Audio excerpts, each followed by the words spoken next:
Right here, this quiet clearing along the Tug Fork in Pike County, Kentucky. It doesn't look like much now, just some scattered foundation stones and a cold, lonely chimney swallowed by the woods. But if you stand here at dusk, when the fog rolls up from the river, you can almost feel the chill of a history that refuses to be buried. Here, where all you hear is the wind in the pines, more than a century ago, the silence was shattered by fire and gunfire. Most folks know the names Hatfield and McCoy, but they don't know the story of Nancy McCoy Phillips, the woman who stood at the heart of the storm. Today, we're going to listen to the whispers from these ruins and piece together the story of a forgotten witness and the terrible price she paid for telling the truth. Let's wind the clock back. Imagine this clearing not as a ruin, but as a living homestead. See the log cabin, smoke curling from that same stone chimney, the scent of wood smoke and baking bread hanging in the air. This was the world of Nancy McCoy, born into a valley that was both a sanctuary and a prison.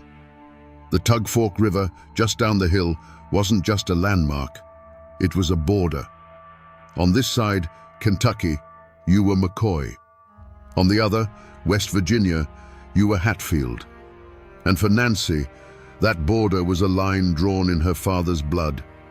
She was the daughter of Asa Harmon McCoy, a Union soldier murdered by Hatfield sympathizers when he returned from the war.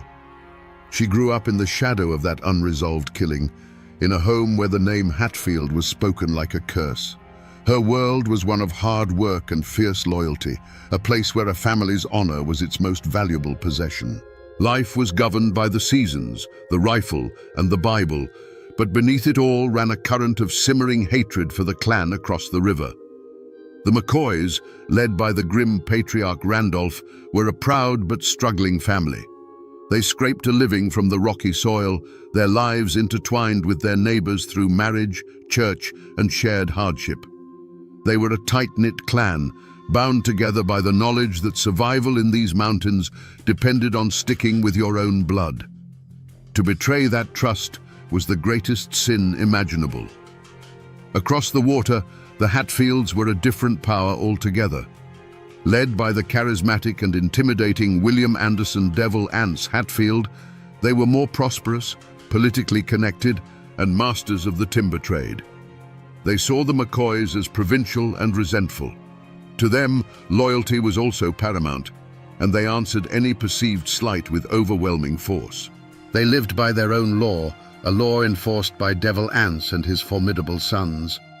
This was Nancy's world, two powerful families staring at each other across a narrow river, each nursing grievances that festered year after year. It was a place of barn dances and church socials, but also of whispered threats and loaded guns propped by the door. It was a world waiting for a match to be struck, and Nancy McCoy, a girl defined by a Hatfield killing, was about to become that match. To understand how deep this story cuts, you have to look past the legends and get down to the hard facts. And sometimes, the most shocking facts are written on a simple piece of paper. In the Pike County Courthouse archives, buried in a dusty ledger, you'll find this: a marriage bond dated May the 14th, 1881. The names on it are clear, written in the elegant script of the time: John C. Hatfield and Nancy McCoy.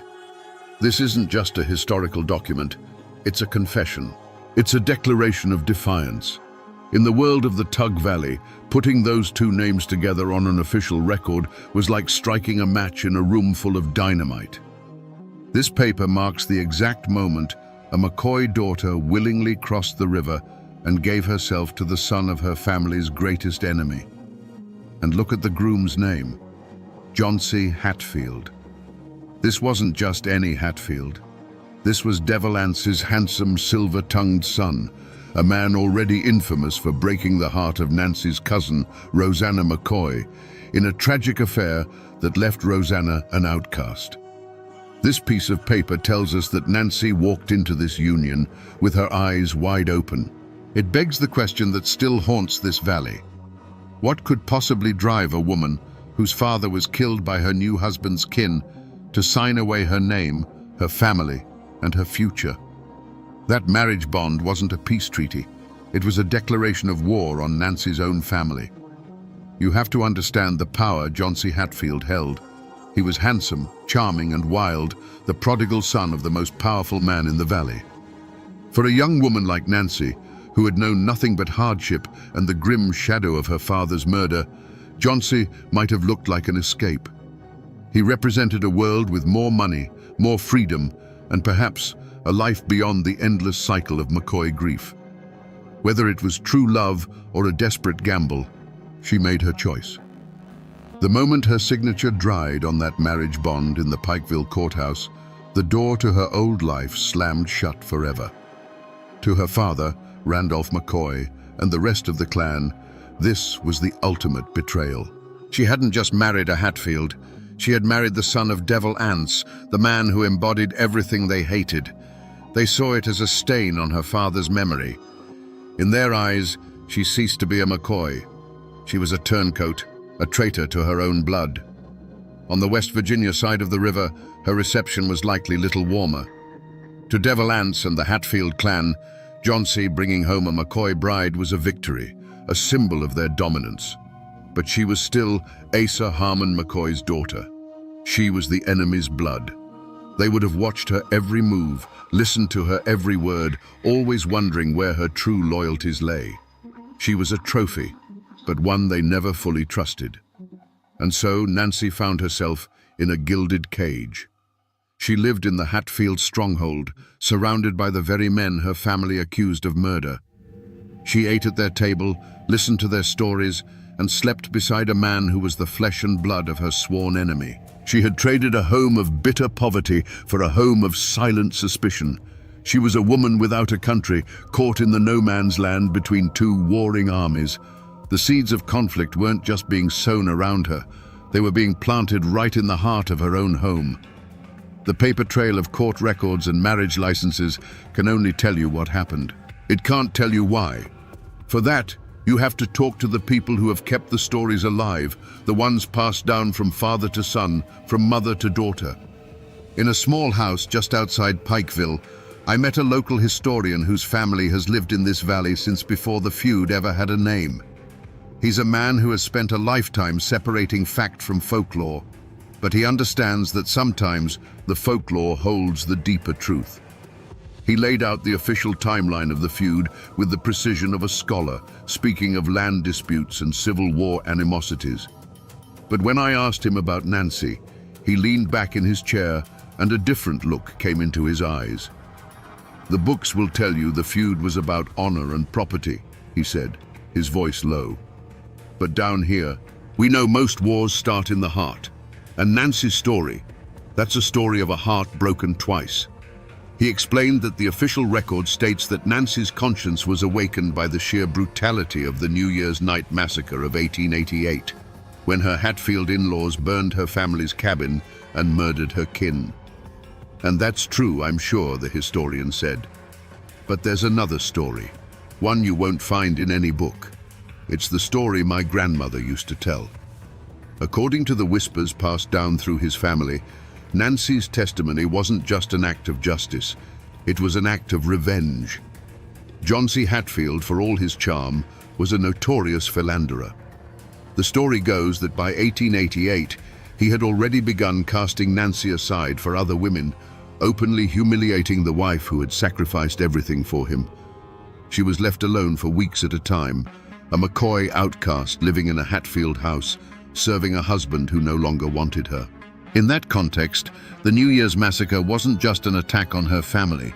It was an attack by the very people who protected and enabled the man who had betrayed her.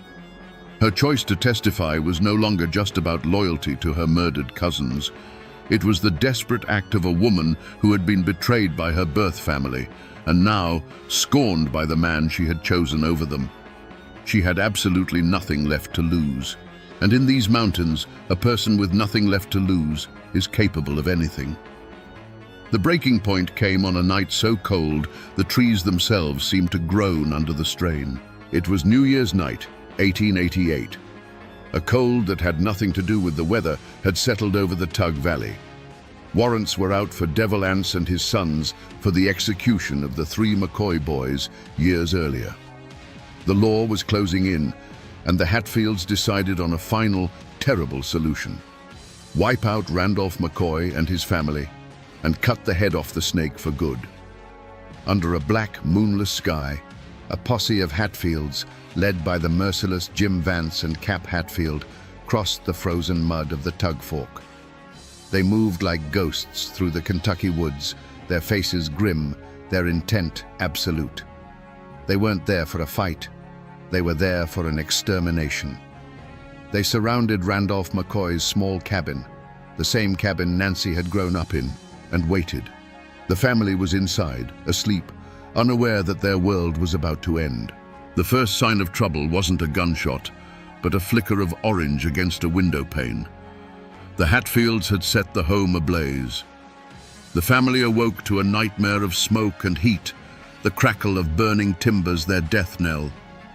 Randolph knew what was happening. He grabbed his rifle. The choice was stark: burn to death or face the guns waiting outside. He yelled for his family to run for their lives. As the cabin door burst open, the night erupted.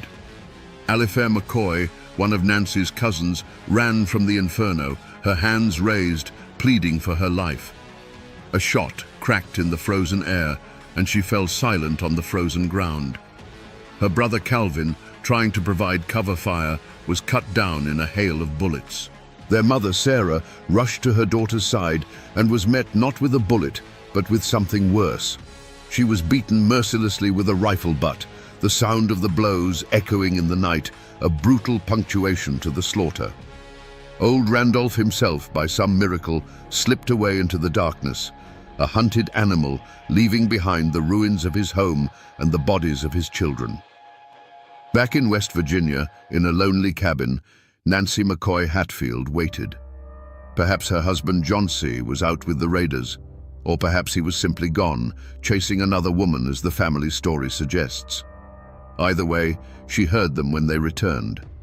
She would have seen the feverish excitement in their eyes, smelled the acrid scent of gunpowder and wood smoke that clung to their clothes. She would have heard the boasts, the grim accounting of the night's work. In that moment, everything broke inside her. The slow poison of Johnsy's infidelity fused with the fresh, raw agony of her family's murder. The men who had just butchered her kin were her husband's family, the clan she had sacrificed her own blood for. The betrayal was absolute, coming from both the man she had married and the family she had joined. The love, the hope, the desperation that had driven her across the river, it all burned away, leaving behind only a cold, hard core of resolve. There was no going back now. The war was no longer between Hatfield and McCoy. It was inside Nancy herself, and she had just chosen a side. This is the old Pike County Courthouse in Pikeville. It's still here, a stoic brick building that has watched over this town for more than a century. Tourists walk past it every day, maybe admiring the old architecture, but few understand the sheer weight of the history soaked into these walls. This building isn't just a landmark, it's a monument to the day the law finally tried to tame the feud. It was a battlefield, but the fighting wasn't done in the hollows with rifles. It was done in a courtroom with testimony. You have to picture it. In 1889, this square would have been a sea of tension. Bearded, armed men from both sides of the river would have crowded the streets, their eyes full of suspicion and hatred. The feud had been brought indoors, but the threat of violence was so thick you could taste it in the air. Every man in that courtroom was loyal to one side or the other, and they were all waiting to see if Kentucky law was strong enough to hold back the tide of blood vengeance. And right here, in a room just behind these tall windows, stood the witness stand. That small, elevated chair was the focal point of the entire war. This is where it happened. The climax of Nancy's story wasn't in a burning cabin or a midnight raid. It was in the suffocating silence of a courtroom, where the only sound was the scratching of a clerk's pen. The weapon that would decide the fate of the Hatfield clan wasn't a Winchester rifle or a Colt revolver. It was the voice of a single betrayed woman. Imagine walking into that courtroom. The air was thick with a century of bad blood, so heavy you could barely draw a breath. On one side of the room sat the Hatfields, stony-faced and armed. On the other, the McCoys, their eyes burning with a righteous fury. And into this deafening silence walked Nancy. She was a McCoy by birth, a Hatfield by marriage, and at that moment, she was an enemy to them all. Every eye in that room followed her as she made the long walk to the witness stand, her footsteps echoing on the wooden floor. She was utterly and completely alone. When she placed her hand on the Bible to be sworn in, a quiet ripple went through the crowd. The court clerk asked for her name. Her voice, clear and steady in the stillness, answered, "Nancy Hatfield." The name hung in the air, a final bitter acknowledgement of the life she was about to destroy. She was claiming the name of the very men she was there to condemn, a final cutting act of a bond being severed. The prosecutor began his questions, his voice calm and methodical. He asked her about the night of the fire. He asked her who was in her home. He asked her what she heard when the men returned from Kentucky. Nancy's gaze was fixed on a point on the far wall, as if looking through it into the past. She didn't shout. She didn't cry. She simply spoke the truth, her voice a quiet, devastating weapon. With each name she uttered, a new wave of shock silenced the room. She did not describe the chaos of the raid in graphic detail. She didn't have to. She simply drew a map for the jury, placing each man at the scene of the crime. When she spoke the name of Cap Hatfield in connection with her cousin's death, a stillness fell over the room so complete you could hear a man's sharp intake of breath from the back row. Her words weren't bullets, they were axes, chopping down the family tree she had married into, one name at a time.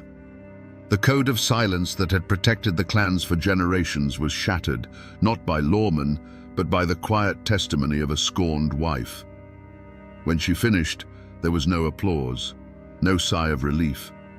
From the Hatfield side of the aisle, she received looks of pure, unadulterated hatred. They saw a viper they had foolishly welcomed into their home. From the McCoy side, there was no welcome embrace. They saw the traitor who had finally done her duty, but it was too late. Her testimony was a victory for their cause, but she, the witness, was still a stain on their name. She had served her purpose.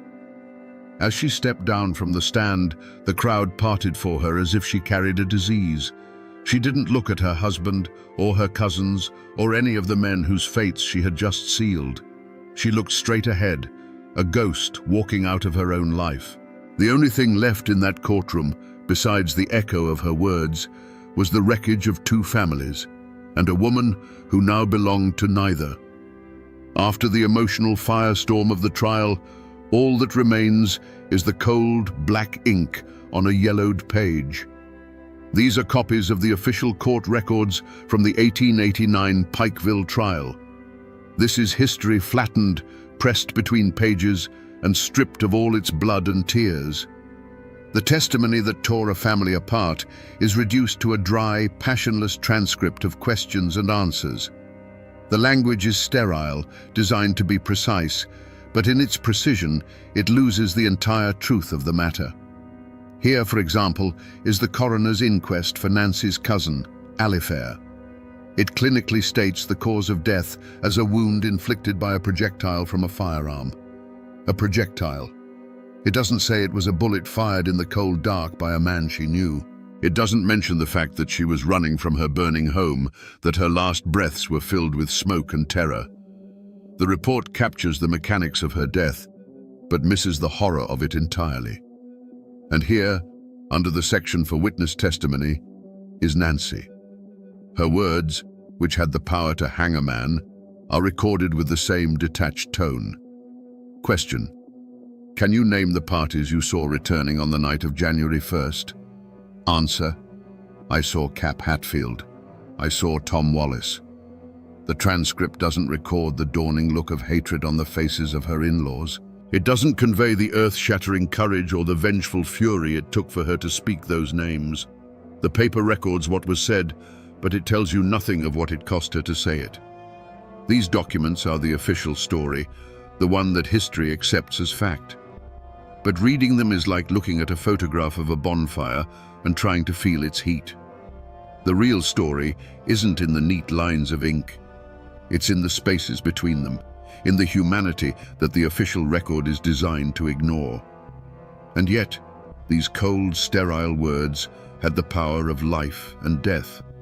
They were the legal instrument that would bring the law's terrible justice down upon the Hatfields.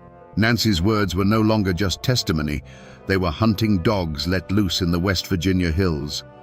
Armed with her insider account, the law, which for so long had been a distant rumor in these mountains, arrived with iron shackles and Kentucky warrants.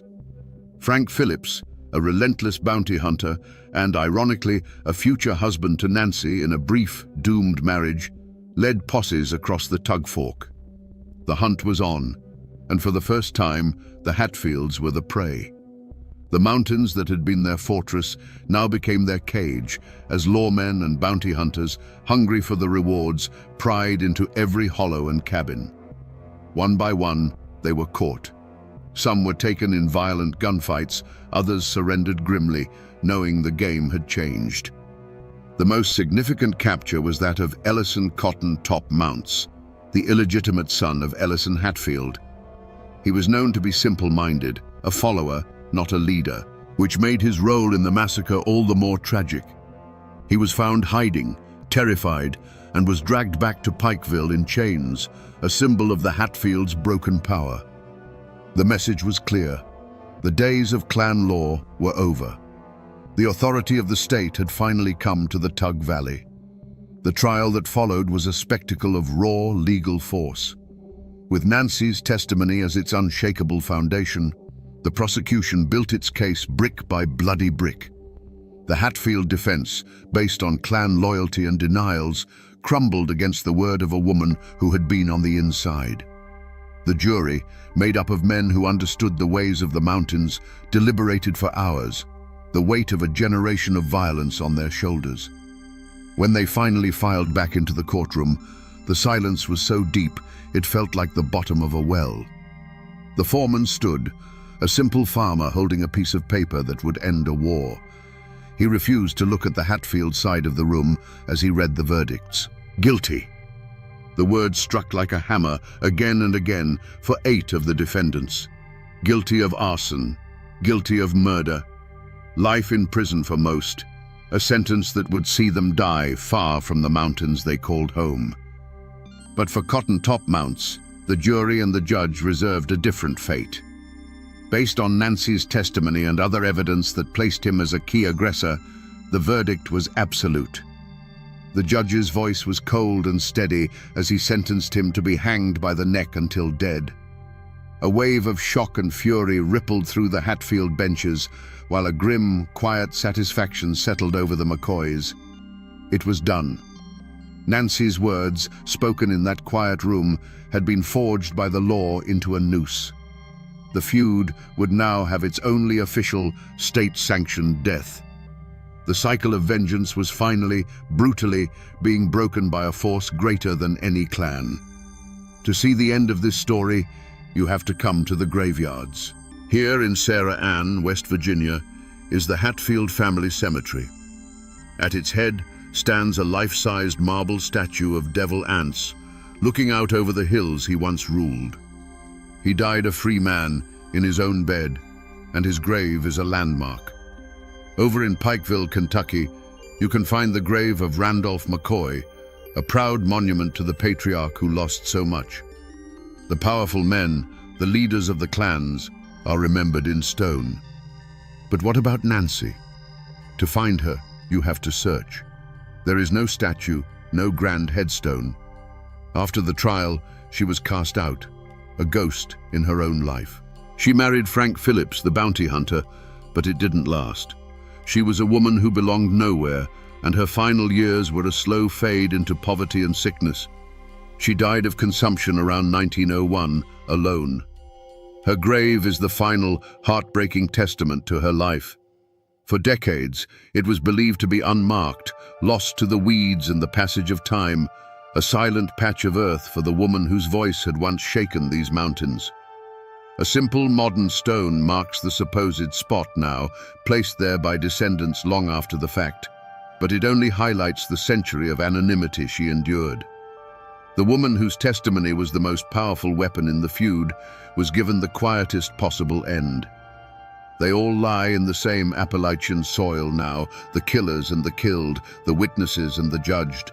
But standing here, you can't help but feel the profound injustice. The men who drove the war are immortalized, while the woman who brought the justice was erased.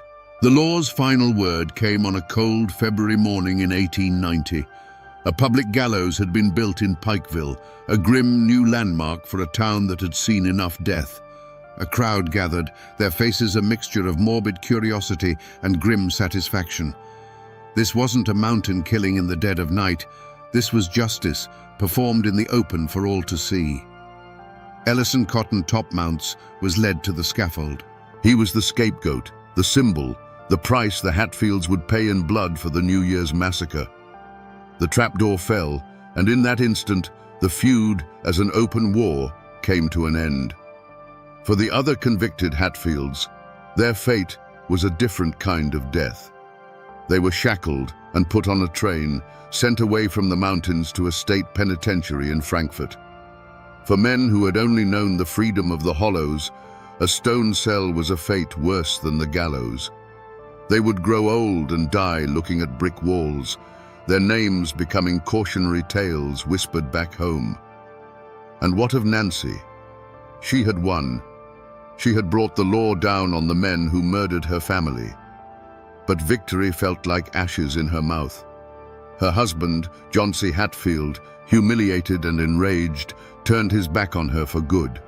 He cast her aside without a second thought and soon found a new, younger bride, continuing his life as if Nancy had never existed.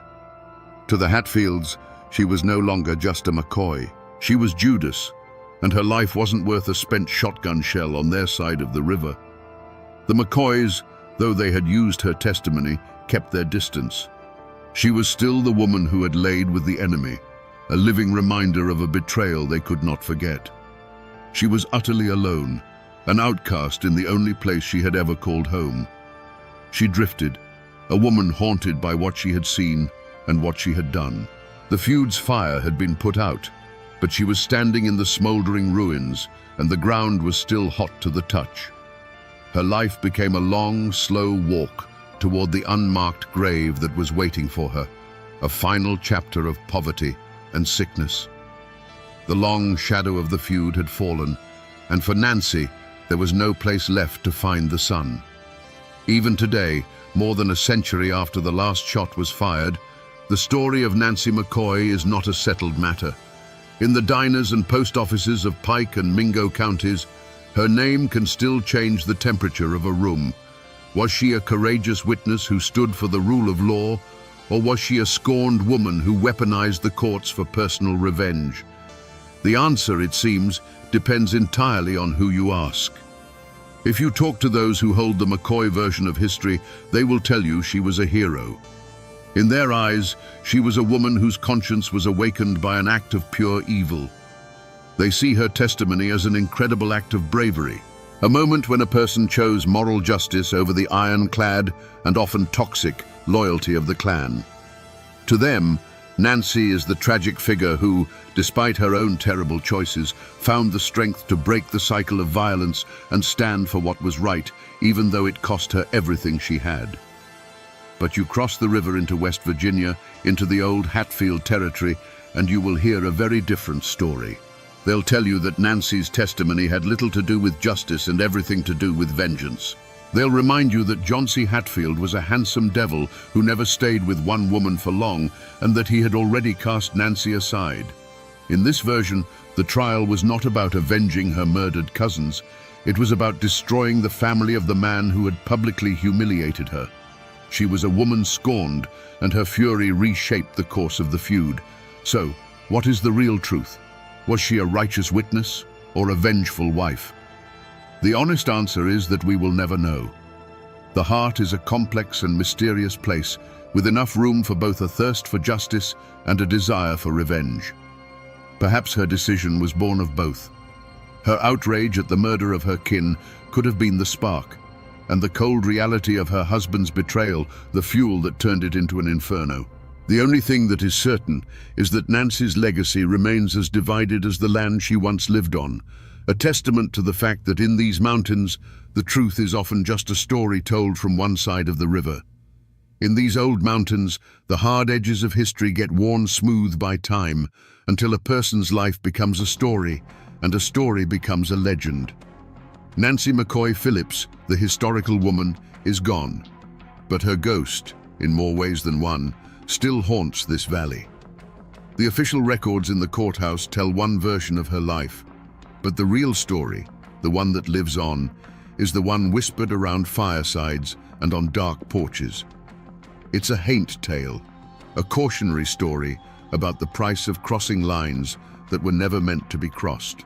They say that on cold nights, when the mist rises off the tug fork so thick you can't see the other side, you can sometimes see a figure wandering the Kentucky bank near the spot where Randolph McCoy's cabin burned to the ground. It's the spirit of a woman, they say, not angry or vengeful, but filled with a sorrow so deep it chills the air around her. She is forever searching, looking for the family that disowned her and the home that cast her out. They say it's the ghost of Nancy, a woman who belonged nowhere in life, and so belongs nowhere in death, forever trapped between the two worlds she tried to straddle. This is how the mountains remember. The community took the unbearable facts of her life, betrayed by her husband, ostracized by her own blood, dead of sickness and poverty, and wove them into something timeless.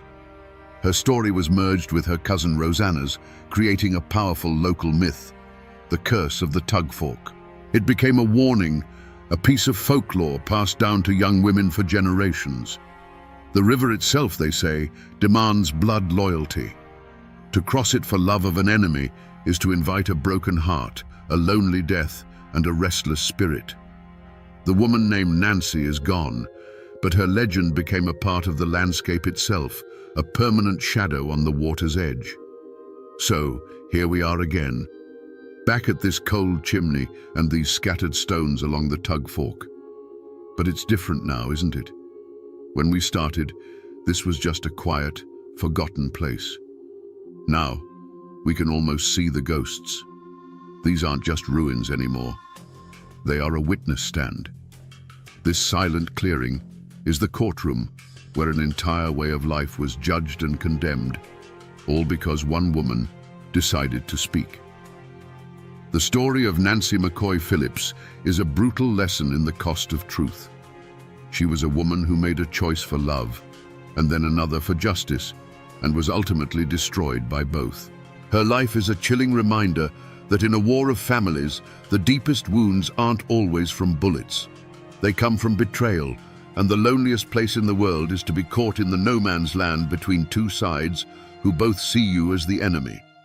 So the next time you drive down a lonely country road and see a single chimney standing sentinel in a field where a house used to be, stop for a moment. Remember that it's not just a pile of stones. It's a library filled with stories of love and loss and the impossible choices that define a human life. We just have to be willing to listen to the whispers they leave behind. The people are gone. The houses are gone. But the story remains. Imagine this. An old woman sits on her porch in the misty mountains, her voice thin but clear. The tune she sings is simple, almost a lullaby. But the words tell of a jealous lover, a flash of steel, and a shallow grave by the river. This isn't just a song, it's a coroner's report. It's a witness statement from a ghost. Now imagine realizing that the hills around you are filled with these musical affidavits, detailing every kind of human tragedy imaginable. What if the darkest secrets of a region weren't written in dusty court records, but were hidden in plain sight, carried on a mournful melody? And who was the strange suit-wearing lawyer who dared to venture into those isolated hollows to collect them? Today, we follow the man who became a detective of the past, using a banjo instead of a magnifying glass to uncover the bloody sagas the mountains tried to forget. Before we follow the man in the suit, we must first understand the world he was trying to save. In the early 1900s, the Appalachian Mountains were a nation unto themselves, a place where time flowed like creek water, slowly and in its own channel. The true victims of this story weren't just the people in the ballads. It was the memory of them, a living history held together by the frailest of threads, the human voice. This was a world built on self-reliance, where your closest neighbor might be a 2-hour walk over a ridge, and the law was often a distant, abstract idea. The keepers of these stories were not scholars or poets. They were farmers whose hands were stained with the same soil that would one day cover them. They were mothers who sang murder ballads to their children like lullabies, not to frighten them, but to teach them about the very real dangers of the world. Their lives were a cycle of hardship and small joys, marked by the seasons, the birth of a child, or the death of a neighbor. Their dreams were not of fame or fortune, but of a good harvest, healthy livestock, and a winter with enough firewood to keep the cold at bay. The mountains themselves were a living character in every story. They were a fortress that protected this unique culture, but also a prison that bred isolation and suspicion. A foggy hollow could hide a moonshine still, a family feud, or a fresh grave with equal ease. The deep woods and winding trails that were a source of life and sustenance could also swallow a person whole, leaving behind nothing but a whispered story. Justice here was often personal, and consequences were swift and final. These ballads, then, were more than just entertainment for long winter nights. They were the community's collective memory, its legal code, and its moral compass. A song about a betrayed lover was a stark warning. A ballad recounting a feud served as a map of bad blood, reminding each new generation who their friends were and who they could never trust. To lose these songs would be like a town losing its courthouse records, its newspaper archives, and its gravestones all at once. But even in this isolated world, shadows were beginning to gather. The first crackle of the radio was starting to echo through the hollows, bringing with it new songs from faraway cities. Young folks were hearing tales of a different life, a world of electricity and automobiles, and some were beginning to see the old ways as a burden. An entire library of ghosts, a complete history of human passion, violence, and sorrow, was at risk of fading into an unspoken silence, and only a very few seemed to notice. When Bascom Lamar Lunsford arrived in a remote holler, he was stepping into a unique kind of crime scene, one where the evidence was not bloodstains or broken furniture, but fading memories and fractured melodies. The first sign that something was wrong was often the silence. He would visit a family known for its music, only to find the younger generation knew the latest radio hit, but not the half-forgotten ballad their own grandfather used to sing about a local tragedy. The air was thick with an unnatural quiet, the sound of a culture slowly losing its voice. The clues he found were scattered and cryptic. In one cabin, he might collect a single haunting verse of the Omi Wise saga, a piece of the story preserved like a shard of bone. Miles away, over another ridge, he might hear the same melody, but attached to a different set of words, the names changed to protect a long-dead ancestor. He would find specific, tangible details embedded in the lyrics, the mention of the Yadkin River, or a landmark like Adams Falls, clues that felt as real and specific as a footprint left at the scene of a crime. These weren't just random stories, they were anchored to the very soil beneath his feet. Yet this evidence only deepened the mystery. The scene spoke of chaos and the ravages of time. For every fact a song seemed to preserve, it offered 10 contradictions. Was Tom Dula a heartless killer, or a handsome fool manipulated by a jealous woman? The ballads Lunsford collected painted him as both, sometimes in the very same version. The trail of truth was overgrown with decades of gossip, family pride, and the simple, inevitable erosion of memory. The mountains held the secrets, but they offered no easy answers. Lunsford quickly realized his task was far more complex than simple recording. He was an archaeologist of sorrow, trying to reconstruct a complete skeleton from a handful of scattered, mismatched bones. Every person he spoke to was a witness, but their testimony was shaped by who told them the story and why. The wilderness he was navigating wasn't just the dense laurel thickets and steep ravines of the Blue Ridge, but the tangled, treacherous landscape of human memory itself, and it was filled with a multitude of unsettling questions. The first and most powerful suspect in the slow murder of these mountain sagas was the community itself. Lunsford quickly discovered that the greatest threat to a story was often the pain it carried. These weren't tales of distant kings and queens, they were raw, open wounds in the local memory. To sing about a young woman drowned in a river was to remember the real girl whose family still lived just down the creek. The songs were a constant reminder of a neighbor's betrayal, an ancestor's shame, or a violence that had torn families apart. Forgetting was not an accident. It was a choice, a form of self-preservation. The motive was a deep and understandable desire to bury the past. Many families felt a personal vendetta against the very history that defined them. As the 20th century progressed, the outside world began to cast a long shadow, bringing with it a condescending judgment of Appalachian life. The stereotype of the violent, feuding hillbilly was taking root, and these murder ballads felt like Exhibit A.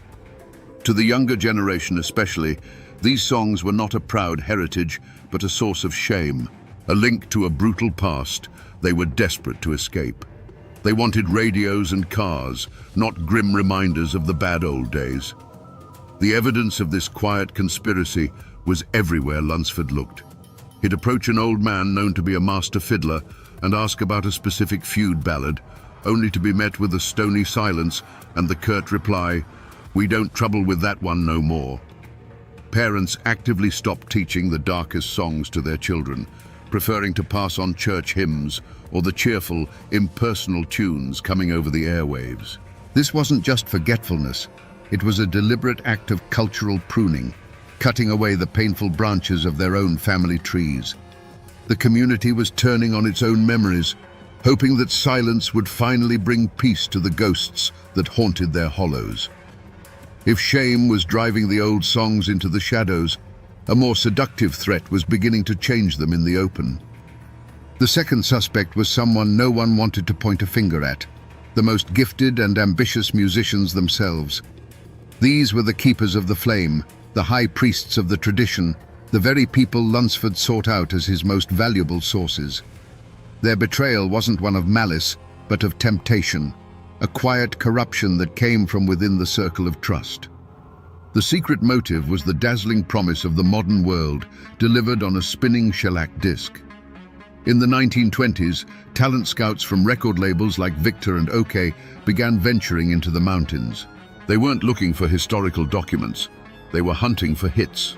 They offered cash money, a life-changing sum for a family living on the edge of poverty, for a 3-minute recording. Suddenly, a song wasn't just a piece of heritage. It was a potential ticket to a life beyond the cornfield and the coal mine. A musician who had only ever played for neighbors at a barn dance was now being offered a small taste of immortality. Lunsford began to see the evidence of this pact everywhere. A long, grim ballad he had collected in its pure form from an elderly woman would reappear on a commercial record, but it would be different.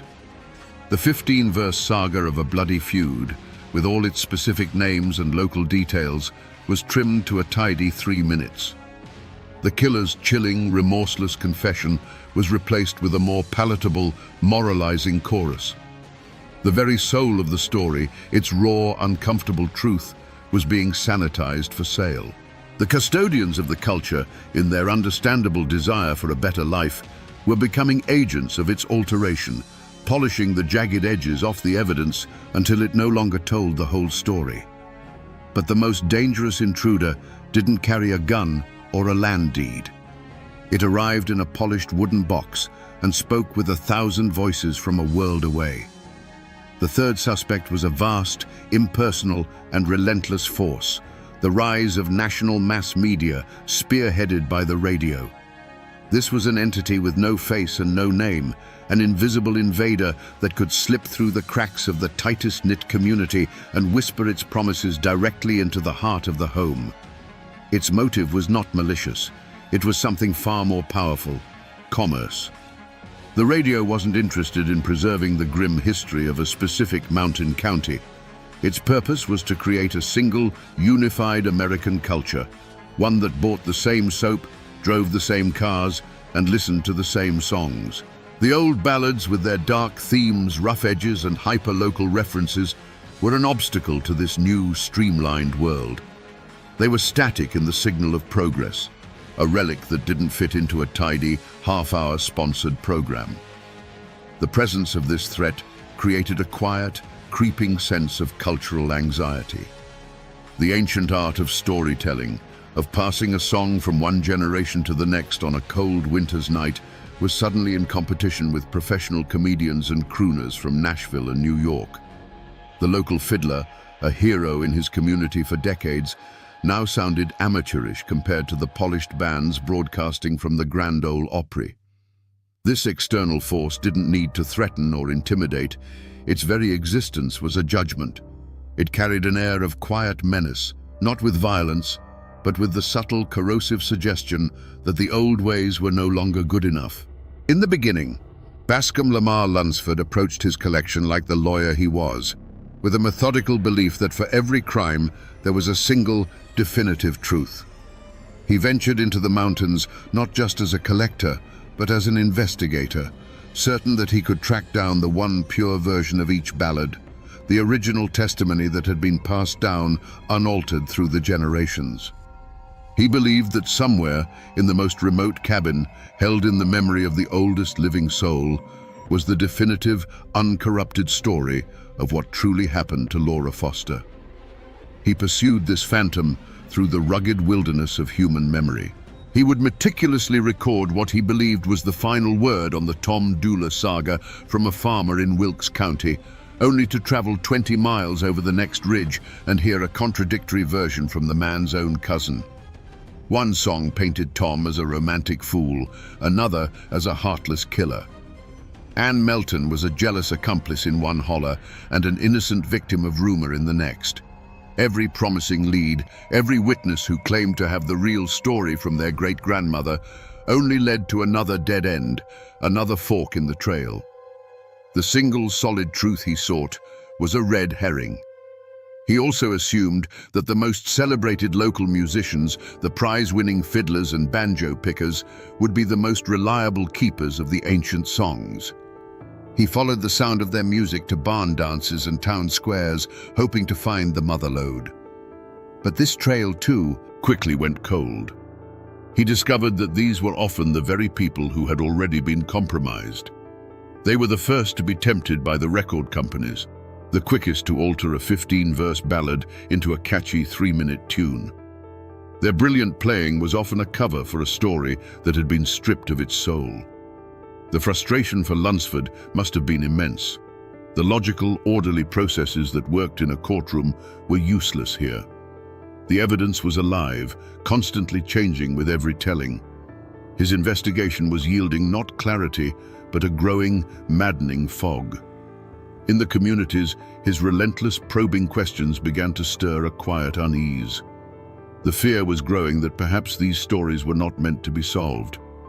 Perhaps in trying to untangle the truth, this man from the outside world was simply pulling apart the last fragile threads holding their entire history together. As Bascom Lamar Lunsford pushed deeper into the mountains, the friendly smiles and offered dippers of water remained, but a new barrier rose to meet him, one as real as a stone wall, yet completely invisible. He was running into the unspoken law of the hills, a code of silence as old as the feuds themselves. The moment he moved beyond pleasantries and asked for a specific bloody ballad by name, the air on the porch would grow still. Eyes would drop. The answer was almost always the same: a slow shake of the head and a quiet mumble of "don't rightly recall that one," or the even more final, "we let that story die with the old folks." The reasons for this omerta were buried deep in the soil of the community. These songs were not abstract folklore, they were active social documents. To sing the ballad of the Allen Griffin feud in front of an Allen was more than rude. It was a hostile act, a dredging up of bad blood that generations had worked to bury. The names in the verses were not characters in a fable. They were the names on the weathered tombstones in the churchyard just up the hill. Lunsford quickly learned he wasn't just asking for a song. He was asking a man to testify against his neighbor's great-grandfather, and that was a line no one was willing to cross for a stranger. There was also a deep and abiding suspicion of any outsider asking too many questions. Who was this man in a starched collar, writing down their tragedies in his little notebook? The mountains had a long memory of being exploited by timber companies, by coal barons, and by condescending writers who came to caricature their way of life. Was Lunsford any different? Was he a cultural undertaker, come to put their most painful memories on display for a gawking world that already saw them as little more than violent savages? The silence was a shield, a way of protecting what little they had left that was truly their own. The psychological toll on the few who considered breaking this code was immense. One old woman, who knew a version of a local murder ballad that Lunsford had been searching for years, would only agree to sing it for him in her spring house, with the door bolted and the sound of the running water masking her voice. She was terrified, not of physical harm, but of something worse: the judgment of her neighbors, the quiet shunning that would follow if they knew she had given away their ghosts. In these hills, a reputation was all a person had, and the price for breaking the wall of silence was to lose it forever. For months, perhaps years, Bascom Lamar Lunsford operated as a detective chasing a ghost. He was searching for a single, verifiable truth, a definitive version of each ballad that could be entered into the record as historical fact. But the mountains resisted. The contradictions piled up, the silence grew deeper, and the logical mind of the lawyer was nearing a point of despair. He had a collection of beautiful broken fragments, but the complete, unassailable story he sought remained as elusive as smoke. The trail, it seemed, had finally gone cold. The turning point came not with a dramatic deathbed confession, but in a moment of quiet frustration. He was sitting on a porch with an elderly woman, trying once again to coax from her the full version of a local feud ballad. She would sing the beginning, her voice strong and sure, but when it came to the verses describing the killing, she would stop, shake her head, and hum a different tune, a simple, mournful church hymn. Lunsford, seeing another day's work dissolving into another dead end, was about to pack his things. But then he stopped, and he listened. He truly listened, not to the words, but to the feeling behind them. In the sorrowful cadence of that hymn, he suddenly heard the echo of the murder ballad. The forgotten clue wasn't a hidden lyric or a secret name. It was the realization that the emotion was the one thing that had survived intact. The community might change the names, forget the details, or refuse to speak the violence, but they never forgot the grief. The hymn was their way of telling the story when the story itself became too terrible to tell. It was the emotional core, the untainted piece of evidence he had been overlooking this whole time. This moment changed everything. It was as if a key had turned in a lock he didn't even know was there. He realized his entire approach had been wrong. He was not a detective hunting for a single culprit or a single truth. He was an archivist of human heartbreak. The contradictions and variations weren't flaws in the evidence. They were the evidence. They showed how a community grappled with, processed, and tried to heal from a trauma over generations. A renewed urgency surged through him. He had to collect it all, every fractured verse, every sanitized radio version, every mournful hymn that carried the ghost of the original tragedy. The real story wasn't in any single song, it was in the sum of all of them. With this new understanding, Bascom Lamar Lunsford stood like a prosecutor ready to deliver his closing argument. But in the spectral courtroom of his mind, the witness stand was empty. and the jury box was filled with ghosts. He had spent years searching for a single villain responsible for the slow death of the mountain sagas. He had cross-examined shame, ambition, and the relentless march of progress. And now, as he pieced together the fragments of evidence, the half-remembered verses, the sanitized records, the telling silences, the horrifying truth finally took shape. There was no single culprit. It was a conspiracy. He finally saw the first conspirator for what it was, the community's own shame. This was the inside man, the accomplice who unlocked the door and let the other forces in. The raw, bloody memories of the ballads had become a burden, a mark of otherness in a world that was rapidly modernizing. By choosing to bury their most painful stories, by refusing to teach their children the songs of feud and betrayal, the mountain folk had, with the best intentions, created a vacuum. They had disarmed their own culture, leaving it vulnerable and defenseless against the coming storm. Into this vacuum stepped the second conspirator, the gifted local musician, tempted by the promise of a world beyond the mountains. These were not villains, but tragic figures caught between two worlds. Driven by the understandable human desire for a few dollars and a little recognition, they became the unwitting agents of the crime. They took the raw, unvarnished testimony of the old songs and polished it for public consumption. They cut out the darkest verses, smoothed over the rough language, and sold a palatable, commercialized ghost of the real thing. They were the ones who put the forged signature on a false confession. And finally, Lunsford saw the mastermind, the cold, impersonal force that had orchestrated the entire affair, the radio and the rise of a national commercial culture. This was the entity that provided the motive, the means, and the opportunity. It offered a shiny, new, and effortless form of entertainment that made the old ways seem obsolete. It whispered the promise of a unified America where everyone listened to the same songs and shared the same simple stories. It created the very shame that had weakened the community's resolve and offered the very temptation that had turned its own guardians against it. In the end, Lunsford's discovery was far more chilling than a single, identifiable villain. The true culprit was an unholy trinity, a perfect and terrible collaboration between the past, the present, and the future. The motive wasn't malice, but something far more powerful, the inevitable crushing weight of change. The ancient, isolated world of the mountains, with its dark memories and bloody sagas, had been put on trial by the 20th century. And in this trial, there could only be one verdict. The old world was found guilty of being old, and the sentence was death by forgetting. Now that we have identified the culprits, we can finally reconstruct the crime. This was not a murder committed in a dark alley with a single sudden blow. It was a slow poisoning carried out in the warm, fire-lit cabins of the mountains themselves, with the victims' own families as unknowing accomplices. The truth, my friends, is that the ballads were not killed. They were allowed to die. Imagine an old man, a patriarch, sitting on his porch with his grandson as the evening shadows stretch across the hollow. He clears his throat to sing the old ballad, the one about the land dispute that cost his own great-uncle his life.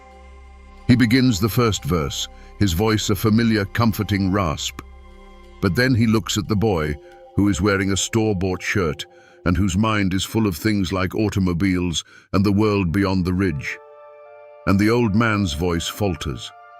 The next words, the ones about the gunshot and the bitter feud, freeze in his throat. In that moment of silence, a story that had survived for a century suffers a mortal wound. It doesn't end with a scream, but with a quiet, heartbreaking stillness. Now picture a different scene, a few years later. A talented young fiddler, the pride of his county, sits stiffly in front of a strange, cone-shaped microphone in a makeshift studio in a Bristol hotel room. A man in a suit tells him he has 3 minutes. He begins to sing the saga of Omi Wise, but when he gets to the part where the villain pleads with her, he softens the words. He changes a raw, brutal line into a more poetic, romantic one. The man in the suit nods in approval, and with that single, simple change, the soul of the song begins to bleed out, replaced by something cleaner, safer, and no longer entirely true. The final blow came not from a person, but from a piece of furniture. See it in your mind's eye, a family gathered in their cabin after supper. For generations, this was the time for stories, for the banjo to be taken down from its peg. But now, in the corner, sits a handsome wooden box with a glowing dial, a single cyclops eye staring into the room. They turn a knob, and a clear voice from Nashville fills the cabin with a song about a love they've never known and a city they've never seen. They are captivated.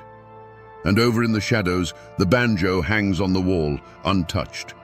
Its strings are not broken, they are simply silent. This is how the great bloody sagas of the mountains met their end. There was no single gunshot, no grand battle. It was 1,000 tiny, quiet surrenders. A forgotten verse here, a changed lyric there, an evening spent listening to the radio instead of a grandfather's voice. The stories became ghosts in their own homes, fading slowly until only a faint, melodic echo remained. They weren't murdered in a fit of passion. They were simply starved, one by one, in the quiet, comfortable darkness of a new and brighter world. There was no grand courtroom for this crime, no judge in black robes. The trial of the mountain ballads was held in the court of progress, and the jury was the American people, whose ears were already filled with the siren song of a new century. The prosecution, a slick and powerful attorney called the Future, presented its case with devastating force. It showed evidence of a faster, brighter, more connected world, a world of convenience and prosperity that made the old ways seem slow, dark, and obsolete. The defense was barely heard, a few faint, mournful notes from an old fiddle, drowned out by the confident roar of the radio. The accused parties reacted to the proceedings in their own ways. The commercial media, the mastermind, showed no remorse. A force of nature doesn't apologize for the storm. The ambitious musicians who had altered the songs for profit took the stand with a mix of defiance and quiet regret, arguing they had simply made a deal to survive in a world that was leaving them behind. And the community itself, the accomplice, sat in silent acceptance of its fate. They had already bought the radios and listened to the new songs. They had, in effect, already pled guilty. The verdict was swift and nearly unanimous. The ancient, bloody sagas of the mountains were found guilty on all counts, guilty of being too complex, too sorrowful, and too stubbornly local for a modern, optimistic nation. The sentence was not execution, but something far more final: obsolescence. They were to be banished from the front porch and the public square, remanded to the custody of a few dusty archives and forgotten collections, their stories replaced by a simpler, more cheerful narrative that sold more records. This verdict was, at the time, overwhelmingly popular. It was called Progress, Enlightenment, the inevitable march of history. But in this vast, impersonal courtroom, there was one man who refused to accept the judgment. Bascom Lamar Lunsford did not act as a lawyer for the defense. It was far too late for that. Instead, he appointed himself the court clerk for the condemned. He worked tirelessly, not to overturn the verdict, but to create a perfect, unassailable transcript of the proceedings. He recorded every last piece of evidence, every haunting testimony, not for this trial, but for an appeal to a higher court, the court of history. And so, while the world celebrated a victory, Lunsford preserved the memory of what was lost. He ensured that the case of the mountain ballads would never truly be closed. He created a file so thick with sorrow and beauty that future generations would be forced to reopen it, to re-examine the evidence and ask themselves a chilling question: was this justice, or was it a crime? It's a verdict that, thanks to him, still sparks arguments in these hills to this day. The verdict had been handed down, and the consequences rippled through the mountains for generations, changing the fate of everyone involved. The survivors of this cultural crime, the ballads themselves, were now safe, but forever altered. Rescued by Lunsford, they were no longer living, breathing stories shared on a porch. They became ghosts in a filing cabinet, their voices captured on wax cylinders and stored in the climate-controlled vaults of the Library of Congress. They were saved from extinction, but at the cost of their freedom. They had become specimens, butterflies pinned under glass, their beautiful, tragic patterns preserved, but their flight forever ended. For the community, the people of the mountains, the verdict of obsolete had a devastating, long-term effect. The silence that Lunsford had encountered became the new normal. A generation grew up disconnected from the bloody sagas that had once defined their ancestors' world. The caricature of the simple banjo-strumming hillbilly, once a condescending fiction, began to feel like a self-fulfilling prophecy. Many of the brightest young people, convinced that their heritage was a source of shame, left the mountains for the cities, leaving behind an aging population and a profound sense of cultural amnesia. They had been judged by the outside world, and in their hearts, many felt their own culture had been found wanting. The descendants of the guilty parties, meanwhile, thrived in ways no one could have predicted. The ambitious musicians who had sanitized the old songs for commercial appeal became the founding fathers of a global phenomenon. The DNA of their altered ballads, the simple chords, the narrative style, the themes of love and loss, mutated and evolved, becoming the bedrock of what the world would come to know as country music. In a bitter twist of fate, the very act of betrayal ensured a kind of immortality. The raw, uncomfortable truth of the mountains was gone, but its polished, commercially viable ghost now echoed from every radio in the nation. And so, the lives of everyone in those mountains were forever changed. A people who had once known exactly who they were, their identity rooted in a deep and often dark well of shared stories, were now set adrift. They inherited the accent, the family names, and the stunning, unforgiving landscape, but they had lost the lyrical map that explained what it all meant. They became haunted not by the ghosts of the old stories, but by the far more unsettling ghost of their absence. You might think the story ends there, in a dusty archive, with the final verdict rendered by a changing world. But if you know where to look, you can still find the evidence of Bascom Lamar Lunsford's investigation scattered all across these hills. The traces of his work have not vanished. They have simply sunk into the soil, becoming part of the landscape itself. The most tangible remnant of his crusade is the Mountain Dance and Folk Festival, which he founded in Asheville in 1928. It still happens every year. On a warm summer night, you can go there and see the grandchildren and great-grandchildren of the very people he interviewed. You can see them playing the same banjos, dancing the same steps, and most importantly, singing the same songs. It is a living, breathing wake, a place where the ghosts Lunsford collected are brought out into the light, not to be mourned, but to be celebrated. It is his final, defiant piece of evidence, presented to a new jury year after year. The songs themselves are another echo. Thanks to the collection he so painstakingly assembled, the ballads did not die. They were rediscovered. The raw, haunting melodies he saved from oblivion became a wellspring for the American folk revival of the 1950s and 60s. When a modern artist stands on a stage in New York or London and sings the chilling tale of Tom Dooley, they are, whether they know it or not, calling on one of Lunsford's ghosts. His work ensured that these hyper-local tragedies became part of a universal human story. And the story of Lunsford himself has become a piece of Appalachian folklore. The whispers about the minstrel lawyer still linger. He is remembered not just as a collector, but as a mythical figure, a man who walked between worlds and knew the mountain's darkest secrets. The legend of the man who knew where the bodies were buried has outlived almost everyone who told it. a testament to the power of a man who listened so intently that he became part of the story he was trying to save. But the most powerful echo is in the land itself. The rivers where lovers were betrayed still flow. The sharp ridges that once divided warring families still cut across the sky.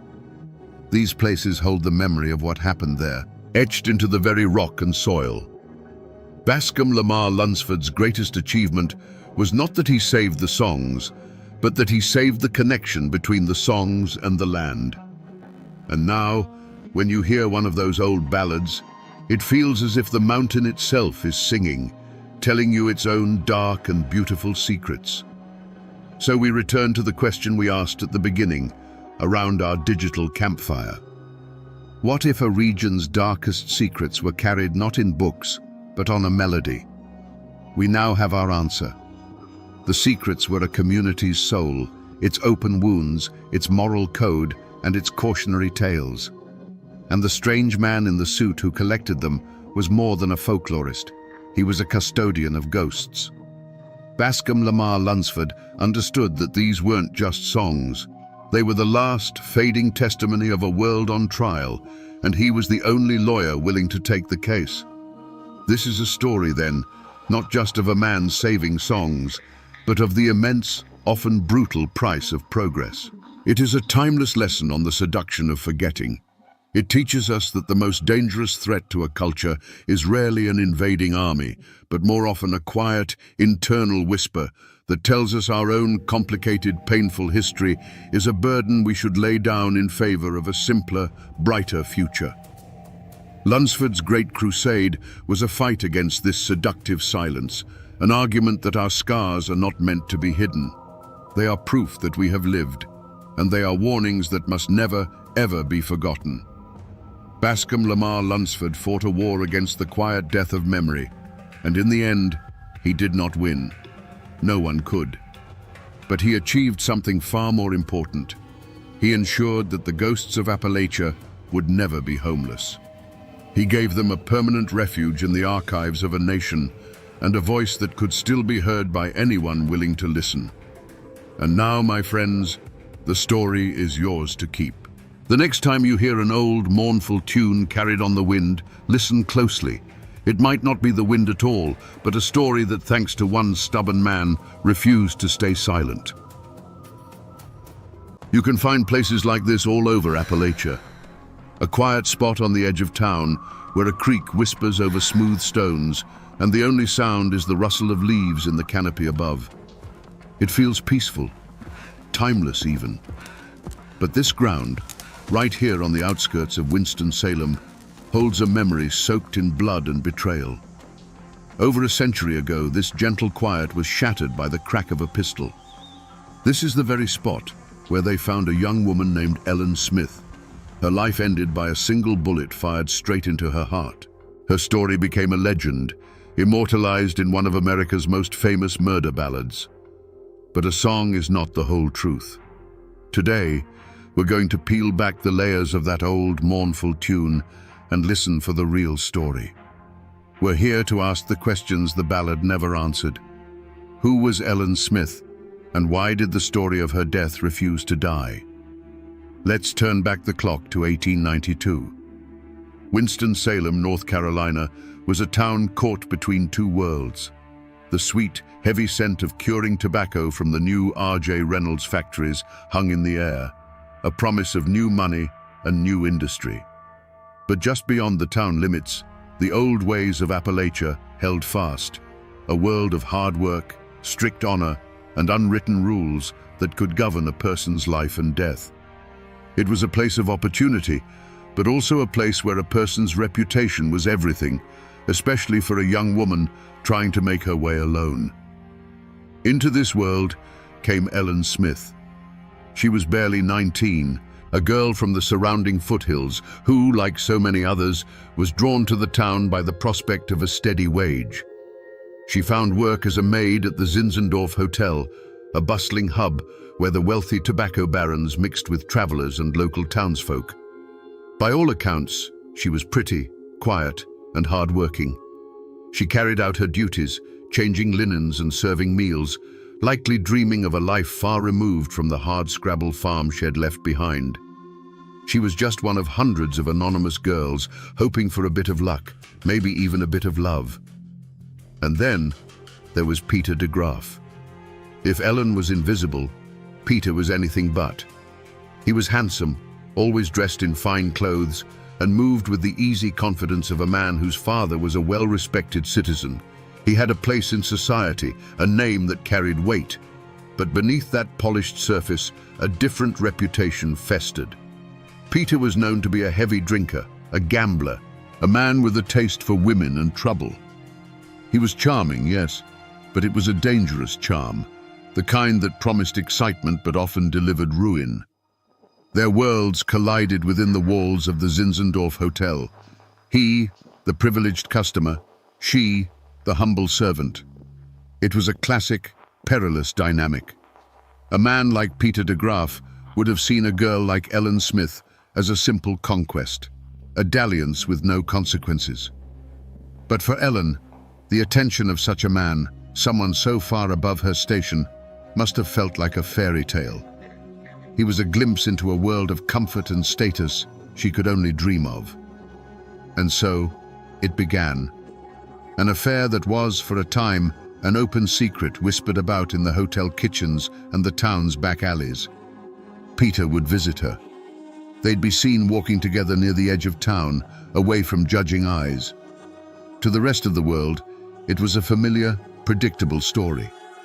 But for the two people living it, it was a path that was quickly leading them toward a dark and unforgiving horizon, a point from which neither of them would ever truly return. A story like this isn't just found in the dirt and leaves of a crime scene. The real evidence, the kind that survives a century, is often buried in a different kind of silence, the quiet hush of a library archive. That's where the whispers from the past are preserved, pressed between the pages of old books and captured on reels of microfilm. And that's where I found this, a newspaper clipping from the summer of 1892, just a few days after Ellen's body was discovered. At first glance, it's what you'd expect. The headline is sensational, talking of a dastardly deed and a shocking murder. It names Peter de Graaf as the prime suspect. But the official facts are not the most important thing on this page. Tucked away in the third paragraph is a single, carefully worded phrase. The article mentions the town's rampant speculation about the victim's unfortunate condition. You see, this isn't just a piece of paper. It's a fossilized rumor. In the polite, coded language of the Victorian era, unfortunate condition meant only one thing. Ellen Smith was believed to be pregnant with Peter de Graaf's child. This single, unproven whisper, printed for all to see, was the spark that lit the fuse. Suddenly, this wasn't just a story of a lover's quarrel. It was a story of honor, shame, and desperation. This one sentence transforms the entire narrative. The affair was no longer a secret dalliance, it became a time bomb. For Peter, it was a threat to his engagement to a more suitable woman and a stain on his family's good name. For Ellen, it was a last, desperate hope for legitimacy. The question this old newspaper forces us to ask is a heavy one. How does a whispered rumor in a small southern town build enough pressure to end in a gunshot? That newspaper clipping only reported what everyone was whispering. But for Ellen and Peter, that rumor was a stark, terrifying reality. Imagine a hushed, desperate conversation in a shadowed corner of the hotel, away from the prying eyes of guests and staff. This is where the love story, if it ever was one, truly died, and the countdown to tragedy began. Ellen, likely terrified but resolute, would have told Peter about the child. For her, it was a plea for salvation. In that moment, she wasn't just his lover. She was the mother of his heir, and in the unwritten code of the mountains, that demanded action. She would have asked him to do the right thing, to marry her and give their child a name. Peter de Graaf, however, was already promised to another woman, Fanny Faust, a bride his family approved of. Ellen's news was not a blessing, it was a catastrophe. It was a threat to his reputation, his inheritance, and his entire future. The easy charm he had used to woo her would have vanished, replaced by a cold panic. To him, her plea for marriage was not a request for honor, but an ultimatum that could unravel his entire world. The days that followed must have been a private hell for both of them. Their secret meetings would no longer have been filled with affection, but with bitter arguments. He likely offered her money, told her to leave town and never come back, to solve the problem on her own. But Ellen wouldn't have backed down. For her, this was not a problem to be disposed of. It was her life, her child's life. Her desperation would have made her bold, perhaps even threatening to expose him to his family and his fiancée. What started as a whispered secret between two people was now a festering conflict. Every denial from him would have fueled her resolve. Every tearful plea from her would have deepened his fear. The seeds of conflict were sown not in jealousy or simple hatred, but in a clash of two inescapable realities. She needed a husband to avoid ruin, and he needed to get rid of her to avoid the very same fate. The air between them grew thick with unspoken violence, and time was running out. Newspaper clippings and court records can give you the skeleton of a story, but they can't give you its soul. For that, you have to talk to the people who keep the memories alive. I found that soul in a conversation with a local historian, a man whose great-grandfather had known the de Graaf family. He wasn't a professor in some university. He was a man whose family had lived on this soil for 200 years, and whose memory was a library of local lore. We sat on his porch, overlooking the hazy blue line of the distant mountains. He told me the official story, the one we all know. The affair, the rumored pregnancy, the arrest. But then he leaned forward in his rocking chair, his voice dropping a little lower. "Now, this part you won't find in any court record," he said. "This is the story that was passed down. The papers will tell you Peter had a motive, but they don't tell you why it had to happen on that specific day. According to the tale that's been told around here for over a century, Ellen Smith had given Peter de Graaf an ultimatum. It wasn't just a tearful plea for marriage anymore. She was done with his stalling and his empty promises.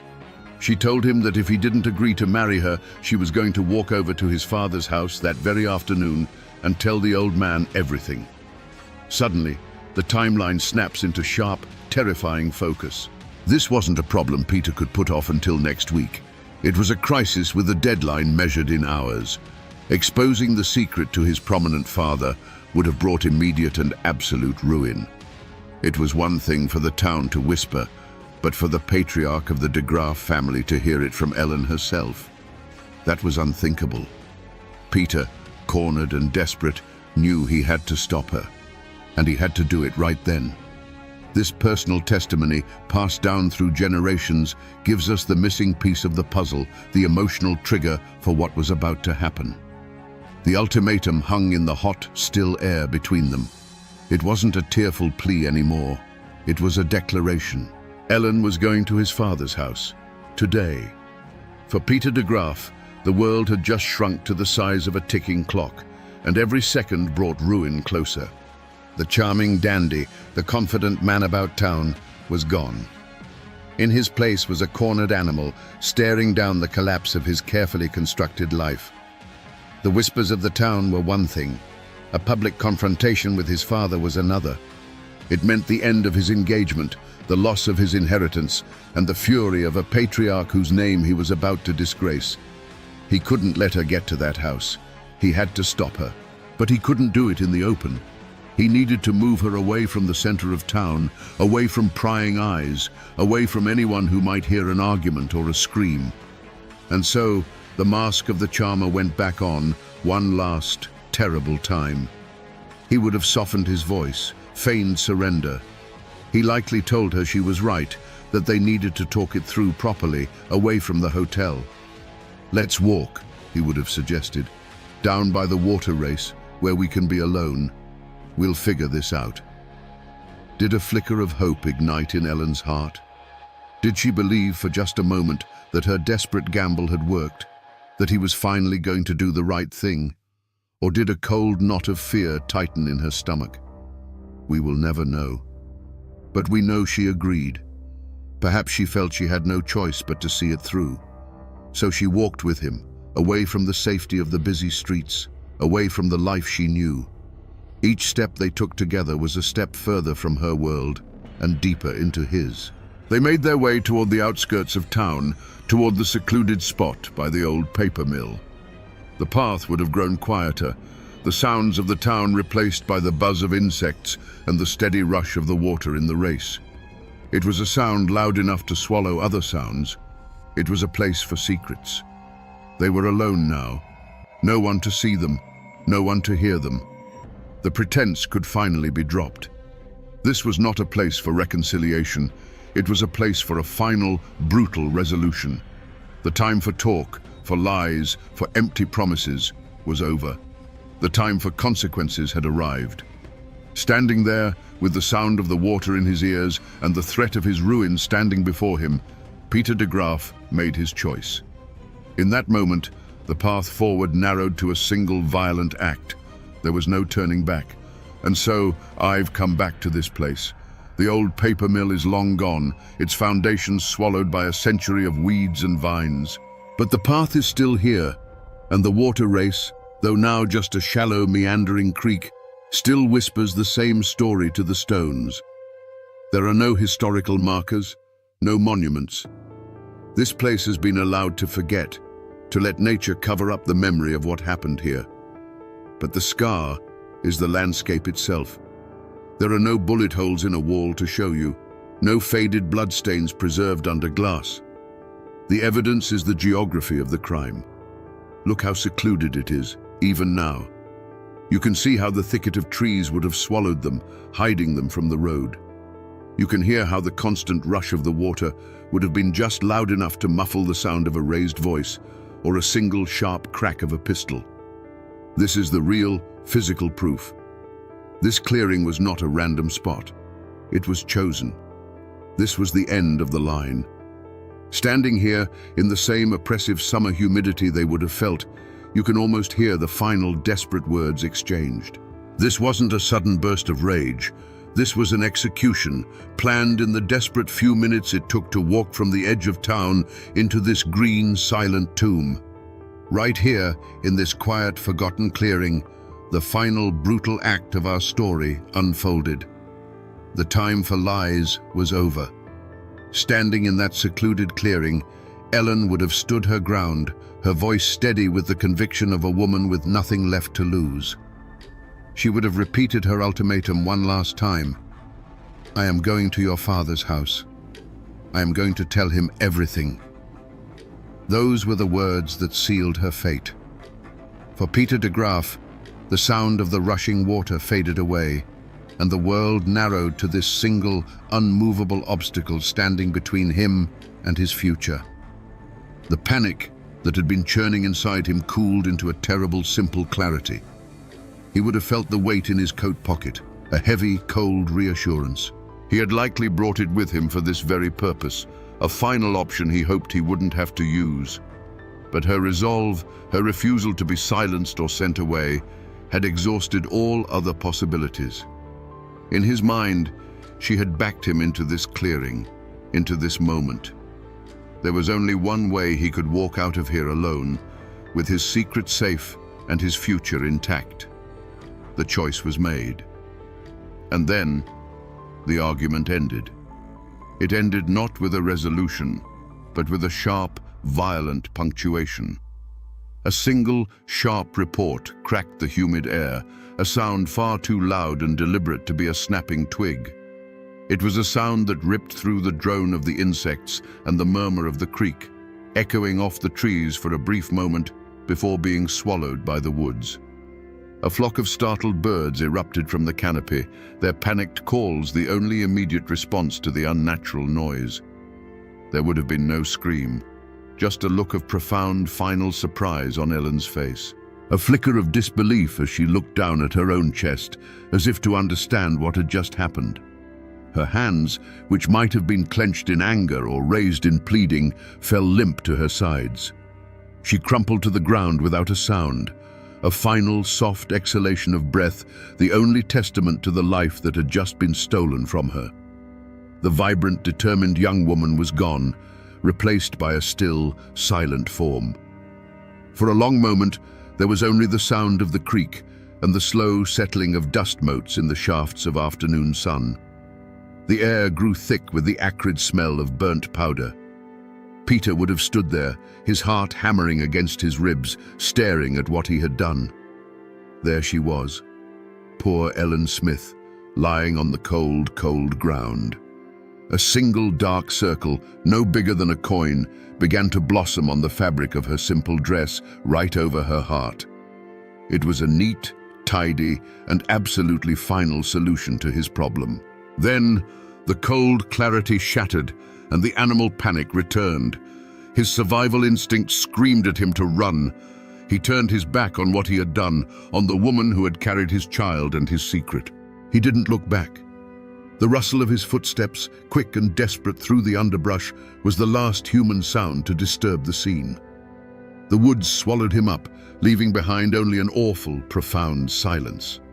And in the clearing, the sun continued to shine, the water continued to flow, and the birds eventually returned to their branches.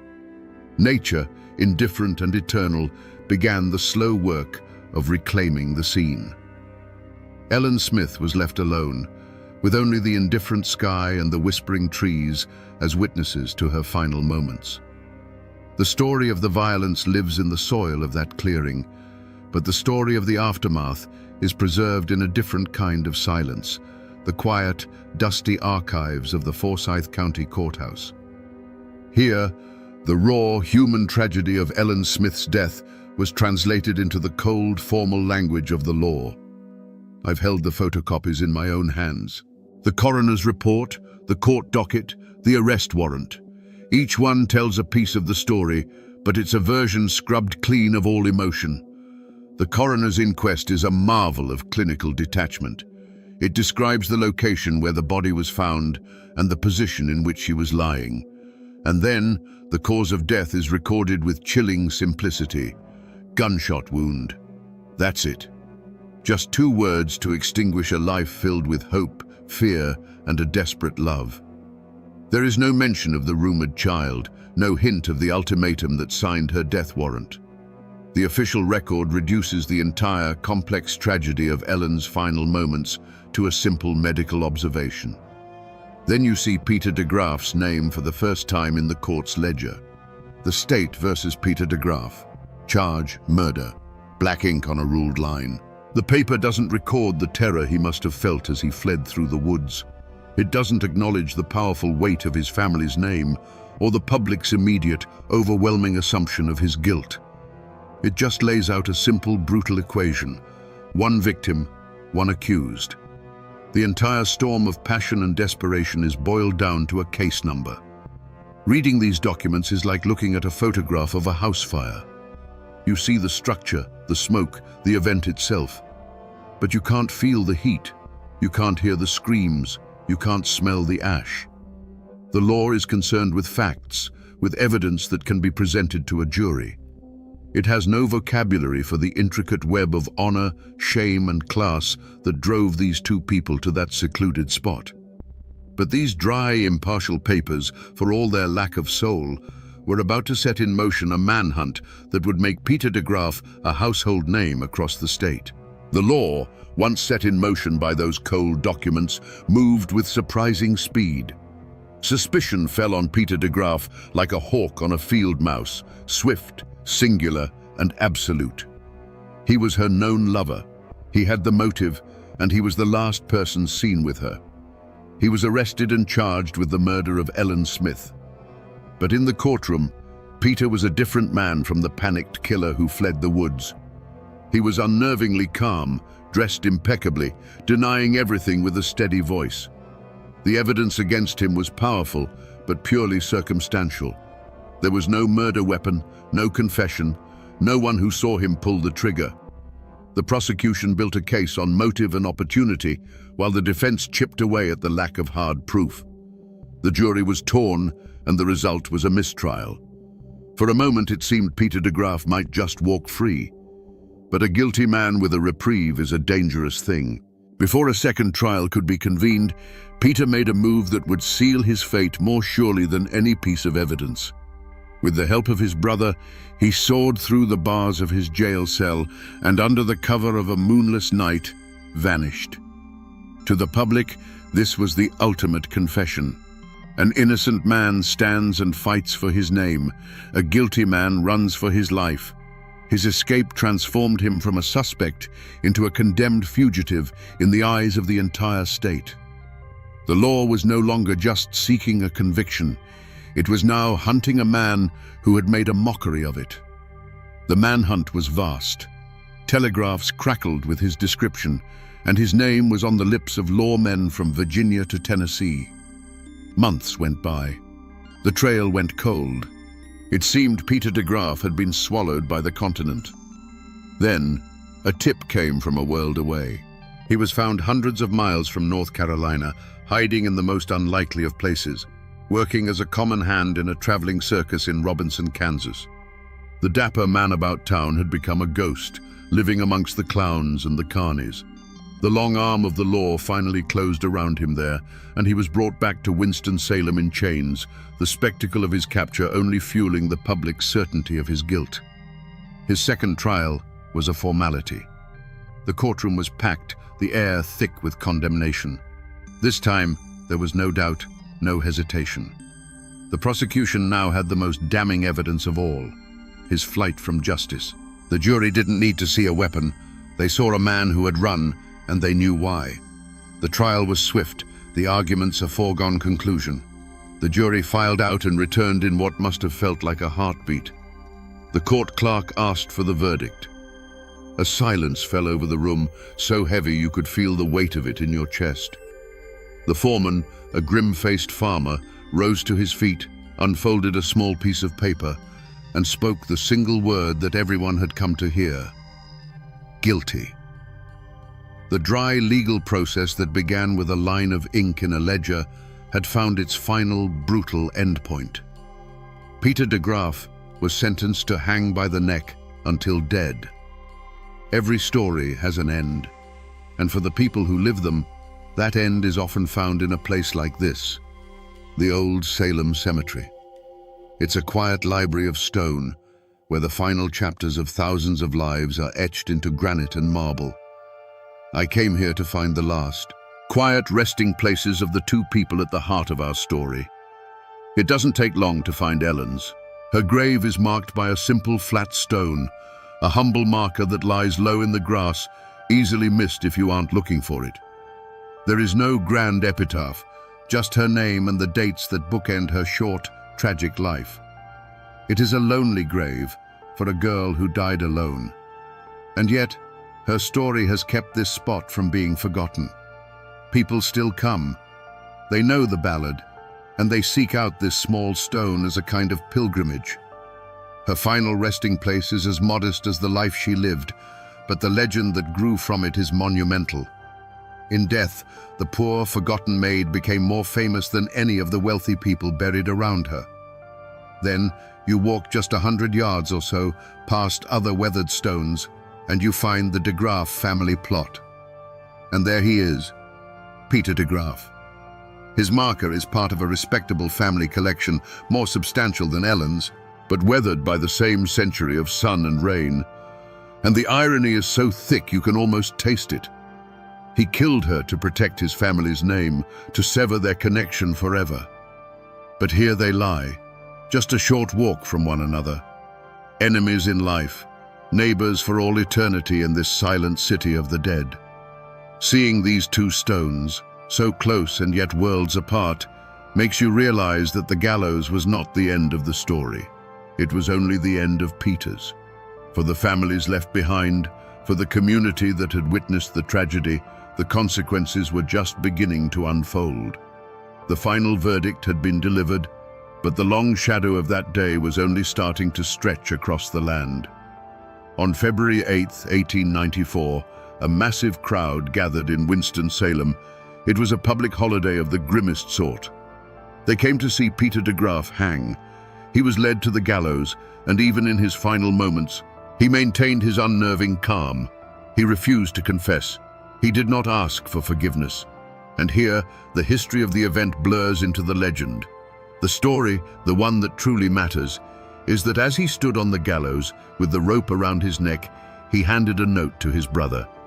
Some say it was a poem, a final confession scribbled on a scrap of paper. No one knows for sure if this note ever existed, but it didn't have to. The idea of it was enough. It was the confession the public craved, the final poetic admission of guilt that would become the very soul of the ballad. The trapdoor fell, and Peter de Graaf was gone. But the story was far from over. His execution did not bring peace. For Ellen Smith's family, there was no real victory. Their daughter was still gone, her name still tangled up in scandal. For the de Graaf family, the shame was permanent. Their son was a convicted murderer, his name a stain they would carry for generations. And for Fanny Fost, the woman Peter was supposed to marry, life was irrevocably altered. She had been saved from a marriage to a killer, but she would forever be known as the other woman in a famous murder case. The long shadow of that day fell across all of them. The survivors had to go on living in a town where every whisper, every knowing glance was a reminder of the tragedy. They had to rebuild their lives on the fractured ground of a scandal that was already becoming a local legend. The law had delivered its justice, the guilty party had paid the ultimate price, but the human cost continued to be paid in quiet grief and public shame for years to come. The event was over, but the memory, raw and painful, had just begun its long, slow burn into the community's consciousness. You would think that a story with a body, a killer, a trial, and an execution would have a clear, definitive ending. But it rarely works that way. The song that bears Ellen's name paints the picture in stark black and white. There is a villain, and there is a victim. Peter de Graaf is the cold-hearted killer, and Ellen Smith is the poor, innocent girl he murdered. For the rest of the world, for anyone who has ever heard that mournful tune, that is the end of the story. It is a simple, powerful, and enduring morality tale. But when you spend time here, when you talk to people whose roots run deep in this soil, you find that the truth is never that clean. In the whispers and memories that were never set to music, a different, more complicated picture emerges. While no one defends what Peter did, the telling of the story shifts. In this version, Ellen is not just a passive lamb led to the slaughter. She is a woman who, finding herself in a desperate situation, used the only weapon she had, the threat of public shame. She gave an ultimatum, a high-stakes gamble in a game where she held very few cards. Likewise, in this whispered history, Peter de Graaf isn't a simple monster. He is a weak man, a foolish man, trapped by his own vices and the rigid expectations of his family. He was a coward, driven to an act of unimaginable cruelty, not by pure evil, but by the desperate fear of losing his social standing. This doesn't excuse him. It doesn't absolve him of his crime. But it recasts the story from a simple melodrama into a more complicated and perhaps more human tragedy about two flawed people crushed by the unforgiving social codes of their time. So which version is the truth? Was Ellen the pure innocent from the ballad, or the desperate gambler from the local law? Was Peter a cold-blooded predator, or a cornered coward? The answer is likely lost somewhere in the middle, in the unspoken words that passed between them in that clearing. The official record tells one story, the famous ballad tells another, and the quiet, persistent memory of the community tells a third. The truth, as it so often does, depends entirely on who is telling the story. And this is how a story truly becomes immortal. It's not in the court records or the newspaper clippings. In the mountains, a story survives when it is set to music. Almost immediately after Peter de Graaf's execution, the tale of what he had done was put to a simple, mournful tune. These murder ballads were the lifeblood of Appalachian history, a way of preserving cautionary tales and shocking news in a time before radio or television. They were the people's history, sung on porches and in parlors, passed down from one generation to the next. The ballad of Poor Ellen Smith is a masterpiece of the form, chilling because it's told from the killer's point of view. It's not a song of remorse, but a cold, matter-of-fact confession.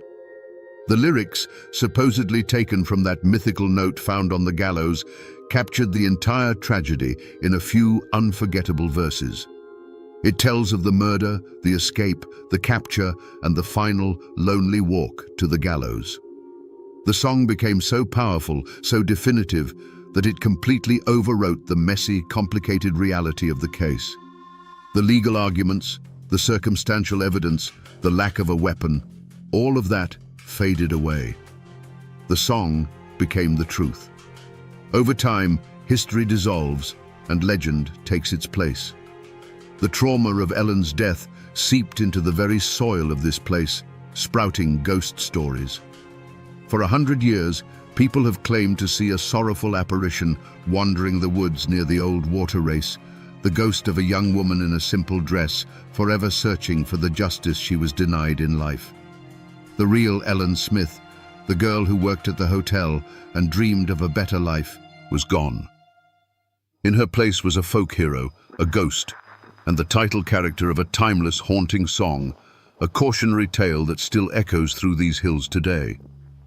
And so we find ourselves back where this journey began, here in this quiet clearing by the water. When we first stood here, it was just a peaceful spot in the woods, a place where nature had seemingly washed away the past. But it isn't quiet anymore, is it? Now, you can almost hear the echoes, the frantic, whispered argument, the single deafening crack of the pistol, and then the profound, awful silence that followed.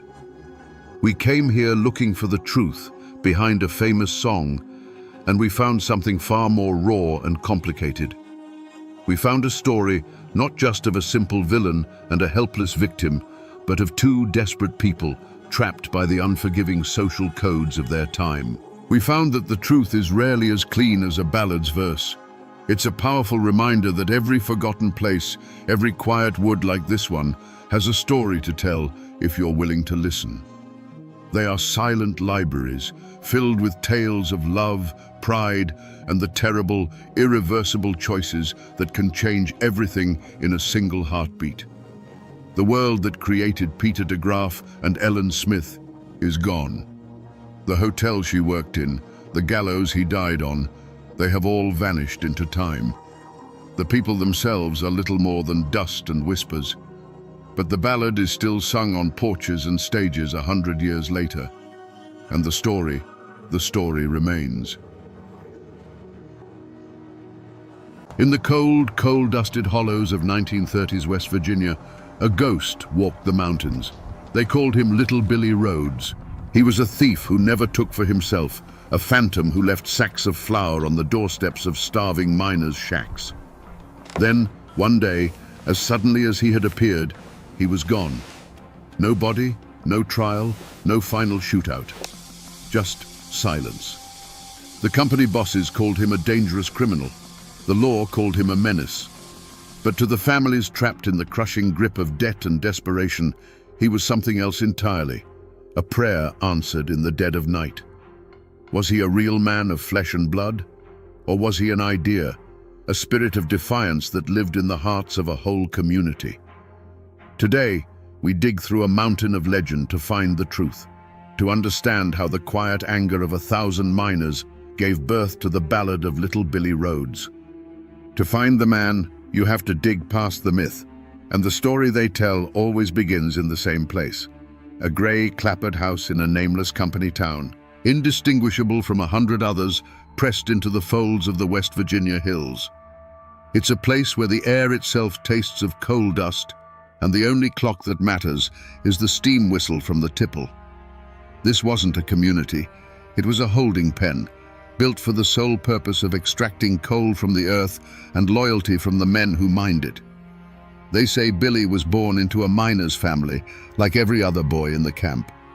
His father was a man whose strength was legendary, able to load more tons in a shift than any two younger men, but who came home each night with a little more of the mountain ground into his lungs. His mother was a woman who could make a meal from next to nothing and find a way to patch a patch, her silence a testament to a resilience that ran deeper than any coal seam. In that small shack, he learned the unspoken code of the mountains. You protect your own, you owe no debt to an outsider who disrespects you, and you never, ever show weakness. The world outside that door, however, operated on a different code entirely. The turning point, the moment the boy became something more, came with the sound of a cough. It was his father's cough, a wet, ragged sound that signaled the end. Black lung. The company called it miner's asthma and docked his pay for missed shifts. When he finally succumbed, the company sent no condolences. They sent a man with a ledger to calculate the family's outstanding debt at the company store. The man who had given his life to the mine was now just a negative number in a book. The true breaking point came a week later. Billy, still a boy, but now the man of the house, watched his mother stand before the company store manager, a man with a soft belly and clean fingernails. She was pleading for a bag of flour on credit just until her oldest son could start in the mines. The manager checked his ledger, shook his head, and turned her away empty-handed. In that moment, Billy saw it all with a terrifying clarity. The injustice wasn't a mistake in the system, it was the system. He saw his mother's shame, the manager's indifference, and the well-stocked shelves that might as well have been a world away. That night, something in him hardened, turning his grief into a cold, sharp-edged purpose. He didn't cry. He watched. He began to truly see the woods that surrounded the camp, not as a playground, but as a sanctuary, a place with its own laws that the company couldn't touch. He learned the paths the guards walked, the timing of the supply wagons, the way a loose floorboard in the company store sang a different tune than the others. The mountains were teaching him, forging him. He was creating his own code, born from the ashes of his father's life. It was a simple code, but absolute. You do not harm a working man. You do not touch a family's meager possessions. You do not spill blood if it can be avoided. But you take back what was stolen, you humble the proud, and you deliver justice where the law refuses to tread. The boy who watched his mother walk away with nothing was gone. In his place stood a shadow, waiting for the right moment to fall. Before the full weight of the law and the focused rage of the coal barons came crashing down, there was a period of strange, tense equilibrium. The name Little Billy Rhodes settled over the hollows, not like a storm cloud, but like the persistent mountain fog, a constant, unseen presence that changed the landscape. He wasn't a man you'd meet at the company store. He was the reason you could walk past that store with your head held a little higher, knowing its power wasn't absolute. In those days, his legend was written on the porches of the needy. A family whose father was too sick to work would wake to find a side of bacon and a sack of potatoes by the door, left sometime between the last patrol of the company guards and the first light of dawn. A widow, facing eviction, might find a handful of real US dollars tucked into the frame of her screen door, just enough to pacify the company man for another month. These weren't grand gestures, they were acts of targeted survival, a quiet redistribution of stolen wages. His relationship with the community was a sacred, unspoken pact. They were his eyes and ears. A child playing by the creek might see a new company guard and mention it to his father. That evening, the information would travel through the camp. A ripple of warning passed in hushed tones between miners at the coalface, between women hanging laundry on the line. In return, the community became a fortress of silence. When the sheriff and his deputies came asking questions, they were met with blank stares, slow shrugs, and the impenetrable wall of mountain folk protecting their own. Little Billy? Can't say I know the man. This was Billy in his prime, a master of his domain. He moved through the world of the company town like a ghost in his own house. He knew which guards drank on duty, which managers were careless with their keys, and which routes the payroll wagon took on the last Friday of the month. He wasn't just a thief, he was an intelligence operative in a war nobody had officially declared. He had turned the mountains that imprisoned his people into his greatest weapon, a labyrinth of shadow and stone where he was king. This fragile balance was the world he had built, a world he sought to protect. It was a place where fear was no longer the only currency, where a single defiant man could hold back the tide of corporate greed. He had given his people more than just food and money. He had given them hope, a dangerous and priceless commodity. And it was this very success, this growing legend, that would eventually become the greatest threat to his existence. But a man who lives by a code is also a predictable man. And little Billy's greatest strength, that unwavering, white-hot sense of justice, was also the one crack in his armor. He wasn't a cold strategist. He was a man fueled by a righteous fire. His heists on company property were calculated, almost impersonal acts of war. But when the cruelty of the system took on a human face, his response became deeply, dangerously personal. The story they tell is of a new mine foreman, a man named Blackwood, who came to the camp with a reputation for breaking unions and a temper as foul as mine drainage. Blackwood wasn't content to simply enforce the rules. He reveled in the humiliation of the miners. One afternoon, he publicly berated an elderly miner, a man who had worked the seams for 40 years, for being too slow, kicking the old man's lunch pail into the mud and mocking him in front of his crew. For Billy Rhodes, this was not a matter of scrip or payroll. This was an intolerable affront to the dignity of his people.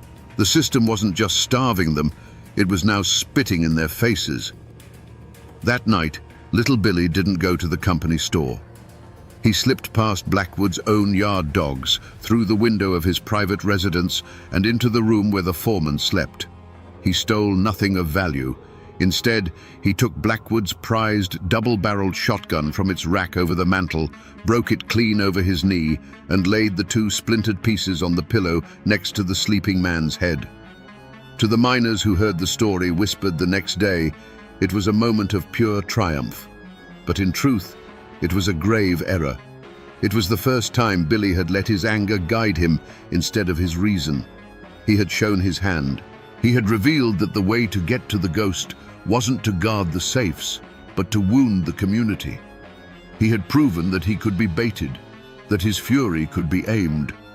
And in the cold, calculating eyes of the coal company, a man who can be angered is a man who can be trapped.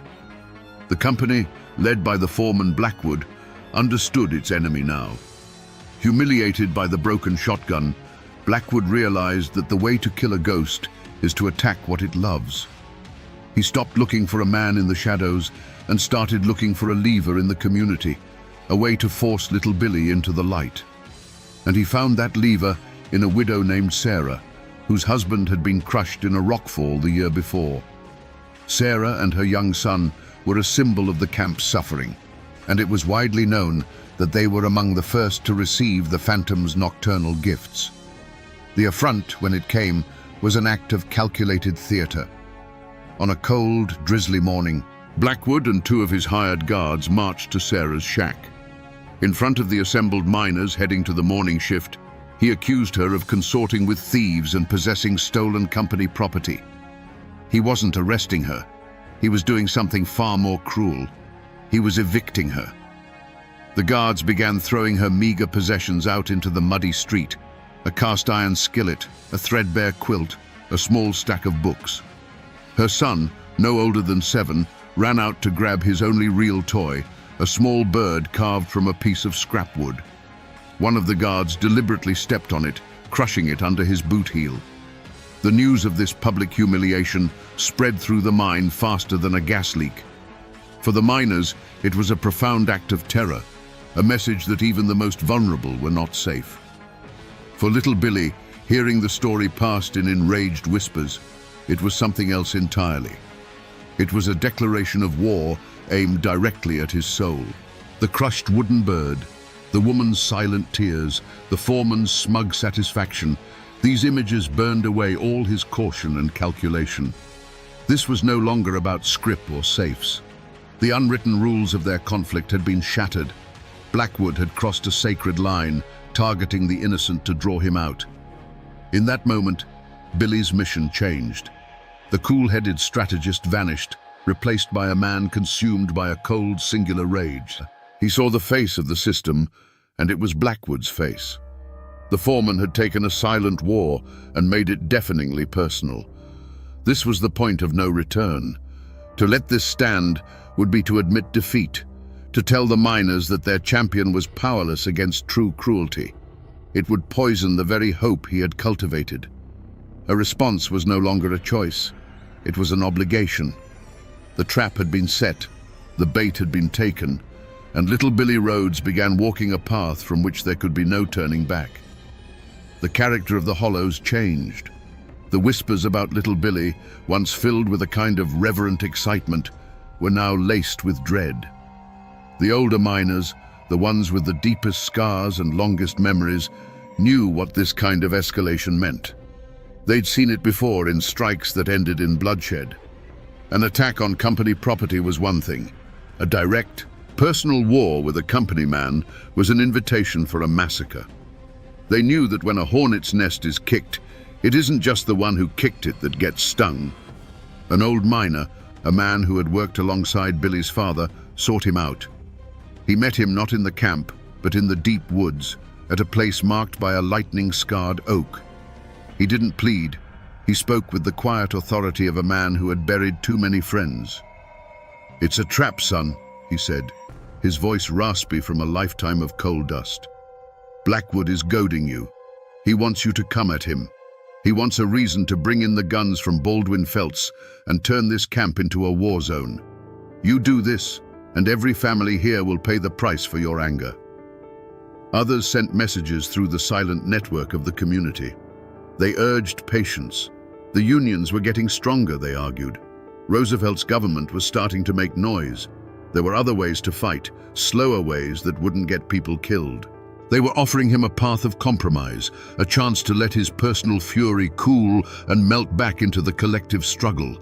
They were begging their ghost to remain a ghost, not to become a target. But Billy's ears were deaf to caution. From his perspective, their pleas for patience sounded like a quiet acceptance of defeat. How could he wait for a union organizer to arrive next month when a widow and her son were homeless now? His entire existence was built on the principle of immediate, tangible justice. To ignore Blackwood's cruelty would be to break his own code, to betray the very people he was trying to protect. He saw their warnings not as wisdom, but as the fear that had kept them all in chains. His response, passed back to the old miner, was chilling in its finality. He put a woman and her child in the mud. There's no waiting after that. The conversation was over. His actions grew bolder and more personal. He no longer cared about stealth. One night, the two guards Blackwood had used to evict Sarah woke up to find their shotguns missing and a dead blacksnake coiled on each of their doorsteps, a clear mountain threat. Then he went for Blackwood himself. The foreman came out one morning to find a single pristine bullet sitting on his porch railing, a promise of what was to come. The ghost was no longer content to rob. He was now actively hunting. Each act was another step down a narrowing path, stripping away his anonymity and locking him into a collision course. He was ignoring every outstretched hand, every offered exit, his eyes fixed only on the man who had become the embodiment of all his hatred. The company brought in new guards, hard-faced men from out of state who didn't know the miners' names and didn't care to learn them. They patrolled the camp in pairs, shotguns held at the ready, turning the already tense atmosphere into a powder keg, waiting for a spark. The community that had been Billy's shield was now a prison for its own people, and he was the reason.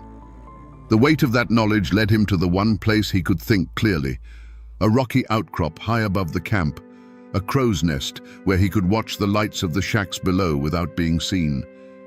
It was there she found him. Sarah. The old miner who had warned him must have told her where to look. She didn't approach with fear, but with a weary, heartbreaking resolve. She stood before him, a simple woman in a worn dress, and in the pale moonlight, he could see the profound exhaustion in her eyes. "You have to stop, Billy," she said, her voice barely a whisper. "This ain't justice. This is just more trouble." She told him how the other women now shied away from her, afraid to be seen as her friend. She told him how Blackwood's men followed her son home from his games by the creek. She explained that his gifts had become a curse, marking her family for persecution. "You wanted to give us hope," she pleaded, tears finally tracing paths through the grime on her cheeks. "But all I feel is fear. Every night I pray you don't do anything else in my name. Please, just disappear again. Let us be." For the first time since his father died, the cold certainty in his heart wavered. He looked at her face, and for a moment he saw not a cause, but a person he was breaking in his attempt to save her. Her words were a lifeline, a final off-ramp from the path of violence he was on. He could listen. He could heed the warnings of his own people. He could melt back into the mountains, let the Union men fight the long, slow battle, and allow the wounds to heal. He could let the ghost of little Billy die, and let the man live. But then he looked past her, down at the company town, lit by the cold electric glare of the tipple, and he saw the bars of the cage. He saw Blackwood's house, warm and bright, while Sarah stood before him shivering. The image of the crushed wooden bird flashed in his mind. To stop now, to walk away, felt like a deeper betrayal than any violence he could commit. It would mean that a man like Blackwood could break a child's spirit and pay no price. It would mean the system always wins. He looked back at Sarah, and the conflict in his eyes hardened back into resolve. "If I stop now," he said, his voice low and final, "then he wins.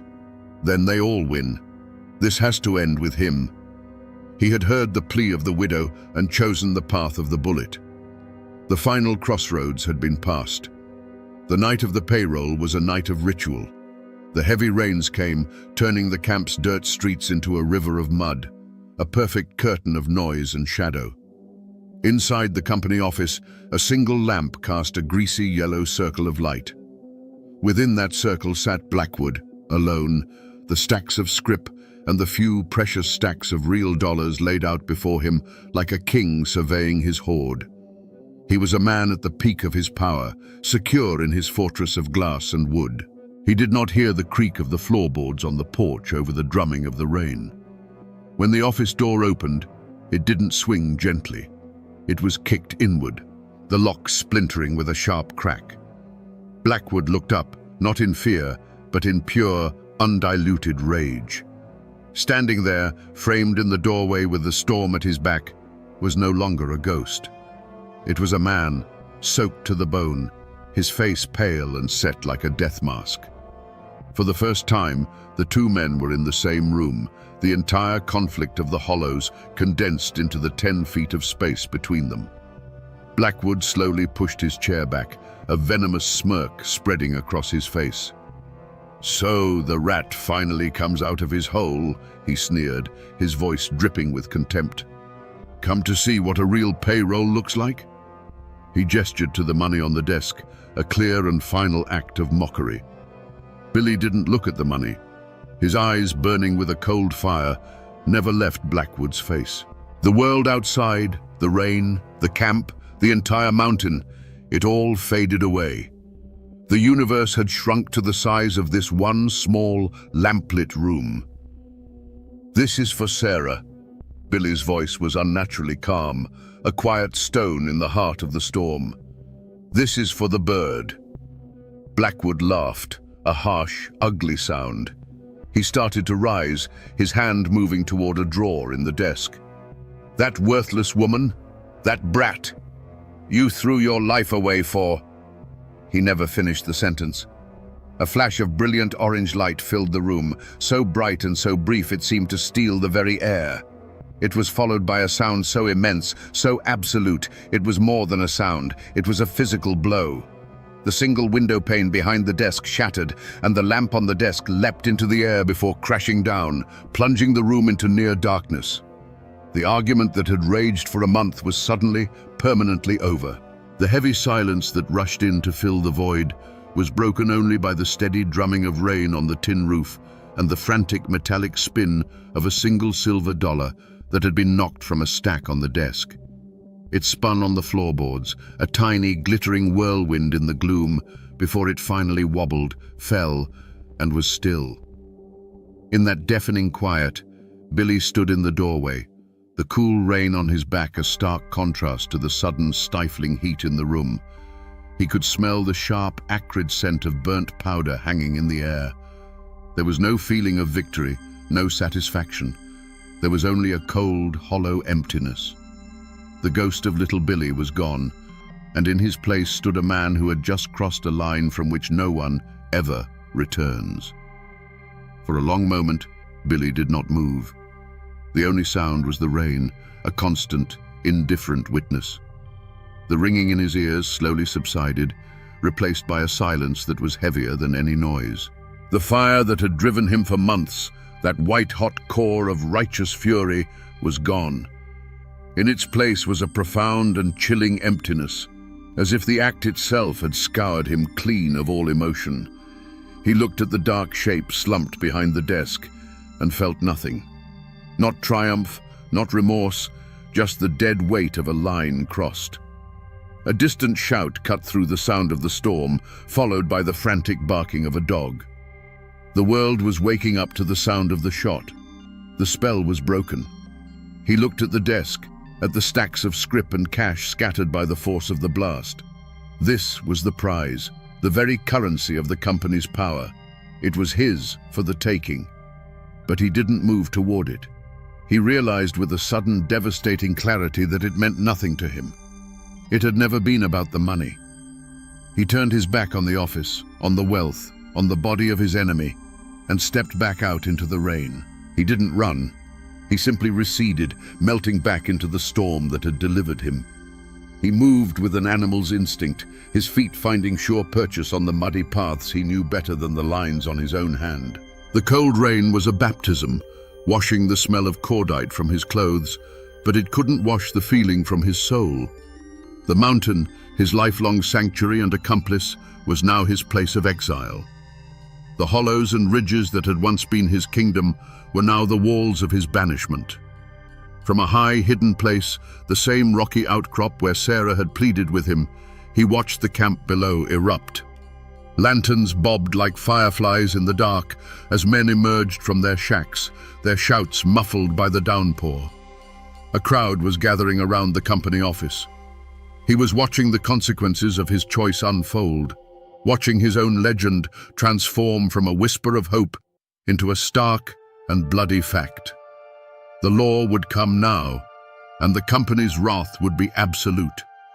He had won his personal battle, but in doing so, he had lost his place in the world.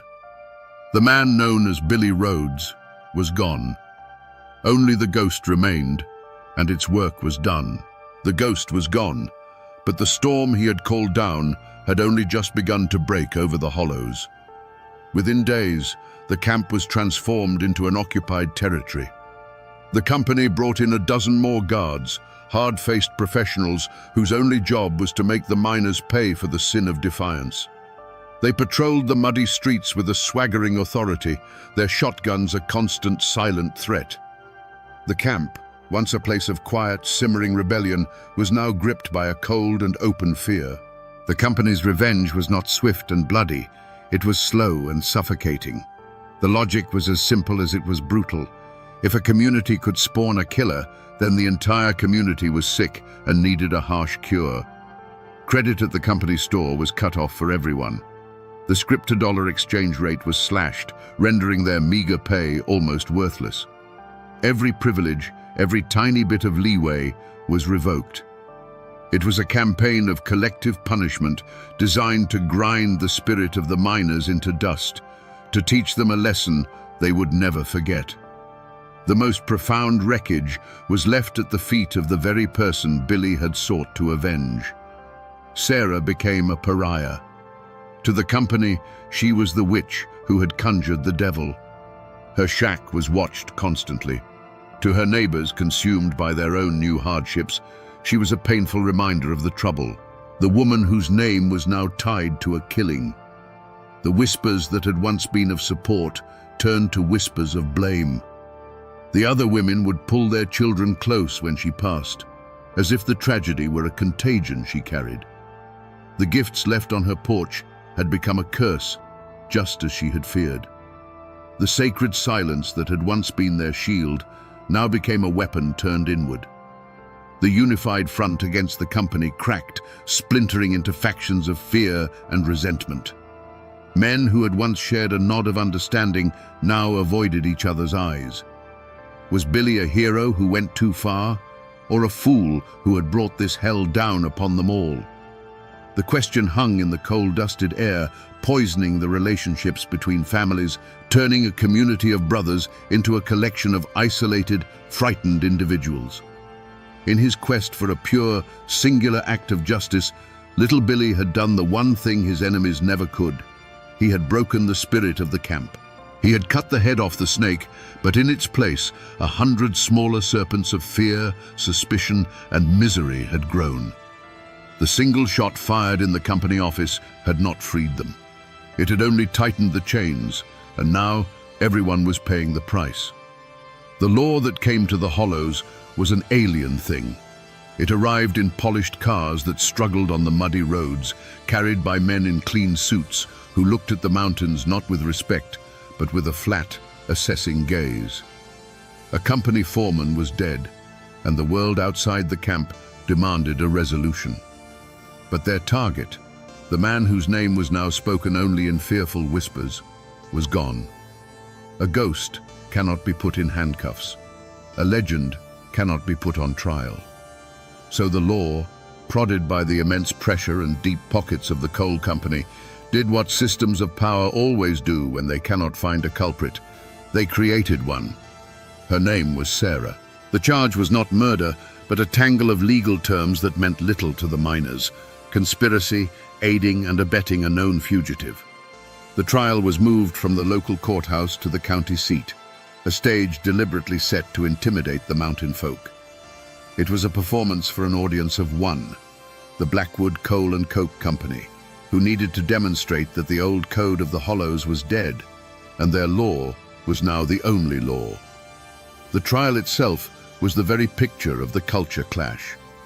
On one side sat the company lawyers, their arguments sharp, precise and cold, twisting the miners' code of silence into a web of conspiracy. Every miner who took the stand and claimed "I don't know" was another thread in the noose they were weaving around Sarah.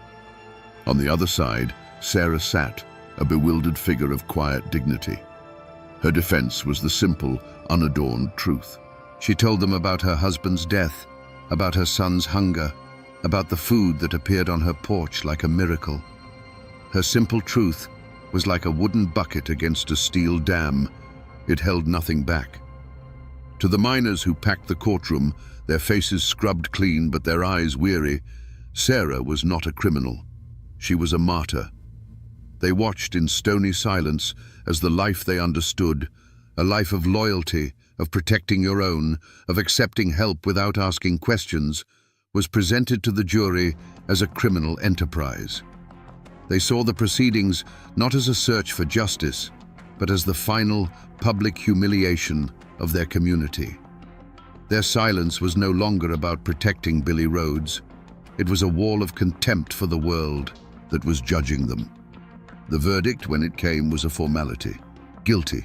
The judge, a man who would never understand the desperation of a company town, spoke of the sanctity of law and order as he sentenced her to 10 years in the state penitentiary. There were no gasps from the miners in the gallery. There was no outrage. There was only a deep, collective sigh, the sound of a people having their worst fears confirmed. They had seen the true face of the law, and it looked exactly like the face of the company boss. Was justice served? A court of law had delivered a verdict. A woman was sent to prison. A murder case was officially closed. But in the Hollows, they knew the truth. The law hadn't brought justice. It had simply been the final weapon used to crush a rebellion. It had punished the victim to send a message to the ghost, and in doing so proved that the only real crime in the eyes of the company was to be poor, hungry, and defiant. And what of the other side of this bloody coin? What became of the company that Blackwood served, the machine that had ground so many lives into dust? You might think the death of a foreman would be a blow, a disruption to their operations. But for Blackwood Coal and Coke, it was a godsend. Blackwood was a blunt instrument, and he had served his purpose. He was more valuable to them as a corpse than he ever was as a living man. His death became their martyr story, the perfect justification they presented to the newspapers and politicians for the brutal crackdown that followed. They hadn't lost a man. They had gained a pretext. In the immediate aftermath, the company prospered. With the camp terrified into submission and the last spark of defiance seemingly extinguished with Sarah's conviction, the mine became a model of ruthless efficiency. The new foreman they brought in wasn't a hot-tempered bully like Blackwood. He was a quiet, cold man with spectacles and a ledger, an accountant of human misery who never raised his voice and never had to.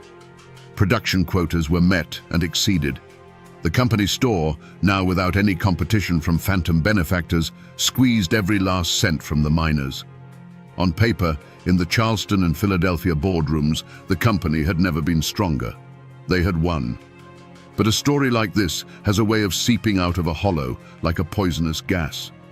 Men who eventually left the camp carried the tale with them. Union organizers, hearing the whispers, took note. The tale of Little Billy and the widow Sarah became a dark ballad sung in secret, a cautionary example of corporate cruelty at its most naked. The name Blackwood Coal and Coke became a stain, a name that would be invoked years later during the larger, bloodier mine wars that would eventually rock all of Appalachia. The company met no immediate justice. Their victory was real, and it was absolute. But in crushing that small camp, they had inadvertently created a legend that would fuel the very movement that would one day challenge their entire empire. They hadn't put out a fire. They had just buried the embers under a layer of dry tinder, waiting for a wind to blow. The years that followed were quiet ones, but it was the quiet of a graveyard, not of peace. Sarah's son grew up an orphan of the coal company's justice. He was taken in by a distant relative, but he was never truly one of them. He was a living ghost in the camp, a quiet, watchful boy whose eyes held the memory of a trauma the town was desperate to forget. The name he carried was as heavy as a seam of slate, a constant, unspoken reminder of the day the ghost walked among them and brought ruin. He learned early to be silent, to expect nothing, and to work. When he was old enough, he went into the same mine that had claimed his father, a final grim surrender to the system. The community did not rebuild, it scarred over. The names Billy and Sarah were buried under a thick blanket of unspoken agreement. To speak them was to invite bad luck, to pick at a wound that refused to heal. The spirit of open defiance that little Billy had briefly ignited was replaced by a weary, pragmatic obedience. Men loaded their coal, women stretched their scrip, and they kept their heads down. The power of the company was no longer a thing to be challenged. It was a feature of the landscape, as immovable and dangerous as the mountain itself. They had learned the price of a hero, and it was too high. But the story did not die. It seeped out of the hollow and was carried by the men who eventually left for other camps, for other mines. And there, it found fertile ground in the growing union movement. The tale of the widow, the foreman, and the ghost became a recruiting sergeant's sharpest tool. It was told in hushed tones in union halls and secret meetings, a perfect, brutal parable of why they had to fight back not as individuals, but as one. The blood spilled in that small camp watered the roots of a more organized and far more formidable resistance. Nearly a decade later, a stooped, gray-haired woman stepped off a bus at the edge of the camp. Sarah had come home. But the place she returned to was a stranger's land. Her son was a man now, with coal dust etched into the lines on his face and a silence that mirrored her own. Their reunion was not one of joyful tears, but of a quiet, shared ache for a lifetime of lost years. She lived out her days in the small shack he provided for her, a ghost returned to a place haunted by the memory of what had been lost and what could never be regained. If you drive deep enough into those West Virginia hills today, and you know which forgotten state route to turn off of, you might find the place where the camp once stood. There's nothing there now but ghosts. Kudzu vines choke the life out of old stone foundations, and the rusted skeleton of a coal tipple stands against the sky like the ribs of some long-dead beast. The entrance to the mine is sealed with a slab of concrete, a final grey tombstone for the mountain's heart. The silence is absolute, broken only by the cry of a hawk circling overhead. The company is gone, the houses are gone, the people are gone. But the story remains. It lives on, not in history books, but in the way a story was always meant to live in these mountains, as a ballad. They call it the Ballad of Billy Rhodes, and old men with calloused fingers still pick out the tune on worn-out guitars. The words have changed over the generations, but the core of it is always the same, a story of a stolen bird, a widow's tears, and a single shot that echoed in the rain. It's a ghost story told to children, a cautionary tale about the high cost of anger and the sharp edges of justice.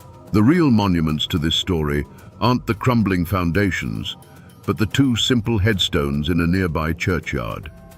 One for Sarah and one for her son, who died an old man after a life spent in the mines, his silence as deep as the coal seams he worked. They are the tangible proof of the tragedy. But there is no stone for little Billy. His absence is his true memorial. By never being found, he was never reduced to a simple man of flesh and bone. He remains an idea, a spirit, and his name is still a kind of currency. In parts of those hills, when a new company comes in promising jobs but delivering poison in the water, when the deck feels impossibly stacked against the working man, you can sometimes hear his name invoked in a low murmur. This is the kind of thing that makes a man turn into little Billy. He is no longer a historical figure. He is a symbol of that final, desperate line between endurance and rebellion. The man is long gone, dust in an unmarked mountain grave, or perhaps an old man who died peacefully under a different name 1,000 miles away. But his spirit? It never left the hollow. They say that on nights when the fog hangs thick and low in the valleys, so thick you can't see your own hand in front of your face, you can almost feel him watching from the tree line. He is the whisper on the wind, the shadow that flits at the edge of your vision, the ghost of a name that reminds the world that even in the quietest, most forgotten places, there is a limit to what a man will endure.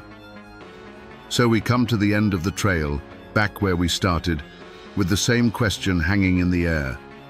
Was little Billy Rhodes a hero or a villain? The truth, like a mountain stream, is never that clear. He wasn't a hero. A hero saves his people. Billy's righteous fury brought a world of pain down on the very community he bled for, proving that a single act of vengeance can be more destructive than years of quiet suffering. His victory was their catastrophe. But he was no villain. Villains are driven by greed or a lust for power. Billy was driven by a love so fierce it became a fire, and a sense of justice so pure it was blind to the consequences. He was a symptom of a disease, a violent reaction to an unbearable pressure. He was a man who became a monster to fight a monster, and in the end, he was consumed by the battle. In the end, this is a story about the terrible price of a justice that is demanded in a single moment with a single bullet. It's a lesson that individual righteousness, no matter how pure, is a poor weapon against a cold and faceless system. A man's rage can topple a foreman, but it cannot topple a company. All it can do is leave a scar on the land and a ghost in the memory of the people he tried to save. And that, my friends, is the ballad of little Billy Rhodes, a man who loved justice more than anything, but forgot to ask the people he was saving what that justice would cost them. In 1835, one of the most famous men in America stood before the voters who had just ended his career and gave them a farewell that would echo for centuries. "You may all go to hell, and I will go to Texas." This wasn't just the sour parting shot of a defeated politician. This was a living legend, the bear-hunting congressman from Tennessee, turning his back on everything he knew. It was a self-imposed exile that would lead him, just a few months later, to his death in a dusty Texas mission. The question that chills the bone isn't how he died at the Alamo, but why he went there in the first place. How does a man at the absolute peak of his fame find himself so utterly alone, cast out by his own party, his own president, and his own people? The answer lies not in a battle with rifles, but in a brutal war of conscience fought on the floor of the US Congress, an act of political suicide that sealed his fate long before he ever crossed the Sabine River. Today, we will answer that question. We will find the real Davy Crockett. To understand the man who would defy a president, you have to understand the world that forged him. David Crockett was born in 1786 on the banks of the Nolichucky River in what is now East Tennessee. This was not yet America as we know it. It was a raw, unforgiving frontier, a world of misty mountains, deep forests, and a people as tough and unyielding as the landscape itself. Appalachia was a crucible, and it burned away everything that was not essential, leaving behind only grit, self-reliance, and a fierce independence. The people who settled these hills, largely Scots-Irish immigrants, brought with them a deep cultural memory. They remembered kings and landlords from across the sea, and they carried a profound distrust for any distant, centralized authority. Their laws were simpler, etched into their hearts rather than written in books. A man's word was his bond. Your loyalty was to your family, your clan, and your neighbor. Justice was swift and personal. This was the code Crockett grew up with, a worldview that saw the world in stark, clear terms of right and wrong, honor and shame. Crockett was the living embodiment of this spirit. He had almost no formal schooling, learning his letters, as he said, from the trees. His real education came from the wilderness. He wasn't just a hunter, he was a provider, a protector. His almost mythical reputation for hunting bears wasn't just a story for entertainment, it was a resume. Killing over 100 bears in a single season meant providing security and sustenance for the entire community. In a world where survival was a daily struggle, a man with those skills was a natural-born leader. His charisma was just as wild and untamed. He didn't speak in the polished tones of the Virginia aristocracy. He spoke the language of the common man, full of homespun humor, sharp wit, and captivating stories of his adventures. He could hold a crowd spellbound with a tale of tracking a bear through a blizzard or facing down a panther in the dark. He was one of them, a man who understood their struggles because he lived them every single day. But this very world, the source of all his strength, also contained a fatal vulnerability. Crockett's character was like Appalachian oak, strong, solid, and completely inflexible. He was governed by that simple frontier code of honor. He believed a promise was a promise, whether made to a white settler or a Cherokee chief. He believed that a man's integrity was his most valuable possession, worth more than land, title, or political power. This man, this living piece of the American frontier, was about to be transplanted into the serpentine world of Washington, D.C. He was taking his mountain code of honor into an arena of backroom deals, party loyalties, and brutal political calculus. He didn't know it yet, but the very principles that made him a hero in Tennessee would make him a target in the nation's capital. His own unshakable sense of right and wrong was the shadow that was beginning to gather, unseen and unspoken, over his entire future. When Davy Crockett arrived in Washington, D.C., he entered a wilderness far more dangerous than any he had known in Tennessee.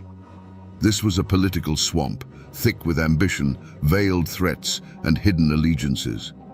And at the center of this swamp, a storm was gathering around one single, explosive piece of legislation: President Andrew Jackson's Indian Removal Act of 1830.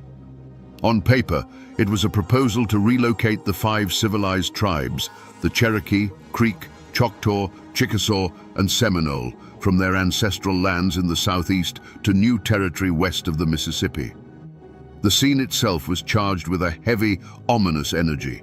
The first and most powerful clue was the president himself. Andrew Jackson was not a man to be trifled with. His will was iron, and his temper was legendary. This bill was not just policy to him. It was a personal crusade, the culmination of a lifetime spent fighting Native American tribes. His entire political machine, the most powerful in the nation, was mobilized behind it. To the casual observer, the outcome was a foregone conclusion. But as investigators of the past, we must look closer at the clues. In the taverns and boarding houses where congressmen gathered, the whispers were not of national security or manifest destiny. The whispers were of land. Fertile, black soil in Georgia and Alabama, perfect for cotton. Land that was legally owned by the Cherokee and Creek, but desperately coveted by white settlers and wealthy speculators. The air was thick with the scent of greed, a motive far older and more powerful than any political ideology. The initial findings pointed to an open and shut case. The president wanted the land, the party wanted to please the president, and a powerful coalition of land-hungry states demanded action. The political mathematics were simple and brutal. There was no room for dissent. The scene spoke of an unstoppable force, a political juggernaut that would crush anything in its path. And yet, this is where the mystery truly begins. The wilderness of Washington offered no easy answers, only a multitude of unsettling questions.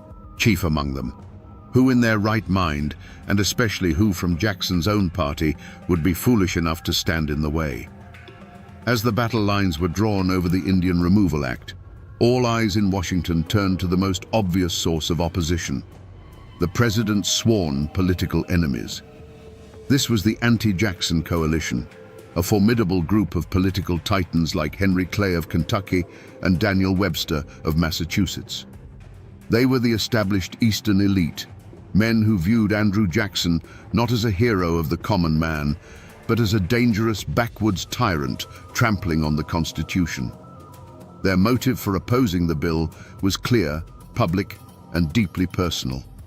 The feud between Jackson and men like Clay was the central drama of the age. It was a vicious political war fought over the national bank, tariffs, and the very soul of the American Republic. For them, the Indian Removal Act was just another battlefield. Opposing it was not just a matter of policy. It was a chance to land another blow against a president they despised. Everyone in Washington knew about the bad blood between these men. It was a political feud that had burned hot for years and showed no signs of cooling. The initial evidence seemed to confirm their role as the sole antagonists. The first powerful speeches against the bill thundered from their corner of the Senate. The most eloquent constitutional arguments, the most dire warnings of national dishonor, were crafted by them. Whispers quickly spread from their closed-door meetings, and friendly newspapers began printing editorials that painted the president's plan as a moral abomination. To any observer, the story was simple. This was Andrew Jackson versus his political rivals. It was a straightforward, predictable fight. No one, least of all the president, was looking for an enemy within his own ranks. While President Jackson focused his fury on his political rivals, the real threat to his agenda was not in the Senate chambers of Henry Clay, but in the rough-hewn form of one of his own men. The most dangerous dissent, the kind that can break a cause from the inside out, came from a completely unexpected source: Congressman David Crockett of Tennessee. No one suspected him. He was a Jackson man, through and through, a fellow Tennessean, a veteran of the Creek War who had served under Old Hickory himself, and the living embodiment of the frontier spirit that had swept the president into office. He was trusted like a brother in arms. But Crockett carried a secret, a motive that was utterly invisible to the political operators in Washington. It wasn't greed, jealousy, or a hidden ambition for higher office. His motive was his conscience. He had lived too close to the land and the people Jackson sought to remove. He had seen the Cherokee Nation firsthand, with their farms, their written language, and their constitution. He had fought alongside Native Americans and against them, and he respected them as people, not as obstacles on a map. For Crockett, this wasn't about clearing land for cotton. It was about a promise being broken, a treaty being trampled, and an act of profound injustice being committed in the name of progress. Looking back, his party colleagues would have seen the signs. As the debate raged, Crockett grew quiet. His usual booming laughter and endless supply of tall tales were replaced by a grim-faced contemplation. He was seen speaking not with party bosses, but with missionaries who had lived among the Cherokee. His questions in the cloakrooms became pointed, not about political advantage, but about morality and honor. His grief, if you could call it that, wasn't theatrical. It was a deep, simmering anger that his colleagues mistook for backwoods confusion. They saw a simple frontiersman struggling with complex policy. They failed to see a man whose entire moral compass was screaming that his own side was wrong. Beyond the personal rivalries and internal betrayals, a third, far more powerful force was at play. This was not a single man or a political party, but a vast, impersonal economic juggernaut with an insatiable appetite, the Cotton Kingdom. The real pressure for Indian removal wasn't coming from the White House alone. It was coming from the relentless thrum of textile mills in Manchester, England, and Lowell, Massachusetts. A global revolution in industry had created an unprecedented demand for cotton, and the American South was its primary supplier. The motive was as simple and potent as profit itself. The old cotton lands of the Carolinas were becoming exhausted, and the planters looked westward with hungry eyes. The fertile, well-watered lands of the Cherokee, Creek, and Choctaw in Georgia, Alabama, and Mississippi were the prize. This wasn't a local squabble. It was a matter of economic destiny for the entire Southern establishment. The value of the land wasn't measured in tradition or ancestral right, but in dollars per acre and bales per season. This massive, faceless entity had a single, overriding interest: acquire that land by any means necessary. This external threat created a suffocating climate of inevitability. Long before the bill was debated in Congress, the pressure was being felt on the ground. Land speculators, the quiet agents of this economic empire, were already appearing in the valleys. They were not local men, and they carried an air of quiet menace. They brought maps and surveying chains, making offers that were more like warnings. Their presence sent a clear message to everyone, including the Cherokee and politicians like Crockett. This was no longer a negotiation. A tidal wave of money and power was coming, and it intended to wash away everything in its path. In the beginning, the opposition to the Indian Removal Act pursued what seemed to be a clear and righteous path. The first great charge was a legal one, led by the sharpest constitutional minds in the country. They brandished copies of treaties signed in good faith by the United States government that explicitly guaranteed the Cherokee and other tribes their lands forever. On the floor of the Senate, men like Daniel Webster laid out a powerful, logical case. A treaty was the supreme law of the land, and to break it was to break the nation's honor. This seemed like the most promising lead, a direct trail to defeating the bill. But they were tracking a ghost through a legal wilderness. The Jackson administration, with ruthless efficiency, argued that they were not dealing with truly sovereign nations, but with domestic dependent nations living within the borders of the United States. It was a brutal legal sleight of hand, a way of saying that all those promises, all those sacred oaths, could be erased by a simple act of Congress. The trail of constitutional law, which seemed so clear and bright, vanished into the thickets of raw political power. The opposition's most potent weapon had proven to be a dud. Another trail seemed far more promising, the path of simple human decency. Missionaries and religious leaders who had lived among the tribes came to Washington, painting a vivid picture of the civilization Jackson sought to destroy. They spoke of the Cherokees' alphabet, their written constitution, their neat farms and Christian churches. Surely, they argued, a moral nation could not uproot a people who had done everything asked of them to assimilate. This appeal to conscience was aimed directly at the heart of the American people. But this lead, too, evaporated like morning mist on a hot summer day. Against the deafening roar of progress and the siren song of free land for white settlers, the quiet voices of conscience were drowned out. The narrative of the savage Indian, holding back the tide of civilization, was a far more powerful story for many Americans. The moral high ground turned out to be a swamp of public indifference and racial prejudice. With every failed argument and every evaporating lead, a deep frustration set in among the bill's opponents.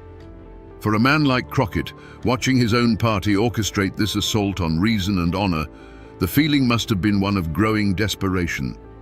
They were firing paper bullets at a stone wall. The fear in the Cherokee Nation grew into outright terror as they watched their powerful allies in Washington fail one by one. The air in the capital grew heavy and cold. The investigation was going nowhere, and the monster was getting closer. As the vote on the Indian Removal Act drew near, a suffocating silence fell over President Jackson's Democratic Party. This wasn't the quiet of contemplation, it was the chilling silence of a political omerta. Within the party ranks, a brutal and unspoken code was enforced. You were either with the president or you were against him. There was no middle ground, no room for debate, no space for a troubled conscience. Congressmen who had private doubts saw nothing wrong with the bill. Those who questioned its morality heard nothing of injustice, and those who knew it was a betrayal knew nothing but the importance of party loyalty. The primary reason for this silence was fear, pure and simple. The fear of one man, Andrew Jackson. His reputation for political vengeance was as legendary as his military victories. To cross Old Hickory was to be marked for destruction. It was said that upon hearing of Crockett's wavering, the president flew into a white-hot rage, vowing to see the Tennessean politically buried in a graveyard of his own making. This was no idle threat. The Jackson machine was a weapon, and it was aimed directly at anyone who broke ranks. Party leaders, acting as enforcers, would quietly remind a wavering congressman of the patronage jobs, the committee appointments, and the campaign funds that could vanish overnight. But it wasn't just fear. For many, it was a deep-seated loyalty to their own kind and a profound suspicion of the opposition. The men arguing against the bill were the Eastern elites, Henry Clay, Daniel Webster, the very establishment figures Jackson had been elected to fight. For a Western Democrat to side with them against their own president felt like a betrayal of the entire frontier movement. It was seen as siding with the bankers against the farmers, with the city lawyers against the common man. They believed their form of justice was to secure a future for white settlers, and the Indian Removal Act was the necessary tool. In this atmosphere, Davy Crockett became a pariah. The psychological toll was immense. Former friends and allies, men who had swapped stories and shared drinks with him just weeks before, now averted their eyes in the hallways of the capital. He was shunned like a man carrying a plague. Private messages were sent, begging him to reconsider, warning him that he was throwing away a brilliant career for a lost cause. Every handshake he was denied, every conversation that stopped when he entered a room was a reminder of his isolation. Like old Martha in the mountains whose barn was burned for speaking the truth, Crockett was about to have his entire political life burned to the ground. And still, he refused to be silent. The political battle had been fought to a standstill. Arguments had been made, threats had been whispered, and loyalties had been tested. The Jackson machine, confident in its power, believed it had crushed all meaningful dissent. They assumed that in the final moment, party discipline would prevail. They had overlooked the most critical clue of all, a detail hidden in plain sight: Davy Crockett's unbending Appalachian character. It wasn't a piece of paper or a hidden object. It was the man's soul. and it was about to be laid bare for the entire nation to see. The turning point came not in a secret meeting, but in the full public glare of the House of Representatives. As the final debate on the Indian Removal Act took place, Crockett rose to speak. The chamber fell into a hush. This was the moment of truth. He wasn't supposed to speak. He was supposed to fall in line, to cast his vote with the party and save his career. Instead, he unleashed the one piece of evidence that would change everything, a verbal confession, not of a crime, but of a conviction. He looked directly at his fellow congressmen, men who had shunned him and pressured him, and he spoke not of politics, but of honor. "I have been charged with not representing my constituents," he declared, his frontier drawl cutting through the tense silence. "I did not come here to represent my constituents alone. I am a servant of the American people. Justice and honor are my guides." In that single moment, the forgotten clue of his personal code was slammed down on the table. He was stating, unequivocally, that his conscience was a higher authority than his party, his president, or even the people who elected him. The effect was electric. It was a stunning public rebuke of the president from within his own ranks. Suddenly, the perception of Davy Crockett shifted dramatically. He was no longer just a quirky backwoodsman. He was a rebel. The words he spoke were more damning than any secret diary or misplaced letter. They exposed the truth not of a conspiracy, but of one man's solitary, defiant stand. For the Jacksonians, the revelation was horrifying. Their simple story of party unity was shattered. And with that speech, a new and urgent mission began: the complete and total political destruction of Davy Crockett. The air in the House of Representatives was thick enough to cut with a knife. The final vote on the Indian Removal Act had arrived. This was the moment where whispers ended and legacies were forged in iron. The roll call began, a death march of names echoing in the tense, silent chamber. One by one, Jackson's men, many with visible reluctance, answered yea. They chose their party. They chose their careers. They chose their president. The wall of silence was holding. Then the clerk's voice cut through the air. "Crockett." For a heartbeat there was nothing. Then a voice clear and steady filled the room with a single defiant word: nay. It was more than a vote. It was the sound of a political career committing suicide. It was the roar of an Appalachian conscience that refused to be silenced. In that instant, every man in the room understood the price Crockett had just willingly paid. But it was not enough. The bill passed by a razor-thin margin, just 5 votes. Davy Crockett's personal honor was intact, but the fate of the 5 tribes was sealed. And with the smoke of that final battle still clearing, the true culprits behind this national tragedy were finally and irrevocably unmasked. The mastermind was, and always had been, President Andrew Jackson. His motive was not a fleeting political whim, but the culmination of a lifetime of frontier warfare and a chillingly clear vision of an expanding white America built on the ashes of broken treaties and displaced peoples. His was the iron will that drove the entire affair, the hand that held the dagger. The weapon he wielded was his own Democratic Party.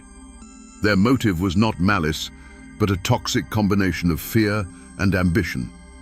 They were not evil men, but they were terrified men, bound by a pact of loyalty that demanded they sacrifice their own morals for the sake of political survival. They were the ones who held the victim down, their silence the most damning testimony of all. But the true dark heart of the matter, the motive that fueled both the president's vision and the party's fear, was the vast, impersonal hunger of the Cotton Kingdom. It was not a feud, not a personal vendetta, but the cold, relentless logic of profit. The land was valuable, and the people living on it were in the way. That was the simple, horrifying truth that had been unmasked. In defying all 3, Davy Crockett had not just lost a vote. He had made an enemy of the most powerful forces in America, and they would now see him destroyed. The passage of the Indian Removal Act was not a sudden explosion. It was the slow, deliberate turning of a key in a lock, sealing tens of thousands of people inside a tomb. The ink on the law was barely dry when its poison began to seep into the red clay soil of Georgia, Alabama, and Tennessee. The America that Davy Crockett had fought for, a land he believed was founded on honor, was about to commit a crime in slow motion, a crime whose consequences would stain the pages of history forever. To understand what was lost, what was, you must first see what was there. The Cherokee Nation was not a collection of primitive huts in a dark wilderness. A traveler passing through their lands in 1830 would have seen a nation mirroring the one that was about to destroy it. They would have seen neat, prosperous farms with squared log cabins and smoke curling from stone chimneys. They would have seen fields of corn and cotton with plows that cut straight, proud furrows in the earth. They had their own schools, their own churches, a written alphabet, and a constitution modeled on that of the United States. This was the world that was declared illegal. Then the soldiers came. They came not as liberators, but as jailers. The first sign was not a gunshot, but the unnatural sound of marching boots on a quiet country road, the jingle of military harnesses where there should have been the lowing of cattle. A dread, cold and heavy, settled over the valleys. The world of the Cherokee began to shrink, compressed into small, guarded stockades, a prelude to the long journey ahead. The roundup itself was a scene of quiet, systematic heartbreak. Imagine a family sitting down to dinner, the smell of cornbread in the air. Then, the sound of a heavy boot on the porch, a door kicked open without a word. There was no battle, only the chilling finality of an order given. The family would be forced to stand up and walk away, leaving the food to grow cold on the table, leaving a Bible open on a mantelpiece, leaving a child's doll lying forgotten in a corner. The children, frozen in terror, saw only the grim faces of the soldiers and the tears in their mothers' eyes. They covered their ears, but it didn't help. The world had turned into a hell of sudden orders, followed by a ringing, ghostly silence as home after home was emptied. Then came the march. History calls it the Trail of Tears, but it was a river of sorrow flowing west. It began with the shuffling of thousands of feet, the creak of overloaded wagons, and the crying of children that never seemed to stop. The biting wind of the winter cut through their thin blankets. The freezing rain turned the trail into a thick, sucking mud that pulled at their moccasins and stole the strength from their legs. The old and the sick, unable to keep up, would simply lie down by the side of the trail, their passing marked only by a shallow, hastily dug grave. Davy Crockett was not there to witness this. He was in Washington, a political ghost haunting the halls of the Capitol. But this horrifying procession was the physical embodiment of his every warning. This was the vision that had kept him awake at night, the nightmare he had sacrificed his entire career to prevent. Each snap of a twig under a soldier's boot was an echo of the speaker's gavel. Every shallow grave dug in the frozen earth was a testament to the votes cast against him. This was the national dishonor he had screamed about, now written not in ink, but in the frozen tears of a people betrayed. Davy Crockett's trial did not take place in a courthouse of brick and mortar.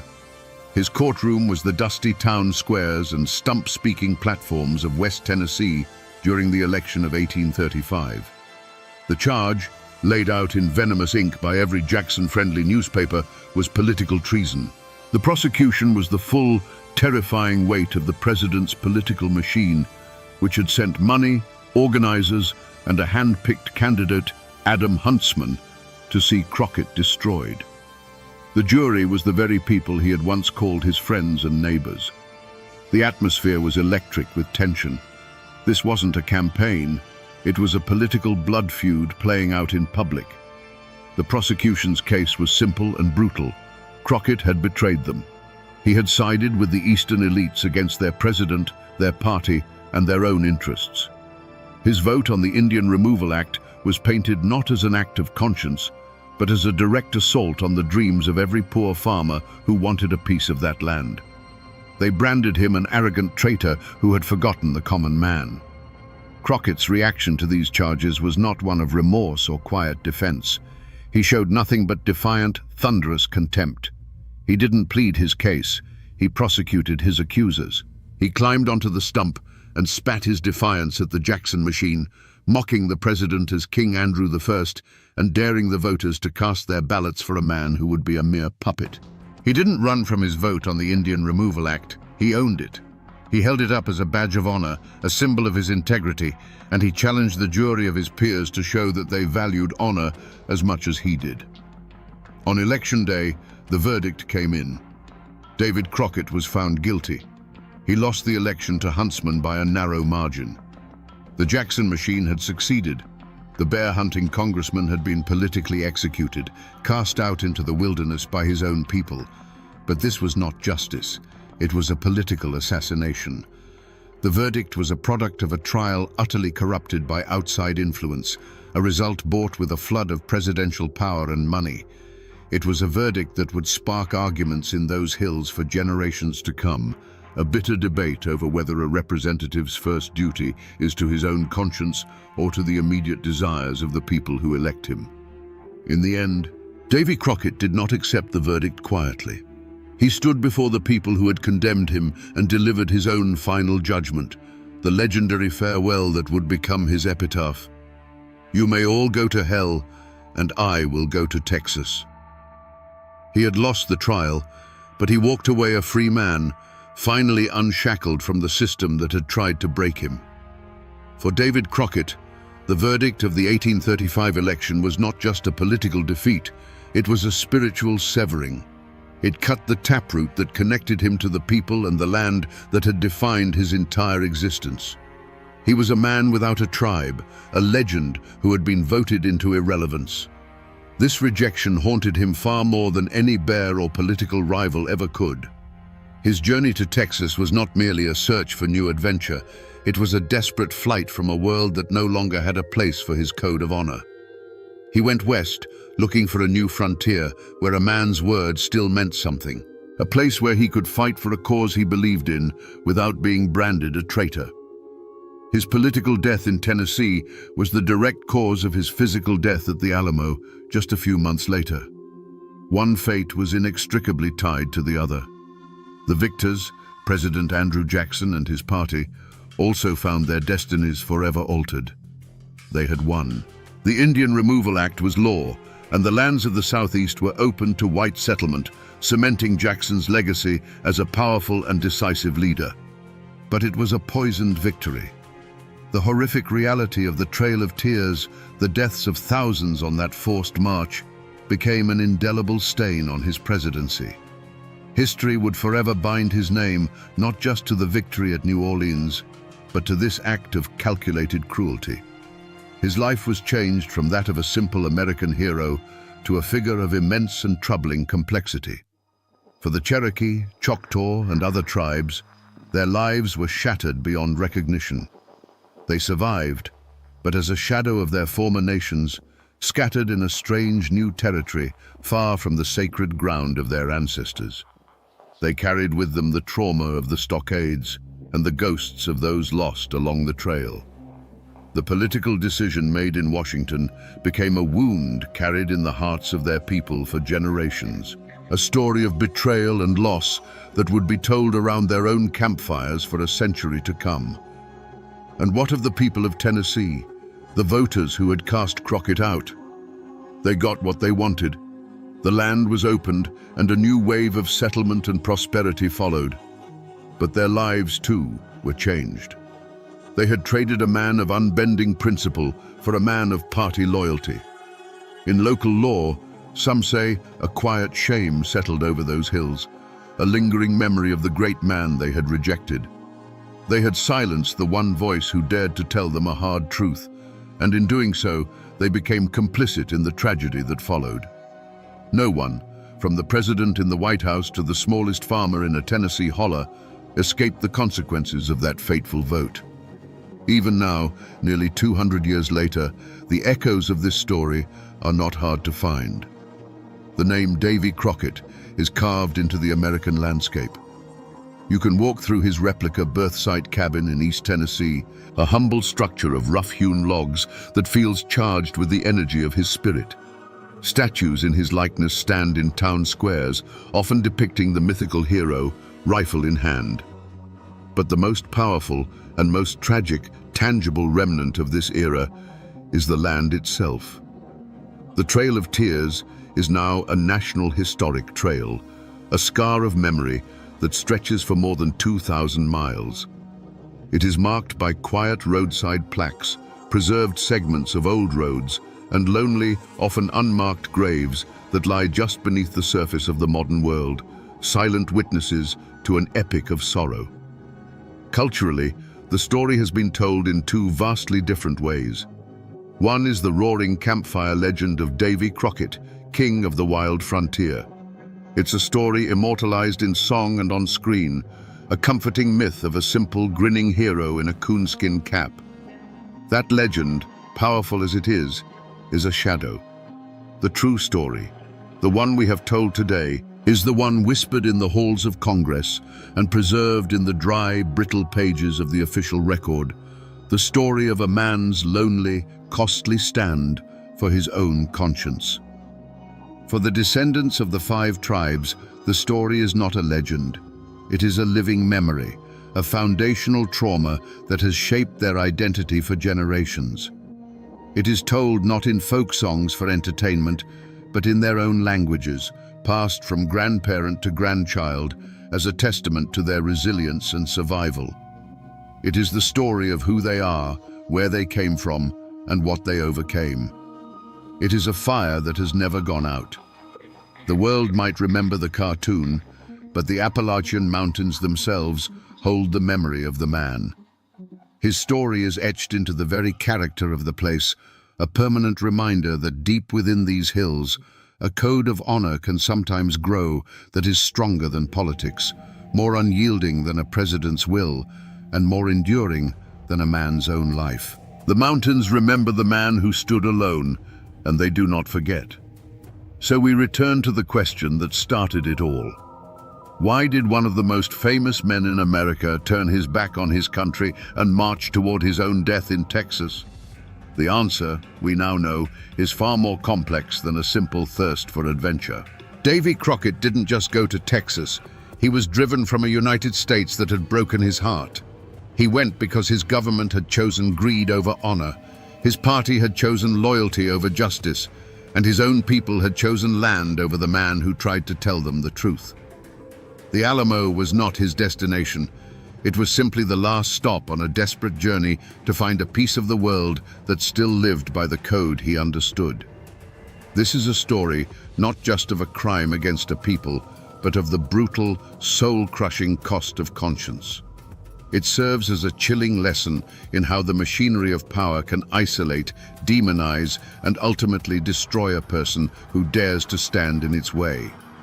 Davy Crockett's stand teaches us that the most profound acts of bravery don't always happen on the battlefield with a rifle in hand. Sometimes they happen in a quiet chamber with a single lonely vote in a cause you know is already lost. It is a testament to the idea that true integrity is measured not by the victories you win, but by the principles you refuse to surrender, even in total defeat. The world may have forgotten the real David Crockett, preferring the simple cartoon in a coonskin cap. But his true story is the one America needs to remember. It is the story of a flawed, stubborn man from the mountains who, at a moment of supreme moral crisis, chose to be an honest man rather than a successful politician.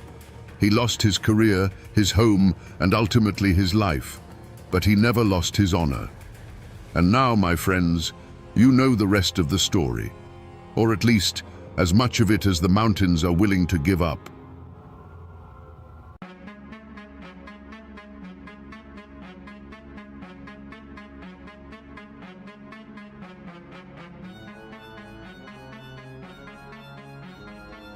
They say that on the night Tolton Hall died, the mountains themselves held their breath. This wasn't a death in a blaze of glory, not a gunfight between two men in a dusty street. This was something colder. This was a mob, silent and determined, dragging a shackled man from a train car. This was the end of the line for the man they called the Pikeville Killer, the Mountain Demon, his fate sealed not by a judge's gavel, but by a rope thrown over the branch of a maple tree. How does a man become so feared that his death becomes a legend? Was he a simple monster, a killer for hire who finally ran out of road? Or was he something more complex, a perfect, brutal product of a lawless time? To understand what happened on that September night in 1892, we have to go back. We have to trace the bloody path that led Talton Hall from the anonymous hollows of Kentucky to his final, haunting dance at the end of a rope. To understand the man, you have to understand the mountains that made him. Talton Hall was born around 1846 into a world that was already old, a world of deep hollows and interlocking ridges that separated families from the law, from the government, and from each other. In these parts of eastern Kentucky, a man's world was as big as he could walk in a day, and his only true allegiance was to his kin. Justice wasn't something you found in a courthouse, it was something you took with a rifle in your hands. This was the soil where a man like Hall would take root. The great bloody catalyst of his life was the Civil War. For the rest of America, it was a war of armies and grand campaigns. But in the Cumberland Mountains, it was a poison that seeped into every creek and holler. It was a war of bushwhackers and home guards, where your neighbor might be a secret enemy and a knock on the door at night could mean death. Young Talton came of age in this furnace. He would have seen men hanged for their loyalties, families burned out of their homes, and vendettas born that would fester for generations. This is where he learned his first, and perhaps only, lesson. The world is a brutal place, and the only certainty is the man who is quicker on the draw. When the war ended on paper, it didn't end in the mountains. The soldiers came home, but they brought the war with them. They were men skilled in the art of ambush, tracking and killing, skills that didn't have much use in a peaceful world. But their world wasn't peaceful. Old grudges from the war now mixed with new disputes over land, timber, and politics. This chaotic, violent landscape became a job market for men who had a talent for death. The code of the mountains was built on honor. You defended your family, you avenged insults, and you never ever backed down from a fight. It was a harsh code, but it had its own logic. For Talton Hall, this code seems to have been stripped of its heart, leaving only the cold mechanics of violence.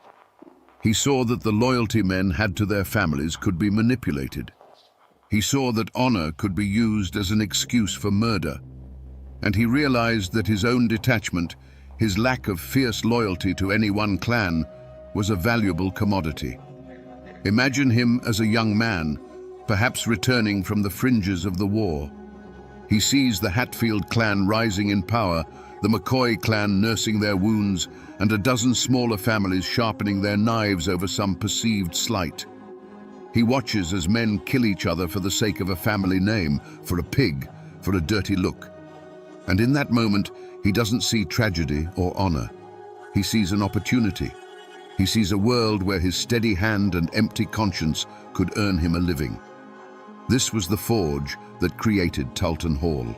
The isolation of the mountains taught him self-reliance. The viciousness of the Civil War taught him that life was cheap. And the simmering feuds of the aftermath taught him that there was always someone willing to pay to make someone else's life a little cheaper. He wasn't born a monster. He was hammered into one by the unrelenting violence of his time. Before the name Talton Hall was a curse whispered in the dark, there was simply the man. In the years before his infamy became legend, he was, in his own way, a picture of mountain competence. He was a master of the wilderness, a man who could read the forest like a book and track a deer for days without making a sound.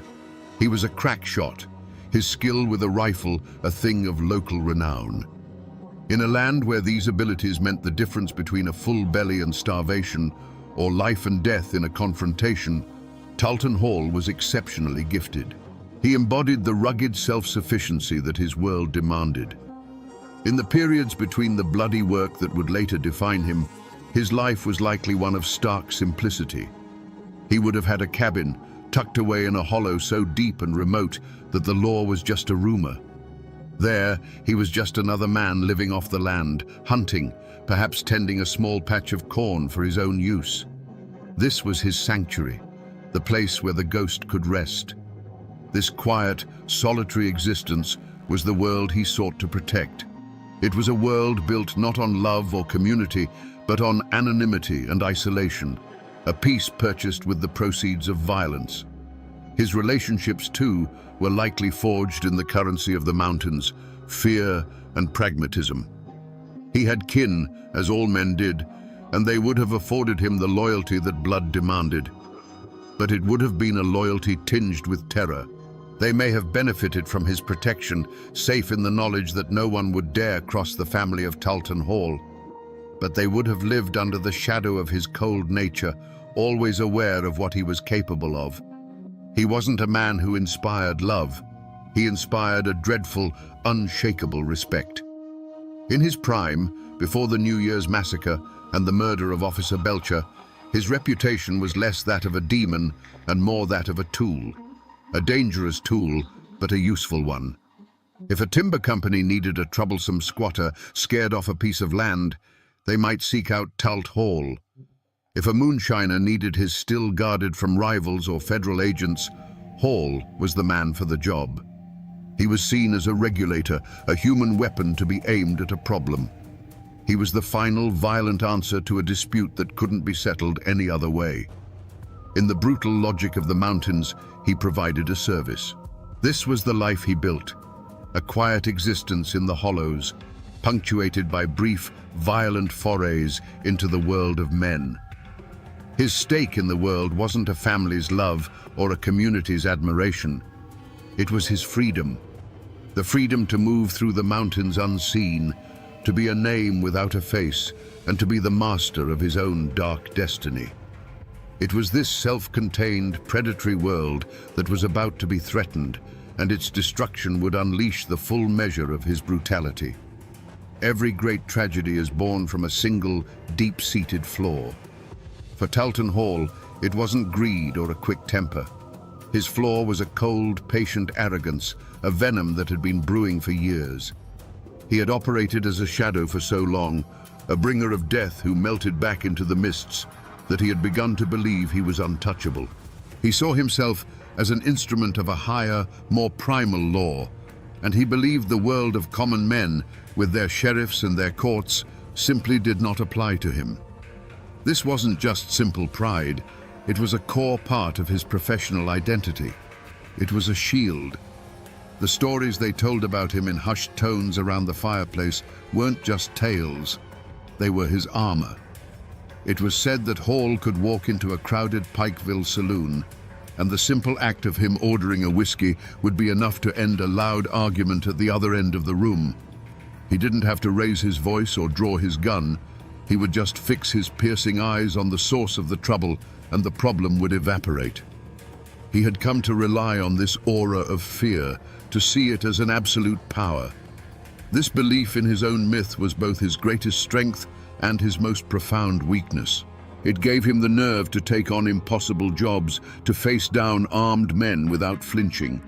It was the source of the chilling calm he possessed in moments of extreme violence. He wasn't afraid because he genuinely believed he was death itself. And what does death have to fear? But that armor had a crack. Over time, he began to forget the difference between being feared in the secret world of the feuds and being feared in the open world of growing towns. He started to believe his reputation alone would bend reality to his will, no matter where he was or who he was facing. He thought the name Talton Hall was a magic word that made all obstacles disappear. This supreme arrogance, this absolute faith in his own terrifying legend, was making him careless. He began to take risks, to operate more openly, to let the world see the monster it had only whispered about. He was walking a razor's edge, convinced he would never fall, unaware that the world was changing around him. The very flaw that had kept him alive in the lawless wilderness was about to become the engine of his own destruction in a place where a badge and a uniform had started to mean something.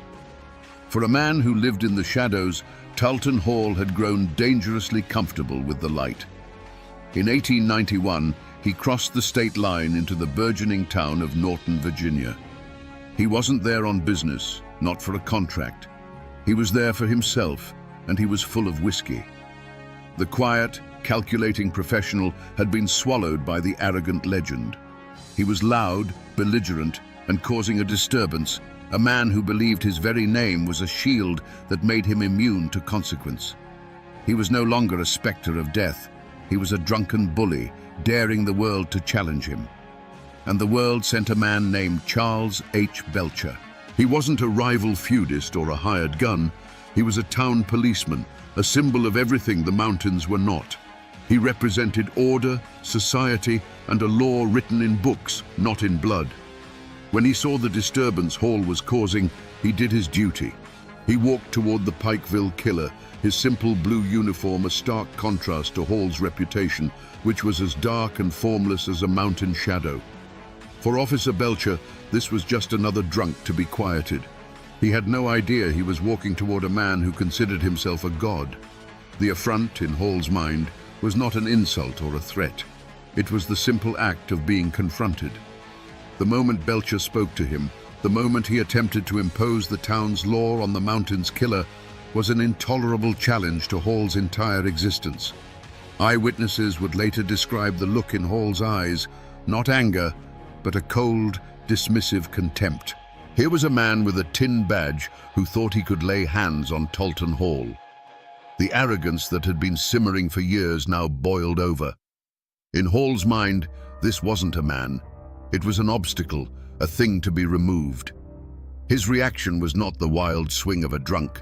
It was the chillingly efficient motion of a professional. As Officer Belcher moved to make the arrest, Hall drew his pistol. There was no hesitation, no final warning. The movement was as natural and practiced as breathing. He fired, and Charles Belcher fell to the dusty street. It was not an act of passion or self-defense. It was a correction. It was Tarleton Hall reminding the world of the natural order of things, where he was the predator and men like Belcher were the prey. But this time was different. In that single deafening moment, Hall's fatal flaw had sealed his fate. He hadn't just killed another man in a long line of men. He had murdered a uniformed officer of the law in public, in the middle of a town that was trying to call itself civilized. He thought he was just swatting away an annoyance, but he had just declared war on the states of Virginia and Kentucky. The gunshot that killed Charles Belcher was an echo that would shake the mountains, and it would hunt Tarleton Hall to the very end of his days. The murder of a lawman in Norton was a line crossed, a bell that could not be unrung. Tarleton Hall, a master of the Appalachian wilderness, did what he always did. He vanished. He slipped back across the border into the familiar tangled hollows of Kentucky, believing he could wait out the storm as he had done a dozen times before. This was his first and most arrogant mistake. He thought he had merely killed a man. He failed to understand that he had murdered a symbol, and civilization itself was now coming for him. The response was unlike anything the mountains had ever seen. This wasn't a half-hearted posse led by a local sheriff who was likely related to the man he was hunting. The states of Virginia and Kentucky pooled their resources. Bounties were posted, large enough to make a poor farmer forget all about mountain loyalty. And then came the name that struck a different kind of fear into the hearts of outlaws: the Pinkertons. They were relentless, methodical men who couldn't be bribed, intimidated, or swayed by family ties. They were a modern machine of justice, and they were hunting a relic from a bygone era. Warnings came, not from his enemies, but from what few allies he had left. Old associates, men who understood the shifting tides of power, would have told him in no uncertain terms, "Talt, this is different," they'd say. "You killed a badge in the street. They ain't gonna stop. You need to go west, disappear for good." They offered him the only path that might lead to survival, true, absolute anonymity, far from the mountains that knew his name. But Talton Hall's arrogance was a wall that no reason could penetrate. He scoffed at the warnings. He had outsmarted the law his entire life. He saw the Pinkertons as nothing more than city boys who would get lost in the first creek bed. In his mind, this massive manhunt was almost a testament to his own legend. It was a grand, fitting challenge for the Pikeville killer. He believed he was smarter, tougher, and more cunning than any man they could send after him. He saw every posted bounty with his name on it, not as a threat, but as an acknowledgement of his status. With each passing week, however, his world shrank. The net tightened. A cabin door that would have once swung open for him now remained bolted shut. A meal that would have been freely given was now denied. The fear of the law had finally begun to outweigh the fear of Talton Hall. He was becoming a ghost in his own homeland, a toxic presence that even his own kin could no longer afford to shelter. Each closed door was another offer of help rejected, another chance to escape squandered because his pride would not let him see the truth. He was being squeezed out of the only environment where he knew how to survive. The decision to finally flee, to make a run for a place like Memphis, Tennessee, was not a strategic retreat. It was an act of desperation. He was leaving the tangled wilderness that was his shield and armor and heading for the open, anonymous streets of a city. He was a mountain predator who had been driven from his forest, forced to walk onto the open plains where the hunters could see him for miles. His path of no compromise had led him right into a trap of his own making. Memphis was a cage of brick and smoke, a foreign land to a man born of mist and shadow. Talton Hall was cornered. He could feel it in the way people looked at him on the street, in the tightening knot in his own gut. The relentless machinery of the law, guided by the cold intelligence of the Pinkertons, had found him. He was no longer the apex predator of the Kentucky hollows. He was a wolf tracked to a city alley, with the hounds closing in. He was in a cheap boarding house, listening to the city breathe, knowing that each breath might be his last moment of freedom. And then he heard it. The heavy, deliberate footsteps on the boarding house stairs. This was it. This was the moment that had been coming for him since the day he pulled the trigger on Officer Belcher. In that quiet, terrifying space between one footstep and the next, he stood at his final crossroads. He had one last choice to make. He could wait, hands empty, and surrender. He could give himself up to the justice he had so long despised, face a trial, a judge, a jury. It would mean a cage, a public shaming, but it would also mean life. It was the off-ramp, the final chance to let this story end, not with a bang, but with the quiet closing of a cell door. For a split second, a different path might have appeared in his mind's eye. A long, drawn-out trial, a life spent in a stone penitentiary. Could Talton Hall, the mountain demon, truly allow himself to be led in chains, to be put on display like a captured animal? Could the man, whose reputation was a weapon in itself, allow that reputation to be stripped away, leaving only a common, pathetic killer? The very idea was a kind of death more profound than any bullet. It was an assault on the only thing he had ever truly built, his own terrifying myth. The answer, when it came, was as swift and final as one of his own gunshots. No. The thought was more repulsive than a hangman's noose. His arrogance, the fatal flaw that had brought him to this very room, made its final stand. He would not be broken. He would not be humiliated. The law could have his body, but it would not have his submission. He made a conscious, chilling choice. He rejected the chance for a quiet end and fully embraced the violent destiny he had been carving for himself his entire life. He didn't make a run for the window or try to barricade the door. That was the act of a desperate man hoping to live. Instead, he calmly walked to his bag, pulled out his revolver, and checked the loads. Each click of the cylinder was a word in his final sentence. In that moment, he sealed his own fate, not with resignation, but with defiance. He chose to be the Pikeville killer right to the very end. The lawmen breaking down his door wouldn't be capturing a fugitive. They would be walking into the last act of a legend, an act that Tulton Hall himself had decided to write in blood. The splintering of the door was the only warning he needed. It wasn't the sound of a lock being picked or a hinge being forced. It was the raw, violent crack of wood giving way to brute force.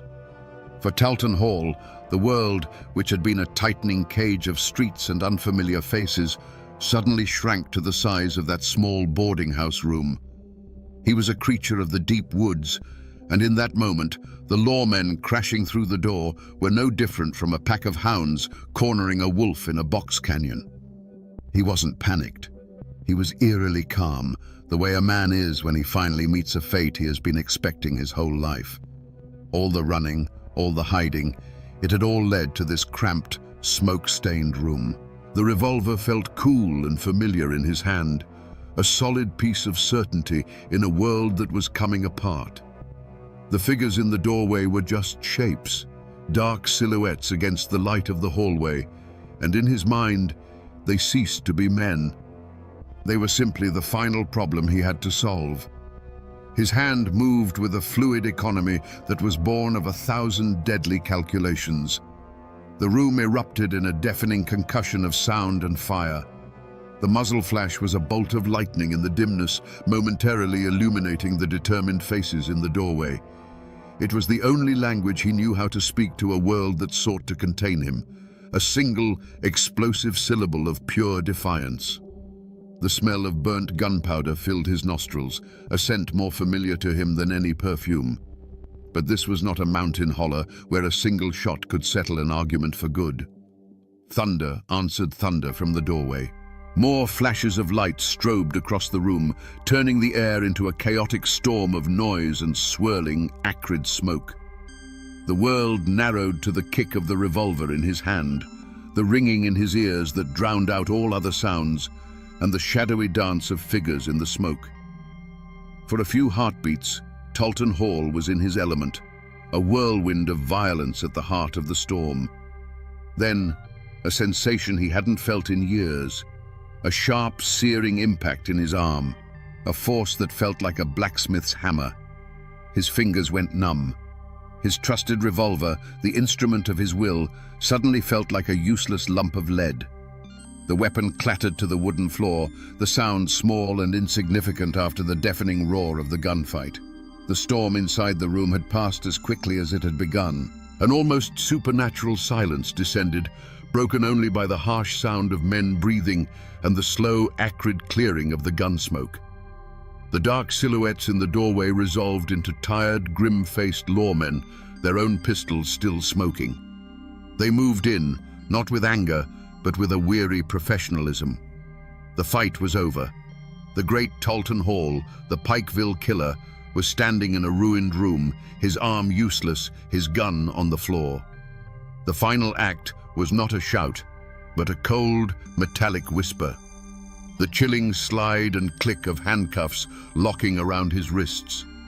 That sound, more than any bullet, was the one that ended his life. In that moment, the legend died, and all that was left was a captured man facing the cold, methodical justice he had so long outrun. The roaring storm of his life had ended in the quiet snap of a lock. There was no triumph in the eyes of the lawmen who took him, only a grim, professional exhaustion. For Tulton Hall, the moments after his capture were a blur of pain from his wounded arm and the heavier, colder pain of the shackles on his wrists. The swagger of the untouchable killer was finally gone, replaced by the quiet, heavy stillness of a caged animal. He wasn't filled with regret or fear, but with a deep, sullen emptiness. The world had finally proven to be bigger and stronger than his own myth, and the realization settled on him like a shroud. His journey back to the mountains was not a victory parade for the law. It was a covert operation, thick with tension. They knew the name Tulton Hall still held power, that his allies might try to free him, or worse, that the families of his victims might try to kill him before he ever saw a courtroom. So they put him on a train, but its route was a lie, a winding, circuitous path designed to throw off any potential ambushes. He was heavily guarded, a man so dangerous that even in chains, he was treated like a ticking bomb. For Hall, the journey was a special kind of hell. He sat in the rattling train car, watching the familiar landscape of his homeland slide by through the grimy window. He saw the misty blue ridges, the deep, dark hollows, the very terrain that had once been his fortress and his kingdom. Now, it was just scenery on his final ride. Each mile that clicked by on the tracks was a mile closer to his end. He was a king being paraded through his conquered territory, a ghost forced to revisit his old haunting grounds one last time, not as a predator, but as prey. He was silent the whole way, a brooding, dark presence that unnerved even his seasoned guards. The fight had gone out of him, but the malice had not. He was no longer an active player in his own story. He was cargo. His fate was now in the hands of other men, and his only remaining role was to arrive at his destination. The end of the road for Talton Hall wasn't going to be a courtroom or a jail cell. It was this train, this slow, rattling journey back into the heart of the mountains that were waiting to claim him, one way or another. The news of Talton Hall's capture didn't travel by wire or by rail. It moved like smoke on the wind, from one isolated cabin to the next, carried by riders on horseback and whispered across fence lines. And with that news, the fragile, fearful peace of the mountains was shattered. The fall of one man sent a shockwave that would ripple through every holler, leaving a trail of wreckage that had little to do with Hall himself.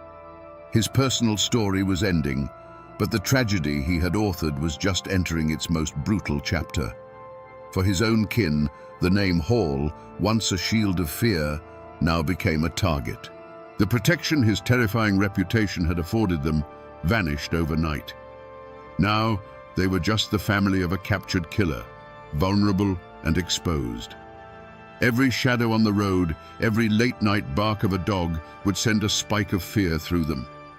They were living in the crosshairs of every man who had ever held a grudge against Talton, and that was a very long list. The sins of the father were about to be visited upon them, and their lives would become a paranoid existence of bolted doors and watchful eyes. For the families of his victims, the news was not a relief. It was a call to arms.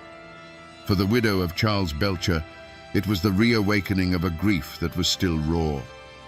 For the remaining McCoys, who had seen their brothers tied to pawpaw trees and their sister shot down in the snow, this was not a matter for a distant court.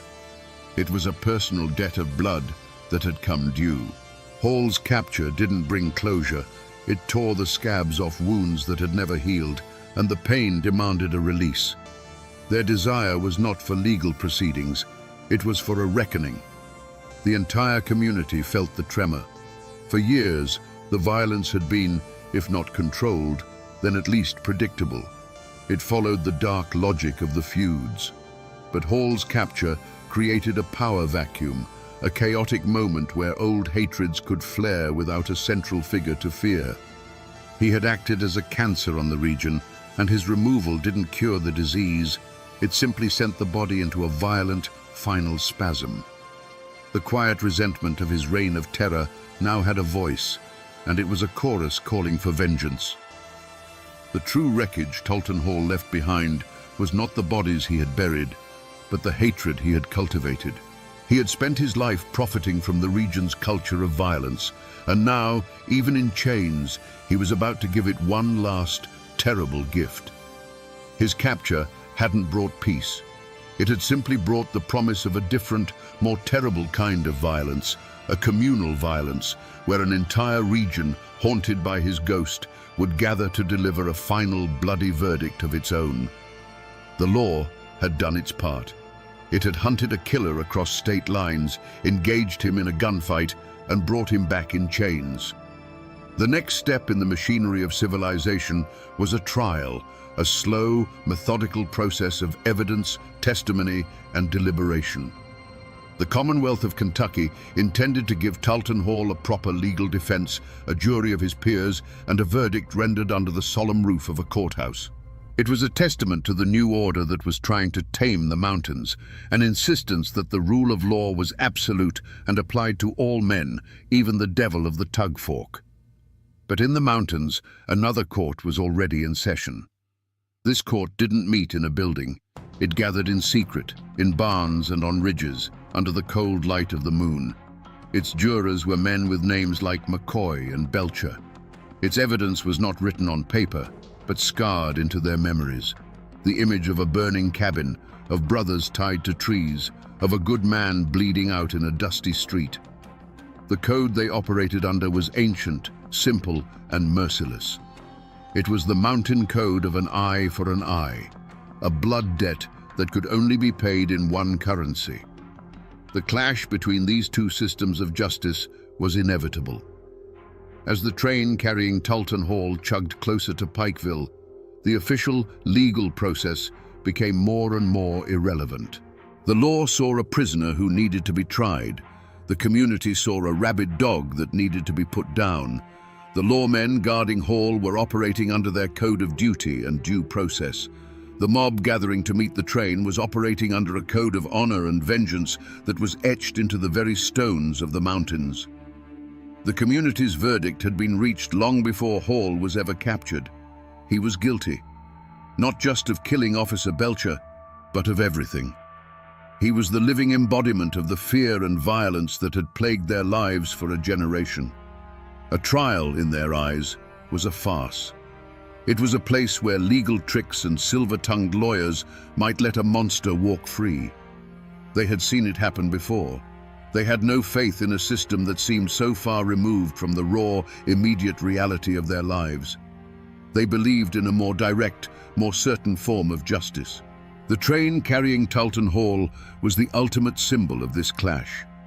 Inside the car was the prisoner of the state, a component in a legal machine. But outside, gathering in the darkness, was the judgment of the mountains. The law's plan was to deliver him to a jail.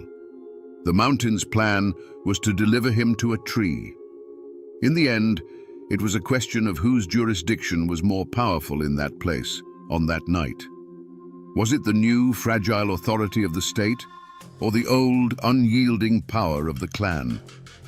The answer was coming as surely as the train was coming down the tracks. While Talton Hall was taking his last ragged breaths in a Virginia town square, another man, a far more powerful one, was watching the world change from his porch in West Virginia.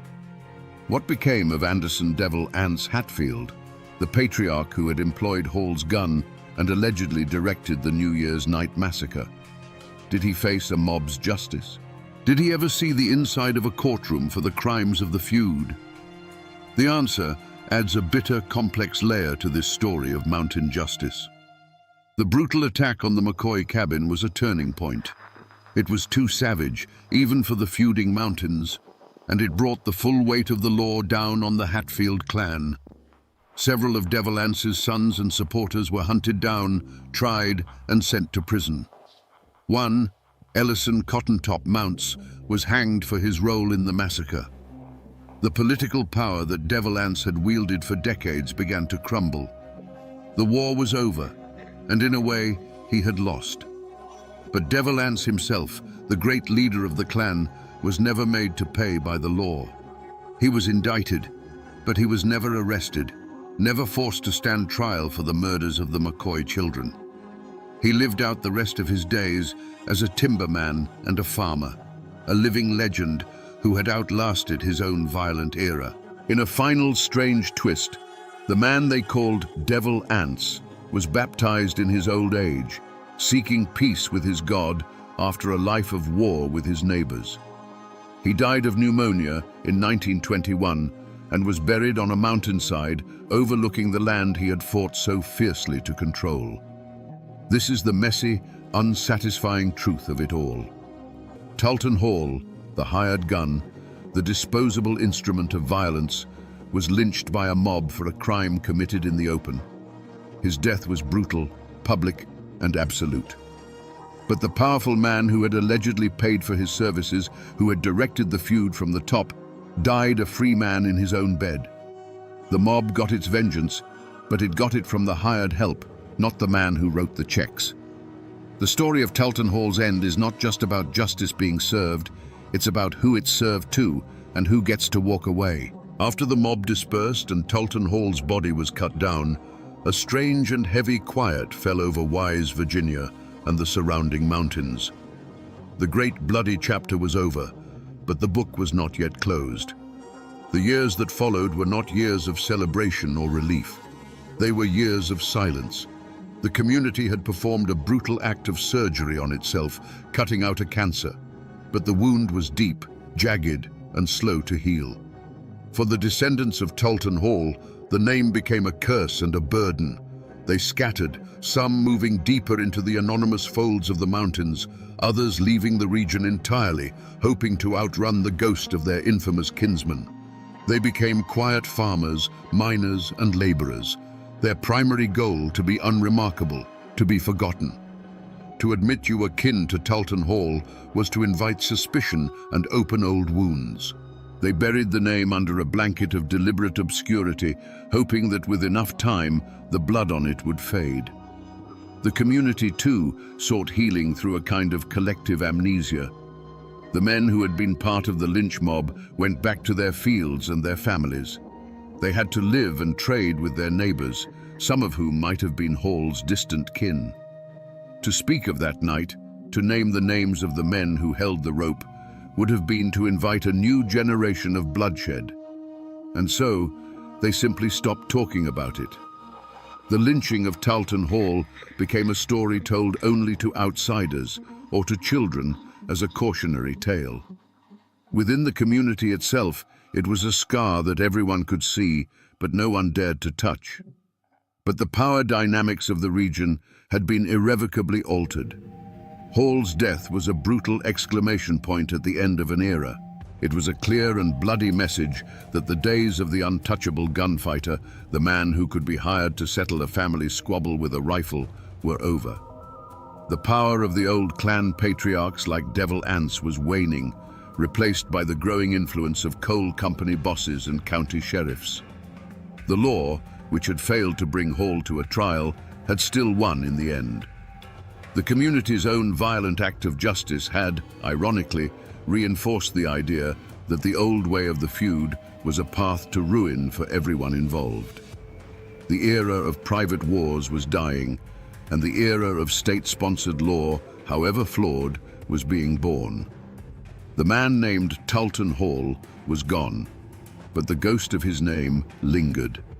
For decades, the most powerful physical remnant of his story was not a grave, but a tree.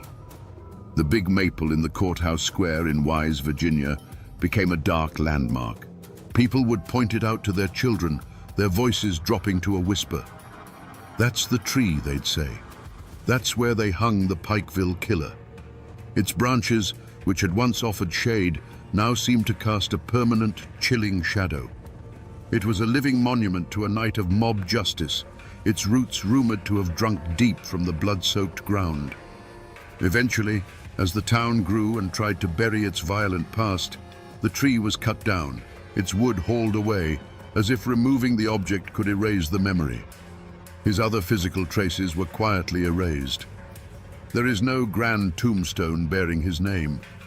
He was likely buried in an unmarked potter's field, a final anonymous end for a man whose name once commanded such terror. The cabins he lived in have long since rotted back into the damp earth of the hollows, leaving no trace. It's a strange and fitting irony. The man who worked so hard to be a faceless shadow in life was rendered completely faceless in death. All of his physical reality was scrubbed from the world. But you can't kill a good story, and the tale of Talton Hall was too dark and powerful to die. It transformed. It left the realm of history and entered the world of folklore. For generations, people in Wise claimed that on still, moonlit nights, If you looked at the spot where the old maple stood, you could still see him. A spectral figure, dangling silently in the air, a permanent, ghostly reminder of the night the law of the mountains was served. The man became a boogeyman, a cautionary tale told to frighten unruly children into behaving. His life became a kind of unwritten murder ballad, the verses known by heart in every holler. He was no longer just a man, he was a character, a symbol of the entire bloody era of the feuds. His name became a shorthand for a certain kind of cold, professional violence. When old-timers spoke of the bad days, of the lawless times before the coal companies and the state police truly took hold, the name they would use to punctuate their point was always the same. It was a time of men like Talt Hall. So while the man himself is dust, and the tree that ended his life is gone, his spirit, the spirit of the mountain gunfighter, still haunts the collective memory of Appalachia. He is the ghost that walks the ridgelines of the past, a chilling echo of a time when justice didn't come from a book, but from the barrel of a gun and the end of a rope. So we come back to the question that hung in the air at the very beginning, a question as quiet and heavy as the mountain fog. Was Talton Hall a hero or a villain? The answer is as clear and cold as a Kentucky creek in winter. He was no hero. He was a killer, a man who dealt in death for profit, whose hands were stained with the blood of an unknown number of men. There is no honor in that. But to simply call him a villain is to miss the deeper, more unsettling truth of his story. Talton Hall was not an aberration. He was a perfect, terrible product of his time and place. He was a monster, but a monster the mountains themselves had birthed. He was forged in the pointless brutality of the Civil War and sharpened on the whetstone of the feuds. He was the logical conclusion of a world where law was a suggestion and violence was a way of life.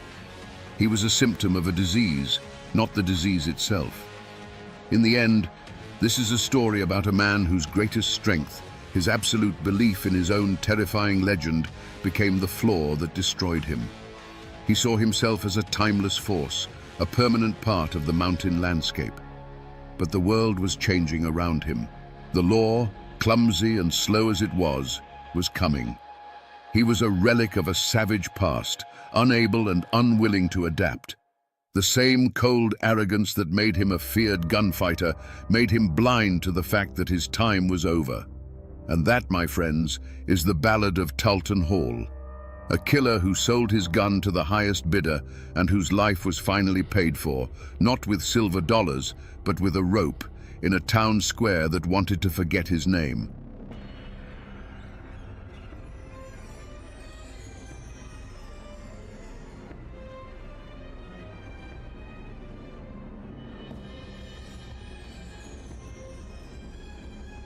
On a frigid December night in 1831, deep mountains, a man named Charlie Silver vanished from his one-room cabin.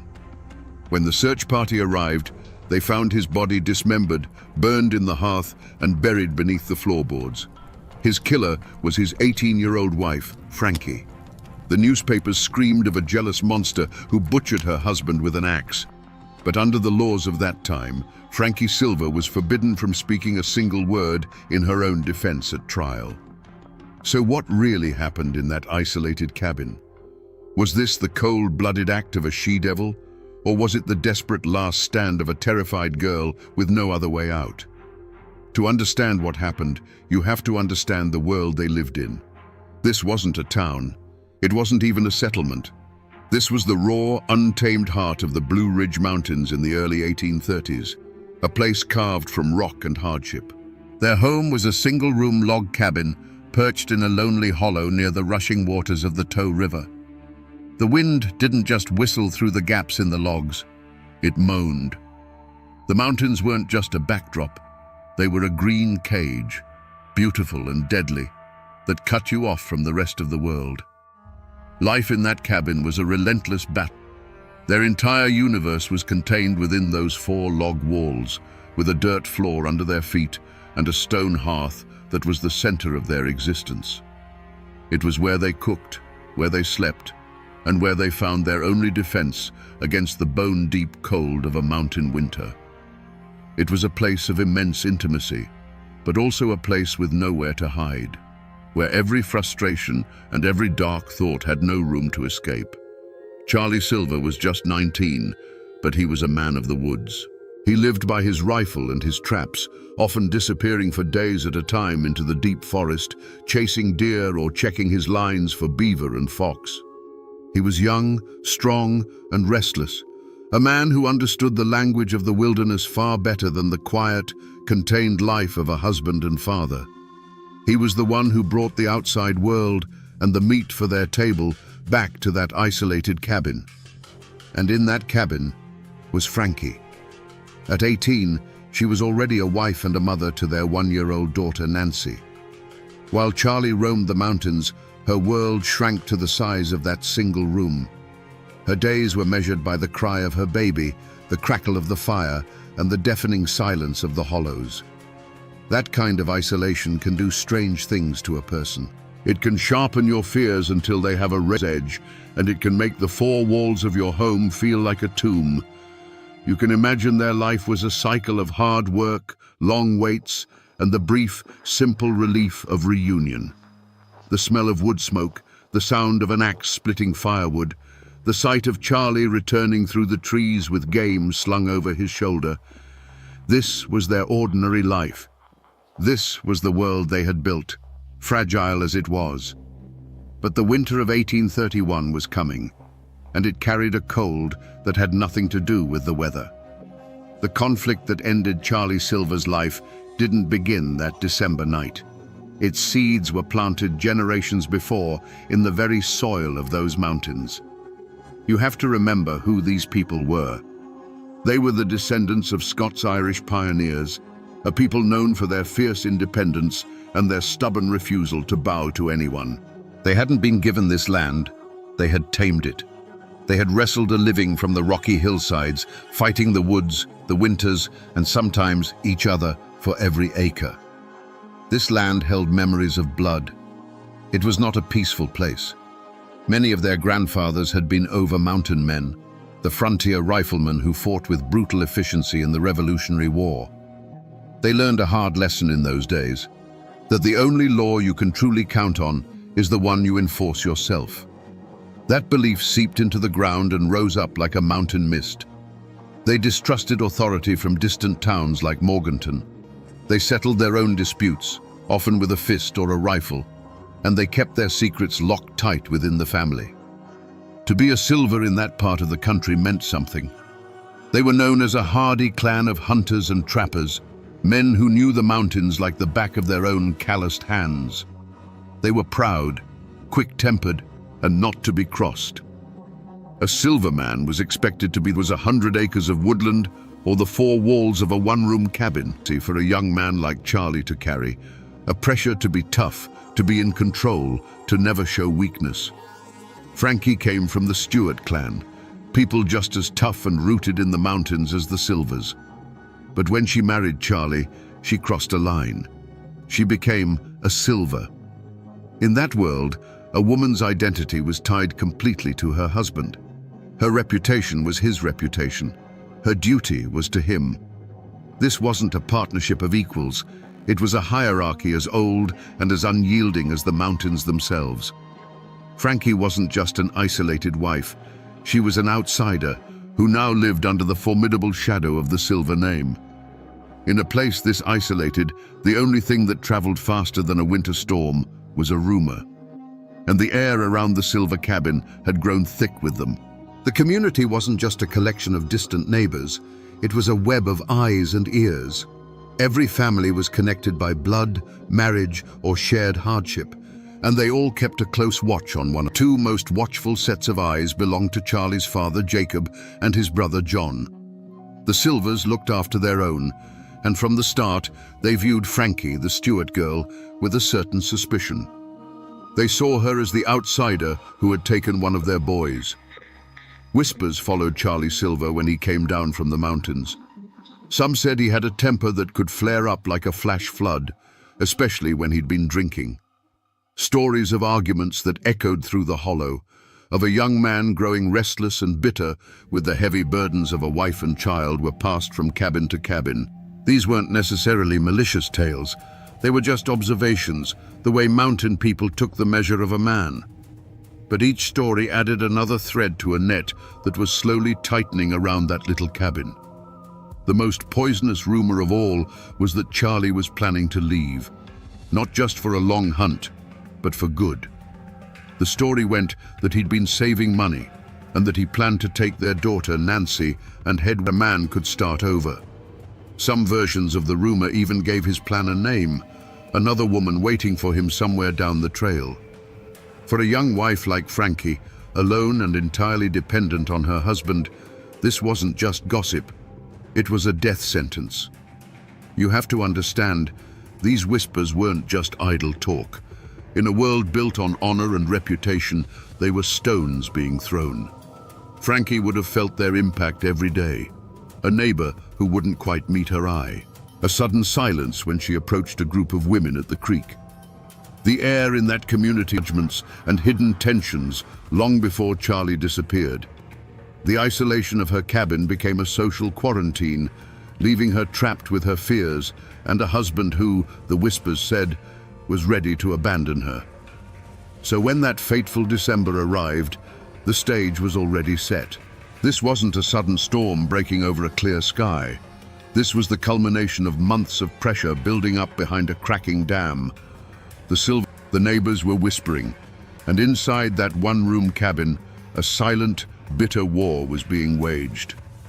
The mountains have a way of talking to those who know how to listen, and in the weeks leading up to that Christmas, they were screaming. The old folks would later say the winter of 1831 came on with an unnatural bitterness, a cold that felt personal, like a premonition. They said the screech owls cried from the ridges with a sound that wasn't just a call, but a shiver looking for a spine to run down. In the folklore of those hills, a screech owl calling near a home was a death warning, a sign that a soul was about to be claimed. And the owls, they say, were crying nightly over the silver cabin.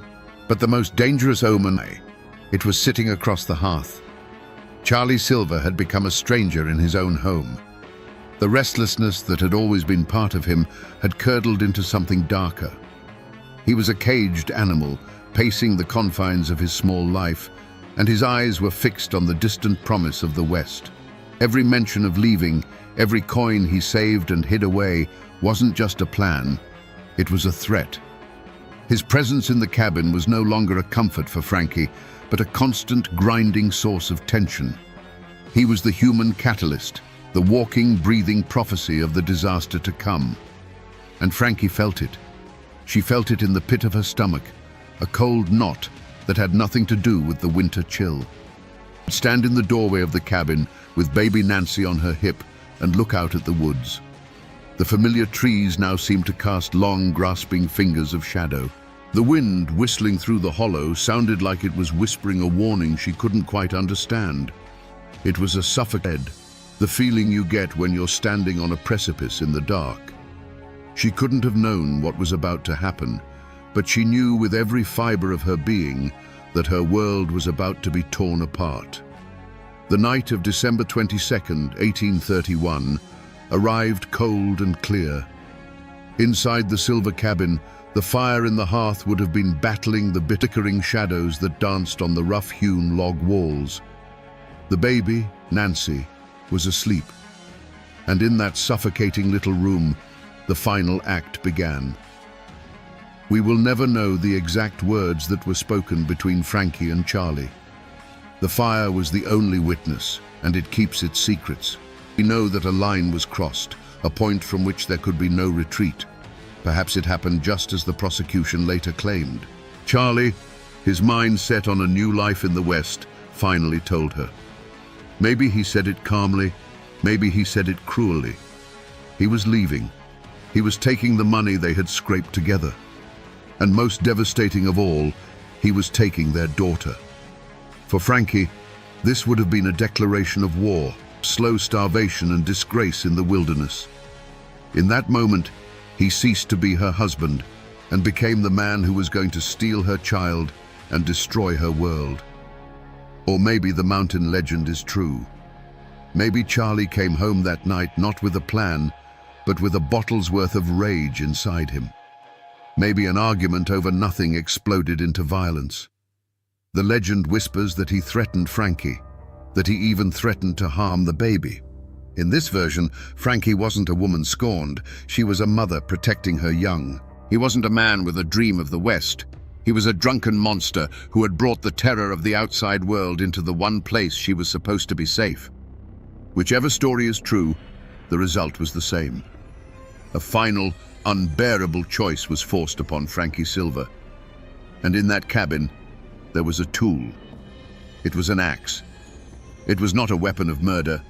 It was an instrument of survival, used every single day to split the firewood that kept them from freezing to death.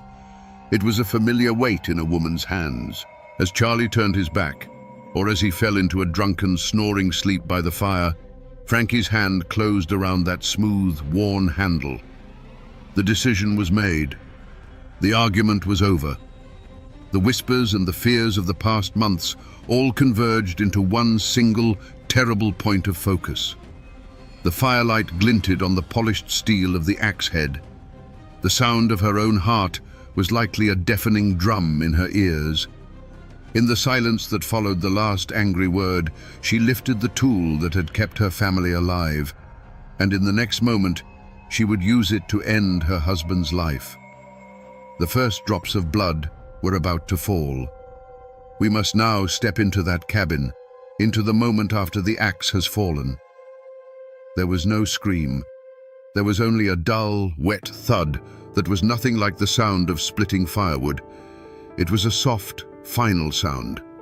And then, a silence so complete it seemed to swallow the crackle of the fire itself. In that instant, the world stopped. Charlie Silver lay still on the floor, a dark stain spreading slowly from his head into the packed earth. The argument was over. The threats were silenced. And a new, more terrible reality had begun. Imagine the scene. The firelight flickers, casting long, wavering shadows across the room. The baby, Nancy, stirs in her sleep, but does not wake. For Frankie, this must have been a moment of pure, frozen terror. The man who had been her husband, father of her child, was now just a body. An impossible problem. He was too heavy to move, too large to bury in the frozen winter ground. To leave him was to be discovered instantly. And in that small, isolated space, a desperate, gruesome plan began to form in the mind of a terrified 18-year-old girl. What followed was not an act of rage, but a feat of horrific, back-breaking labor. In the long, cold hours of that December night, Frankie Silver, a small woman by all accounts, began the task of dismantling her husband's body. She used the same tools they used for survival, the axe that had killed him, the knives they used for skinning deer. This was not the work of a monster reveling in gore. It was the frantic, mechanical work of someone trying to erase a terrible truth, to make a man disappear. The only witness was the fire in the hearth. That fire, which had been the heart of their home, the source of warmth and life, now came a hungry mouth. Piece by piece, she fed the flames. The smoke that curled up the chimney and out into the cold mountain air would have changed, growing heavy and greasy, carrying a secret that would stain the very stones of the fireplace. The smell in that cabin must have been unimaginable, the air thick with the evidence of her work. Some parts would not burn. For these, she pried up the heavy puncheon floorboards of her own home. She dug into the cold, damp earth beneath the cabin and buried what the fire could not consume. With every handful of dirt she replaced, she was turning her home into a grave, a tomb sealed by her own hands. The pools of blood seeped down between the logs, a silent testament to the slaughter that had occurred just a few feet above. According to the stories, one piece was treated differently. The heart. It wasn't burned or buried with the rest. It was hidden away separately, found later in a hollowed-out stump near the cabin. Why? Was this a final symbolic act of hatred? Or was it something else, a moment of confusion in a mind pushed past the edge of sanity? We will never know. It remains one of the most chilling and inexplicable details of the entire affair. As the first grey light of dawn crept over the mountain ridges, the work was finally done. The fire smoldered with a strange, unnatural heat. The floorboards were back in place. From the outside, the cabin looked just as it always had, a lonely puff of smoke rising into the winter sky. But inside, everything had changed. Frankie Silva was alone with her child, and a secret that was buried in the ashes and under the floor, a secret that could never be contained. Let us, for a moment, try to do what the court never could. Let's try to step inside the mind of Frankie Silva in those terrifying hours. This is not to excuse what she did, but to understand the mechanics of how a human being can arrive at such a brutal act. What switch flips in a person's mind to turn a wife and mother into a killer who could dismember her husband by the light of their own hearth fire? Let's first walk the path the prosecution laid out, the path of the jealous monster. In this version, her mind was a pressure cooker of resentment and fear. The core of her logic was twisted but simple. He is going to destroy me. In her world, a woman abandoned by her husband, her child stolen away, was a non-person. She would be an object of pity and scorn, left to starve or depend on the charity of relatives who already saw her as an outsider. Charlie's plan to go west wasn't just a betrayal, it was an act of annihilation. The switch flipped the moment his threat became real. The instant he said the words, he ceased to be her husband and became a mortal enemy who had to be stopped. What followed was not a crime of passion, but an act of ice-cold logic. The dismemberment, then, was not a frenzy.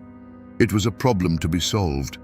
A grim, terrible task performed with the methodical efficiency of a woman who had spent her entire life learning how to survive in the wilderness. But there is another path, the one whispered in the mountains.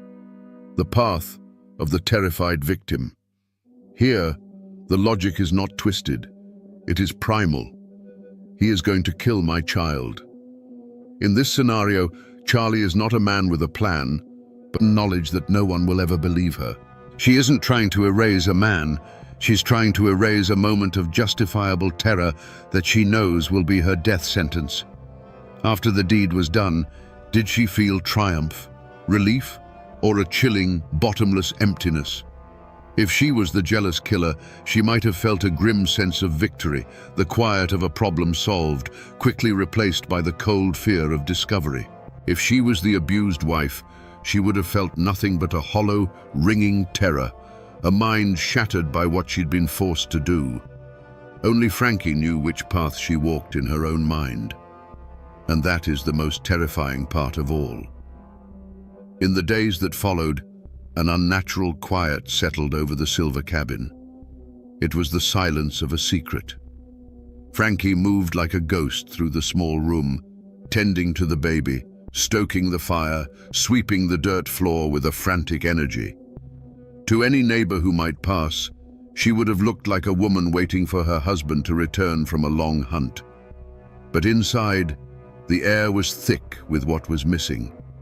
Every creak of the logs, every cry from the baby, must have sounded like an accusation. The outside world soon came knocking. First came the questions, casual at first. Seen Charlie? Frankie had her stories ready, but they shifted like smoke. To one person, she'd say he'd gone off on a long hunting trip and was overdue. To another, she'd let slip a more bitter tale, that he'd taken the money they had saved, abandoned her and the child, and run off to the west. The stories didn't match, and in a community where every detail was noted and remembered, these contradictions were like cracks appearing in a frozen river. Her fight for survival had become a performance. She had to play the part of the wronged wife, worried but also resentful. She had to manage her grief, her fear, and her lie all at once, under the constant watchful gaze of the community. Little Nancy was her anchor, the living reason for what she had done. But the child was also a constant reminder of the man who was gone, making the charade that much harder to maintain. But Charlie's family, especially his father Jacob and his brother John, They weren't buying it. They knew Charlie. He was a skilled woodsman, yes, but he was also a Silver. He wouldn't just vanish without a word, leaving his rifle and his dogs behind. Abandoning his family was one thing, but leaving his hunting tools was something else entirely. It was a detail that was fundamentally wrong, a note so out of tune it made their teeth ache. Their suspicion grew from a quiet unease into a certainty. Something terrible had happened to their boy. So they started the hunt. It wasn't a formal posse of lawmen, not at first. It was the clan, the family, taking matters into their own hands. They gathered their neighbors and began to search the woods, the creeks, the ravines around the cabin. Days turned into a week. They found no tracks, no sign of a hunting camp, no trace of a man lost in the wilderness. And with every failed search, all eyes turned back to the one place every trail led, the little log cabin where Frankie Silver waited with her shifting stories and a fire that never seemed to go out. The hunt for a missing man was about to become a search for a body. The moment the first piece of Charlie Silver's body was pulled from beneath the cabin floor, the whispers in the community turned into a roar. A line was drawn in the dirt, as clear and deep as the Tow River itself. You were either for the Silvers or you were for the Stewarts. There was no middle ground, no place for neutrality. The murder of one man had become a war between two clans, and every single person in that part of the mountains was forced to choose a side. The general store, the churchyard, the grist mill, these places became the tense gathering points for the factions. The Silver camp was loud, fueled by righteous fury and raw grief. Charlie was their son, their brother, their friend. They told the story of a cold-blooded she-devil who had lured their boy to his doom. Neighbors who had hunted with Charlie, men who owed Jacob Silver a favor, and those who simply believed in the old law of an eye for an eye, they all stood with the Silvers, their voices demanding justice, which to them meant a rope. On the other side, the Stewart clan circled the wagons. Frankie was their daughter, their blood. They may have been horrified, they may have been confused, but they would not abandon one of their own to the mercy of the Silvers. Their camp was quieter, more watchful. Their loyalty gave rise to a powerful conspiracy of silence. Many people knew Charlie had a temper. Many had heard the rumors of his planned abandonment, but who would dare speak of it now? To defend Frankie, even to suggest there might be another side to the story, was to paint a target on your own back. The Silvers were a powerful family, and their anger was a dangerous fire. Fear became a currency, and silence was the only way to stay safe. This division wasn't just abstract, it played out in small, defining actions. Frankie's own mother and brother were immediately suspected of helping her, of choosing the loyalty of blood over the law of men. A neighbor who might have seen them near the cabin that night would have looked the other way, his silence a shield for himself and an alibi for them. In contrast, another neighbor, seeing the greasy smoke pouring from the chimney for days, finally worked up the courage to tell Jacob Silver his suspicions. That act wasn't just sharing information, it was a public declaration of allegiance. A brave or fool, her uncle, concocted a desperate plan born from love and defiance. One night, a set of boys' clothes was smuggled into Frankie's cell. She was a small woman, and with her hair cut short, she could pass. They broke her out of the Morganton jail, and she vanished into the night. The Blue Ridge Mountains that had cradled her in her youth now became her last, best hiding place. With her father as her guide, Frankie fled back into the familiar labyrinth of ridges and hollows. They moved like ghosts, following game trails and creek beds, sleeping in caves and thickets. For a short, breathless time, she was free. She was no longer Frankie Silver, the convicted killer. She was just a boy, lost in the woods, a shadow among shadows. The mountains, which had been her cage, were now her sanctuary, their ancient silence her only shield.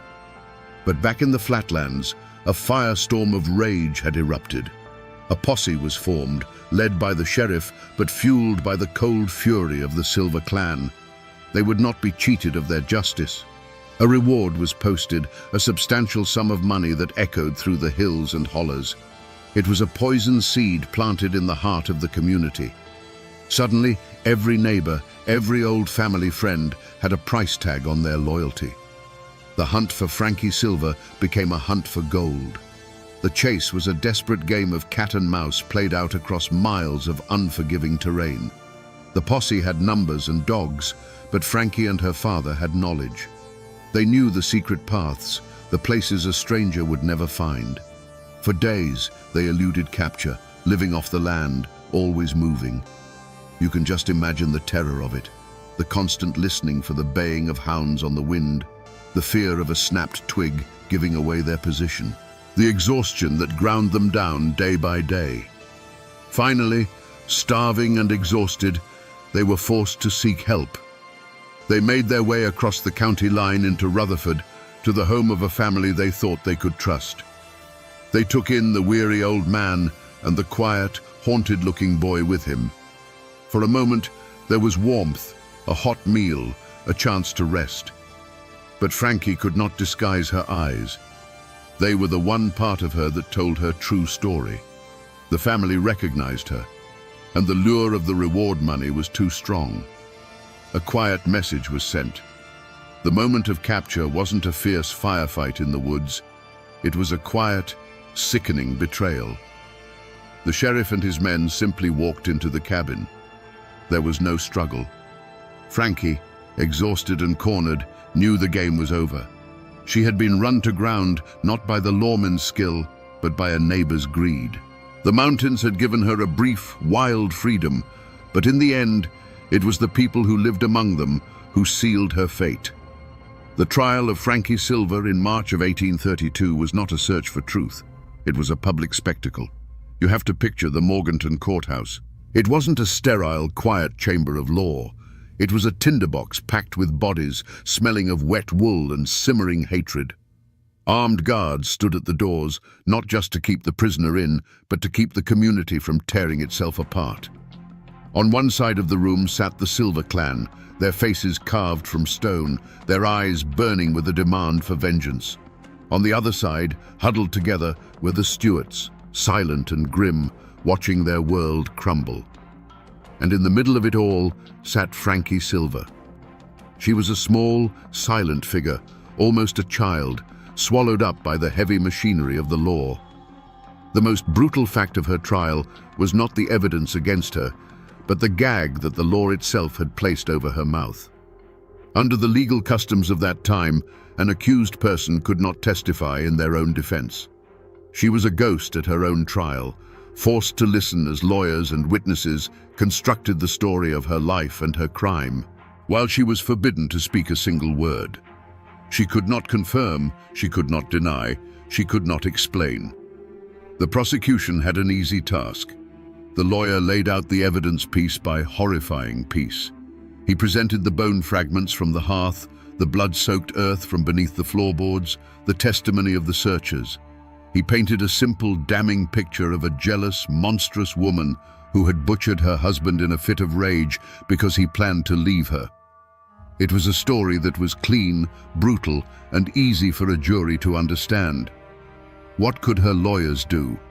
They were hamstrung, fighting a ghost story with a mountain of physical evidence. They could argue points of law, they could question the witnesses, but they could not put their client on the stand to tell her side of the story. They couldn't tell the jury about Charlie's temper or about a potential threat to the baby, because the only person who could testify to that was legally silenced. They were fighting a fire with their bare hands. The verdict, when it came, was no surprise. The jury barely had to deliberate. The word guilty echoed in the tense courtroom. A wave of grim satisfaction rolled through the Silver side of the room. On the Stuart side, there was only the quiet devastation of the inevitable. The judge, his duty clear, sentenced Frances Silver to be hanged by the neck until she was dead. The law of men had spoken. The formal process of justice, as understood by the courts in Morganton, was complete. But looking at that small, muzzled woman being led away in chains, one has to ask the question that has haunted these mountains ever since. Was justice actually served? Or was it simply the final formal act of a tragedy whose ending had already been written in blood and ashes? The day Frankie Silver was hanged, a heavy silence fell over Morganton. The spectacle was over. But for the families involved, the story was just entering its next long chapter. For the Silvers, the verdict was not a victory, and the execution was not a release. They had their justice, their eye for an eye, but it didn't bring Charlie back. The horror of his death became a dark stone in the foundation of their family, a cautionary tale whispered to future generations about the dangers of marrying an outsider.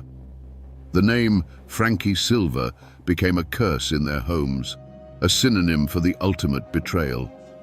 The justice they had won felt as cold and empty as a winter grave. For Frankie's family, the Stewarts, the shame was a poison that seeped into the ground they walked on. They were now the kin of a convicted killer, the first woman ever hanged in North Carolina. They bore the weight of her crime in every sideways glance at the general store, in every conversation that stopped when they approached. Her father, Isaiah, who had risked everything to break her out of jail, was a broken man. He lived out his days under a cloud of grief and suspicion. The family that had been proud and independent was now marked, forced to live with the consequences of an act they did not commit, but could never escape. And what of the child at the heart of it all? Little Nancy Silver was now an orphan, her legacy a horror story. Her mother had murdered her father. She was raised by relatives, growing up in the shadow of a tragedy she was too young to remember, but could never outrun. She was the living, breathing embodiment of that terrible night, a constant reminder of the blood that connected the two feuding families. Her life would be forever defined by the actions of her parents, a quiet testament to the innocent lives that are shattered in the wake of such violence. In the wider community, a collective amnesia began to set in. The story was too ugly, the divisions it created too deep. To heal, the community had to forget. People stopped talking about Frankie Silver. Her name was scrubbed from polite conversation. The brutal murder, the sensational trial, the dramatic escape, it was all pushed down, buried under the relentless demands of survival. The scar on the community was deep, and the only way to live with it was to pretend it wasn't there, to cover it with a thick blanket of silence. But in the mountains, stories don't die. They just go to sleep, waiting for the right voice to wake them up again. And what is left of this story today? If you go looking for the physical traces of Frankie Silver, you will find mostly ghosts. The one-room cabin is long gone, its logs rotted back into the earth, reclaimed by the deep woods of the Tow River Valley. The forest has swallowed it whole, erasing the scar from the land, but not from the memory. The exact spot where the gallows stood in Morganton is a matter of debate, likely a paved street corner or a parking lot now, a place people pass every day without knowing they are walking over ground that was once consecrated by a terrible and public death. You will not find a tombstone for Frankie Silver. After the hanging, her body was likely given to her father, who buried her in an unmarked grave, perhaps in the family plot, perhaps at a lonely crossroads, as was the custom for those who died in disgrace. The exact location is a secret that died with him. In a way, this lack of a final resting place is her most fitting memorial. It has allowed her to become more than a historical figure. She is a legend, a ghost without a home, a whisper that still haunts the hollows. But the most powerful echo isn't in a place, it's in the people. The Silvers and the Stewarts still live in those mountains. For over a century, the two families lived in a state of tense silence, the memory of the murder a deep, uncrossable chasm between them. But in recent decades, the descendants of both Frankie and Charlie, many of them descended directly from their orphaned daughter Nancy, have begun to come together. They hold joint reunions, not to forget the tragedy, but to finally acknowledge their shared, tangled, and bloody roots. They are living proof that the wounds of the past, even the deepest ones, can eventually begin to heal. And yet, The most enduring monument to this entire tragedy is not made of stone or of flesh and blood. It is made of words and a simple, haunting melody. The ballad of Frankie Silver, whether it was her confession or her father's creation, became her true headstone. It escaped the mountains and was carried across the country by folk singers and storytellers. The ballad is what kept her story alive, ensuring that even when the community tried to bury it in silence, her name would never truly be forgotten.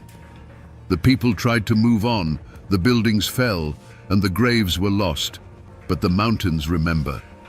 And in the quiet hollows, if you listen closely, you can still hear the echo of that lonesome, tragic song. So we come back to the question we asked at the very beginning, standing in the cold ashes of that 1831 cabin. Was Frankie Silver a cold-blooded monster of jealousy? Or was she a terrified victim of abuse who made a desperate last stand? The honest answer is that we will never know. The law of her time did not care about her reasons, her fears, or her side of the story. It cared only about the horrifying evidence found under her floorboards. Because she was legally forbidden to speak, we are left forever with two competing ghosts: the ghost of a brutally murdered man and the ghost of his wife's untold truth. The official record calls her a killer. The mountain legend calls her a victim. The reality is buried with her in that unmarked grave, and it will remain there forever. This story, then, is more than just a grim tale of murder. It is a profound and chilling lesson about the power of a voice and the terrible consequences of silence. Frankie Silver was silenced by the law, but an entire community was silenced by fear and by a fierce clan loyalty that chose sides instead of seeking truth. Her story warns us what happens when justice becomes a synonym for vengeance, and when a person's humanity is stripped away until they are nothing more than the sum of their worst possible act. It is a story not just of cruelty, but of the immense weight of the past in these mountains, and how a single act of violence can send ripples of grief and division down through the generations. The court of men gave its verdict. The whispers of the mountains gave another. And now, you have heard the evidence, the rumors, and the legends that surround one of Appalachia's darkest and most enduring tragedies.